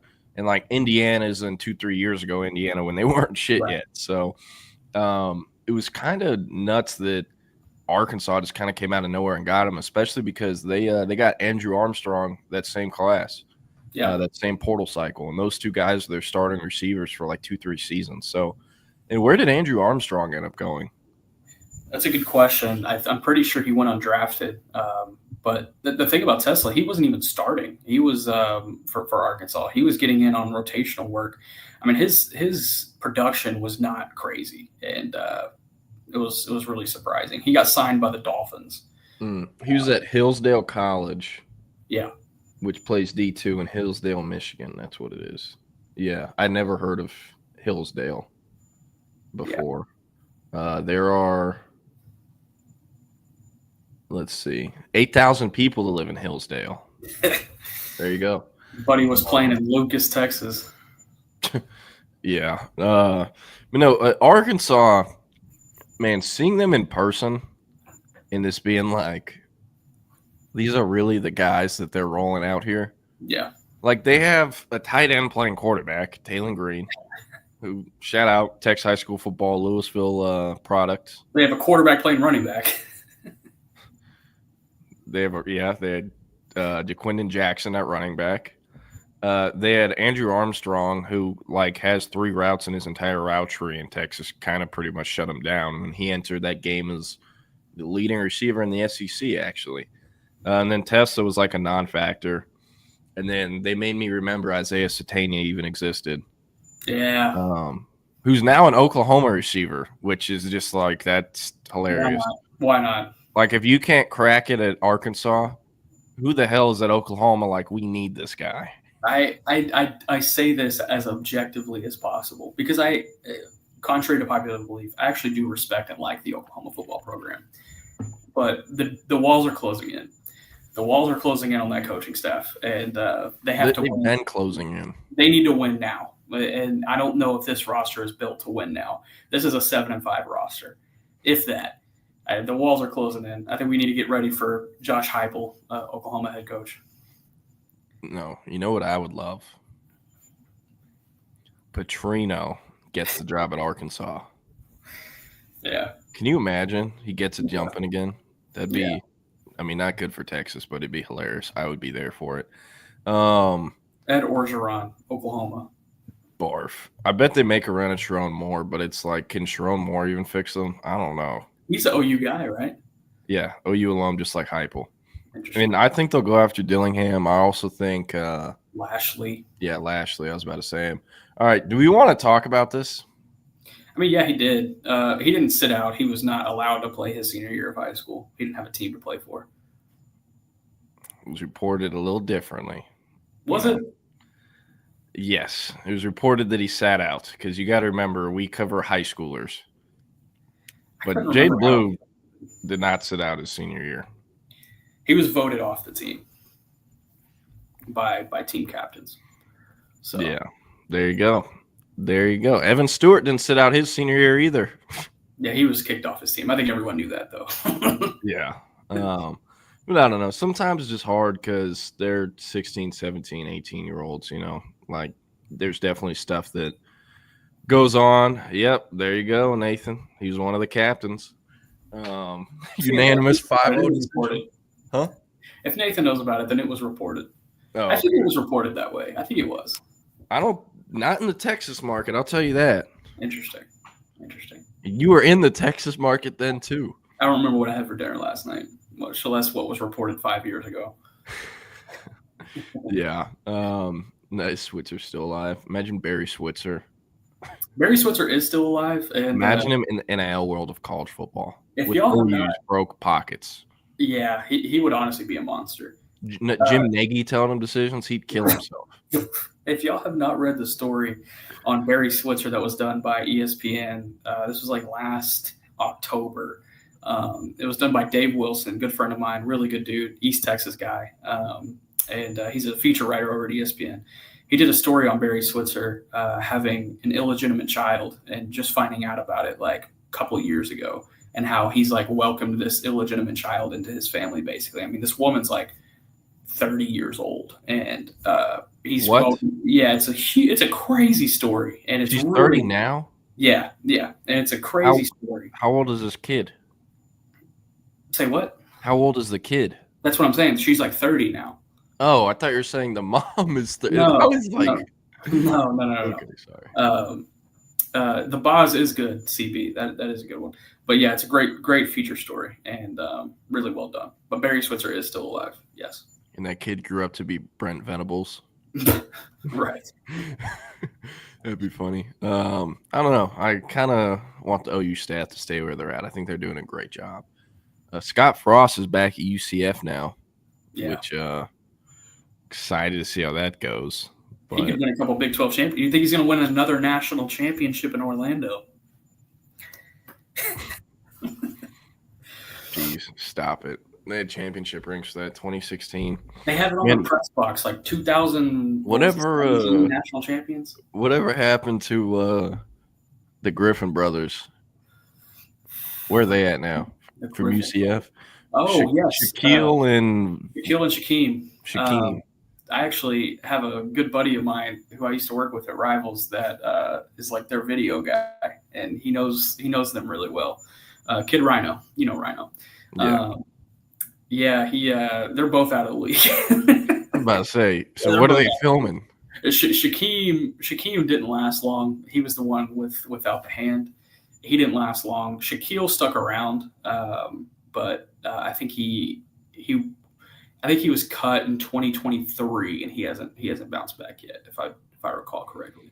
Damn. They were fun though. Shaquem was a dog. Hey, why was Switzer arrested at the Austin airport here? I actually don't know about this. I'm gonna dig on this today. Wait, what? Is this true? Trev Alberts? That is true. Is it? Yeah, Dylan Gabriel was at UCF. He's not old enough to be on those teams, though. Yeah. He's not that old. He's almost that old, though. Yeah, that was Blake Bortles. That was what? That was Blake Bortles. 3 overall to the Jags. Yeah. Wasn't that the same draft as, like, Mahomes? No. Or Jalen Ramsey? Mahomes and Baker Mayfield are the same draft. Oh, okay. And Ramsey went 4 overall. I don't think Jacksonville had 3 and 4 back-to-back, unless I'm not remembering correctly. Yeah, you're right. But, all right, good. Got to ask you. So I asked Will this the other day. Hey, this is some breaking news here. Greg Popovich is stepping down as head coach of the Spurs and transitioning to full-time team president. Damn. End of an era. Who was the interim for them this year? He's not going to get the job. I'll just say that. I can see his face, but I forget his name. There's probably I don't know. They're not going to Rodney Terry it? No, not at all. Hey, I know someone who needs a job. I would love to see. I know a basketball coach that needs a job in the Austin area. Yeah, I was about to bring this up, Rob. I wonder if they interview Becky Hammond. That would be very fascinating. Can you imagine Gus Fring coaching the San Antonio Spurs? Man, he'd be like, "Wow, a 7-footer! I didn't know they made y'all." I think we should trade you. You don't look right. Man, that video of Wemby playing soccer over in I think it was Europe. Yeah, that stuff was nuts. It could be Doc Rivers. Whenever Doc Rivers is looking for employment here in a couple weeks. Damn. All right. Did they talk about any stuff like this in that Switzer story your buddy wrote for ESPN? No, because why is the head football coach of the Dallas Cowboys You need to be moving with a pistol in your bag. And why are you driving? Or why are you flying to Austin? Just drive to Austin. Jeez. Yeah. That's funny, though. Yeah, man. Tim Duncan looks like a whole nother dude right now. He does. It's hilarious. The gray dread. Shout out for him not putting hair down in those things. I know a lot of others. Yeah, okay. I remember. I know about this Mel Kiper moment, but I never put it together. That's who Trev Alberts is. That's funny. I don't know. The Spurs go get Joe Mazzulla. Could you imagine his ass in San Antonio? It would not pan out. Yeah. Okay. So I asked Will this the other day. I'm going to ask you this. So you know a fair amount of inside stuff about the Texas program one way or another. But what do you think are like a few of the biggest things that aren't being talked about this offseason that are actually going to be a pretty big deal for Texas? Shut up. This upcoming season. We are not talking about that on this show. Let me think. I like how you knew what I was referencing. Something we're going to be talking about more. I think this this like linebacking core is very fascinating to me. Who's going to be the guys that step up there? Is it a Leon Golefau? Does he become a day 2 draft pick type talent? Ty Anthony Smith, does he emerge as a starting linebacker type talent? There's a lot of young talent in that room that I think can step up and be pretty legit. I'm just wondering what it'll look like. I think we're going to be talking about that a lot more. Yeah, and obviously the offensive line. I know we're talking about it now, but the offensive line is going to be very fascinating to see how it's pieced together. Yeah. Everything's pretty set there except right tackle. But man, at linebacker, I'm very curious how they'll use Trey Moore. That one's kind of fascinating because, the kid had he appeared in like 3 games his true freshman year. He redshirted year 1 at UTSA, and played in 2 seasons across 3 years, and I believe he had like 22 sacks across those 2 seasons. At Texas last year, I believe he had less than 10 sacks. Yeah. And it's kind of like, he looks like he could be an NFL edge rusher. Yeah. The problem is he's like 6'1", 240. Yeah. And if you're that size at that position in the NFL, it's because you're a Colin Simmons level athlete that can get off the line of scrimmage that quick, right? Yeah. Trey Moore is not a Colin Simmons level athlete. He's a very good one, but there's very few Colin Simmons walking around. That's why he's as good as he is. Yeah. So I did hear him kind of getting moved out to linebackers, partly because of his NFL hopes. It's going to be hard for him to get drafted as like a 6'1", 240-pound edge rusher. Yeah. But Texas has been very, very tight-lipped with how they've been using him this spring. So I do think they're mostly just trying to keep it under wraps so that they get to week 1 in Ohio State and there was no possible way they could have prepped for him to be off ball, then on the ball, then back at edge or whatnot. Sorry, I just got a text. But with Trey Moore, I'm fascinated to see how they use him, especially because, I think edge is a position of strength for Texas. But, man, after Ethan Burke, his backup's Colton Vasek. Colton Vasek has not played very much, and he's been hurt. On the other side, it's Colin Simmons, and he'll rarely come off the field. But his backup is Zena Umeozulu, who has not played at all. So, Lance Jackson will play a bit as a freshman. Smith Arugbo is not going to play a snap this year. He's getting surgery, had surgery earlier this spring, hasn't participated in the spring. But, man, I think the edge room is a lot more top-heavy than people think. But, this is a great question, Nathan, after Nick Brooks. Yeah, they're going to have to go to that hookah lounge on Guad because that's the only thing they can get into now. Man, hey, they're going to be Saturday night official visits. Blew up the spot. Saturday night official visits going to be playing like Xbox in that in them Sandjack dorms. They're gonna be on the 14th floor of Jester talking about, hey, I got a view, bro. Come take a look. Hey, I got 2K26. Come fuck with me. Yeah, they I'm very curious. Pre-release CFB 26, and you're in the game. Hey, come on, pal. You got to go to Texas first, though. No, it'll I'm very curious to hear what goes on official visits or unofficials, I guess, going forward. As you can tell, they weren't hosting any official visitors during that Nick Brooks weekend. Those are all unofficial guys. So What cracks me up is whatever Nick Brooks blew up the spot on to Austin police. It reminded me of Jamon Tapp a few years back talking about his visit to Texas, and I think we've told this story on the show here before. But yeah, we can do it now, especially because we don't even know where he's playing. He's at Southern Miss. He's at Southern Miss. That's right. That's right. But he. Sorry, time out real quick.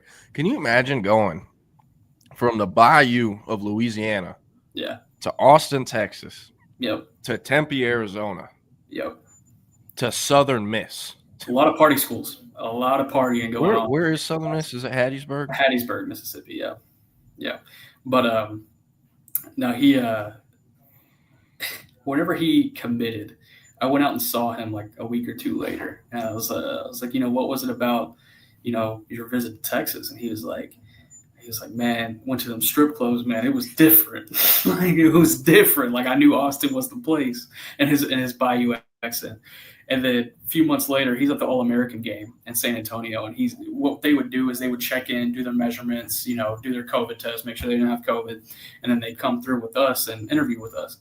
And he came through and interviewed with us, and I grabbed him, and I was just talking about, other than, what you know about Austin, what is it about Texas that excites you? And he's talking about it. He's like, yeah, we're gonna have some fun down there. Trust me. He's like, I can show you. I can't tell you. And I was like, okay. So we get off the interview, and I think he's like walking out of the room, and he's pulling up videos from the strip club from his visit in Texas. And he's like, look, man, like this is me in like 3 months when I enroll.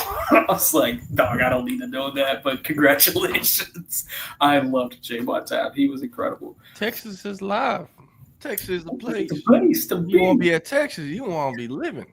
And that's facts. That's facts. And we need to get him. We need to get him on like the recruiting staff when he's done. Shit, we need to get him on here. You think he'd do an appearance for free? Yeah, probably. I don't know, man. I remember Oviedo, Texas. I remember. Man, I mean, we find out Drew Makuba was going to Texas, and what's it called? Hank and I hit him up, and we're like, "Hey, man, can we interview you? Get commitment quotes? Like, we know it's going. We know it'll be Texas. We're not going to spoil your moment." Yeah. And he's like, let me talk to my agent. His agent Texas, like, we'll do it if y'all pay us. And I was like, man, fuck this. Like, come on, Drew. Also, with Jamon Tapp, one of the best stories, too. He gets kicked out of the spring game at LSU for fighting kids in the stands after he's trying to recruit them to Texas. Yeah. Hell of a story. There'll never be another Jamon Tapp. Ever. That was one of my favorite kids I ever covered. Yeah. All right, so a few comments here. Vosick, this is a good point, but you can't flash every play and then get hurt, pretty often too. You got to be more durable. This is also, I get to thinking, but like it's 2025. That's just not how this works. Also, the amount of like kids that I've had similar situations with, you talked about with Jamon Tapp in the interview, where it's like, man, what's your favorite part of the visit? Yeah. Man, we had a time last night at sea, and I'm like, yeah, I'm just not reporting this, That happens. Not often, but it's happened multiple times. Once a cycle. Once or twice a cycle. Yeah. Shit even happened at Baylor. You know what I mean? They're like, we went to a frat party last night. Like, shit, I hope so. It's an official visit in Waco. What else? What else is happening? Like, you go into like the compound where the siege happened back in the 90s. Be like, at this place, they're doing like history lessons. You think they had Austin Novosad out there at Mount Carmel? Hell no. They weren't doing that. Novosad. One of the best stories. Bryson Washington, who is out of Franklin, Texas. He's going to be a draft pick. He will be a draft pick, and I'm going to get to show my ass for it. I have receipts of stamping him. But Bryson Washington, dog, played a 3A ball, small school ball at Franklin, Texas. Took him to, it was either 2 or 3 state championships in a row. When his final game was a state championship game, which they won, and that extended their win streak to, I think it was like 38 or 39. which was at the time the longest streak in Texas high school football. Just total dog. Was a running back. Sorry? It was the longest active streak. Yeah. Total dog. Got recruited as a linebacker, running back, wanted to play running back, actually committed to SMU, and then later flipped to Baylor once, they realized no one actually kept recruiting him after he committed to SMU. But nonetheless, they have him on an official visit. And I get told by another kid in the class at this frat party they're at, there's a few guys on the Baylor team who, they have fighting backgrounds and would kind of fight for money. Like they put cash down and be like, hey guys, let's, who's going to win. I don't think they actually were like knocking each other out or whatnot. They just tap out. But apparently Bryson of Washington is like, man, y'all fighting? Y'all fighting? I brought bread. Let's go. And apparently knocked out, actually, like they weren't doing that, but he took it there. Knocked out 3 active Baylor football players. Never got the names, but he did that on his official visit. Keytron Jackson had to be one of them. Committed. He wasn't on the team yet. They got him like 6 months later in the portal window. But they had him in Aranda's office, and he committed the next day on the spot in Aranda's office. And I remember the very last time I ever saw Bryson Washington in person, spoke with him, was after that state championship game, like a few weeks before he's going to going to move into Baylor. And he just had like 300 yards on like 18 carries, like 10 tackles. Just great game, MVP, great way to cap his high school career. And, interviewing him after, hey, all behind you, but Baylor's up ahead. What are you going to major in? Do you know what you're going to major in yet? Because some guys, they still don't even know when they're moving in. And he was like mixed martial arts. No. I swear on everything I love, he said stretching and shit. Like, the stretching and shit stuff. I was like, calisthenics? And he was like, yeah. I didn't know the word, but stretching and shit. Or maybe is it calisthenics? Kinesiology. That's what it was. I knew it was a K word. Yeah, I'm also like Bryson Washington, but hey, that's an NFL player going to change his family's life here in about a year. First eligible draft next year. Had 1,000 yards as a true freshman, 1,000 yards as a redshirt freshman. Damn good player. The boy. Texas recruited him to play linebacker, but eventually backed off. What could have been. I'm going to have to get out of here a little early, getting ready for a rookie mini camp, but all good. I will see you guys on Monday. It's been a pleasure. Yes, sir. We'll see you. If you want to dip, you can. I'm just going to talk about this comment for a little. Y'all be easy. Thanks, fellas. Peace. So at the All-American Bowl, each year they have guys who drop out late, right? They either extra early enroll at their school so they can do bowl practices, or I don't know, they're just weak and don't want to do it. A lot of times kids literally back out of it for no reason. They think it'll hurt their ranking, not knowing it hurts the ranking if you don't show up and give us, evidence on tape or in person that you can beat other top players in the country. Because the guys who show up and do that clearly aren't scared of the competition. But anyways, with Jelani McDonald, he was a late invite because other people had dropped out. Like, was literally invited to play in the game like 2 or 3 days before kids started getting flown down to San Antonio. Drives down and all the late invite kids are always stayed at Texas kids because usually like they have to get there that day or, days from then. So it'll be a kid from the state that they know can at the very worst drive or, the flight isn't too expensive if they have to pay for it. And with Jelani, gets invited like 48, 72 hours before, shows up. And this is also just Jelani, who he is, but is extremely confident, not cocky, but confident. And he's just kind of walking around with his chest out like he was the first player invited to that game, like he was the best player there. And the whole week throughout practice, throughout the game, everything, carried himself and walked around and was confident like he was and truly believed he was the best player there. And he was one of them. I wouldn't say he was the best, but that's always who he was. So when it came time for him to be on NBC, we're all just watching as big fans of him just because of the mentality he brought throughout the week. Like, great guy. I think NFL teams are going to be in love with him. He won't come off as, I don't know. He won't come off the same way Jade would. I don't think in that way, but similar kind of vibes where he's just an ultra competitor who's, super confident in himself because of all the prep he's had to do to get there. Also, I'm just a huge Jelani McDonald fanboy. I mean, the kid averaged like 29 a game as a junior in basketball. Also triple jumped like ridiculous. I think he went like 44. And at high jump or long jump, which was his best, he jumped like 24 and a half in one state. So always been a great athlete and an easy guy to root for. But anyways, we're going to close it out. I encourage you to get over to the Texas Sports Unfiltered app. Up next is lifetime Longhorn and NFL Pro Bowler Adrian Phillips joining Third and Longhorn to talk Texas football, his career, and plenty more. So get over to the Texas Sports Unfiltered app. And then back at 2 p.m., Chip and Zay will be on the live stream, Facebook, YouTube, Twitter, Twitch, wherever your live stream. And I'll be signing out. DJ Dog, CB, Jake Bayless, Nathan, Quad Standard Labs, everyone who tuned in today. Appreciate y'all. Rob, Latendre, Doza. Appreciate y'all tuning in. And then everyone on podcast platforms, we appreciate you as well. Thank you so much. And y'all have a great weekend. I'll see y'all on Monday.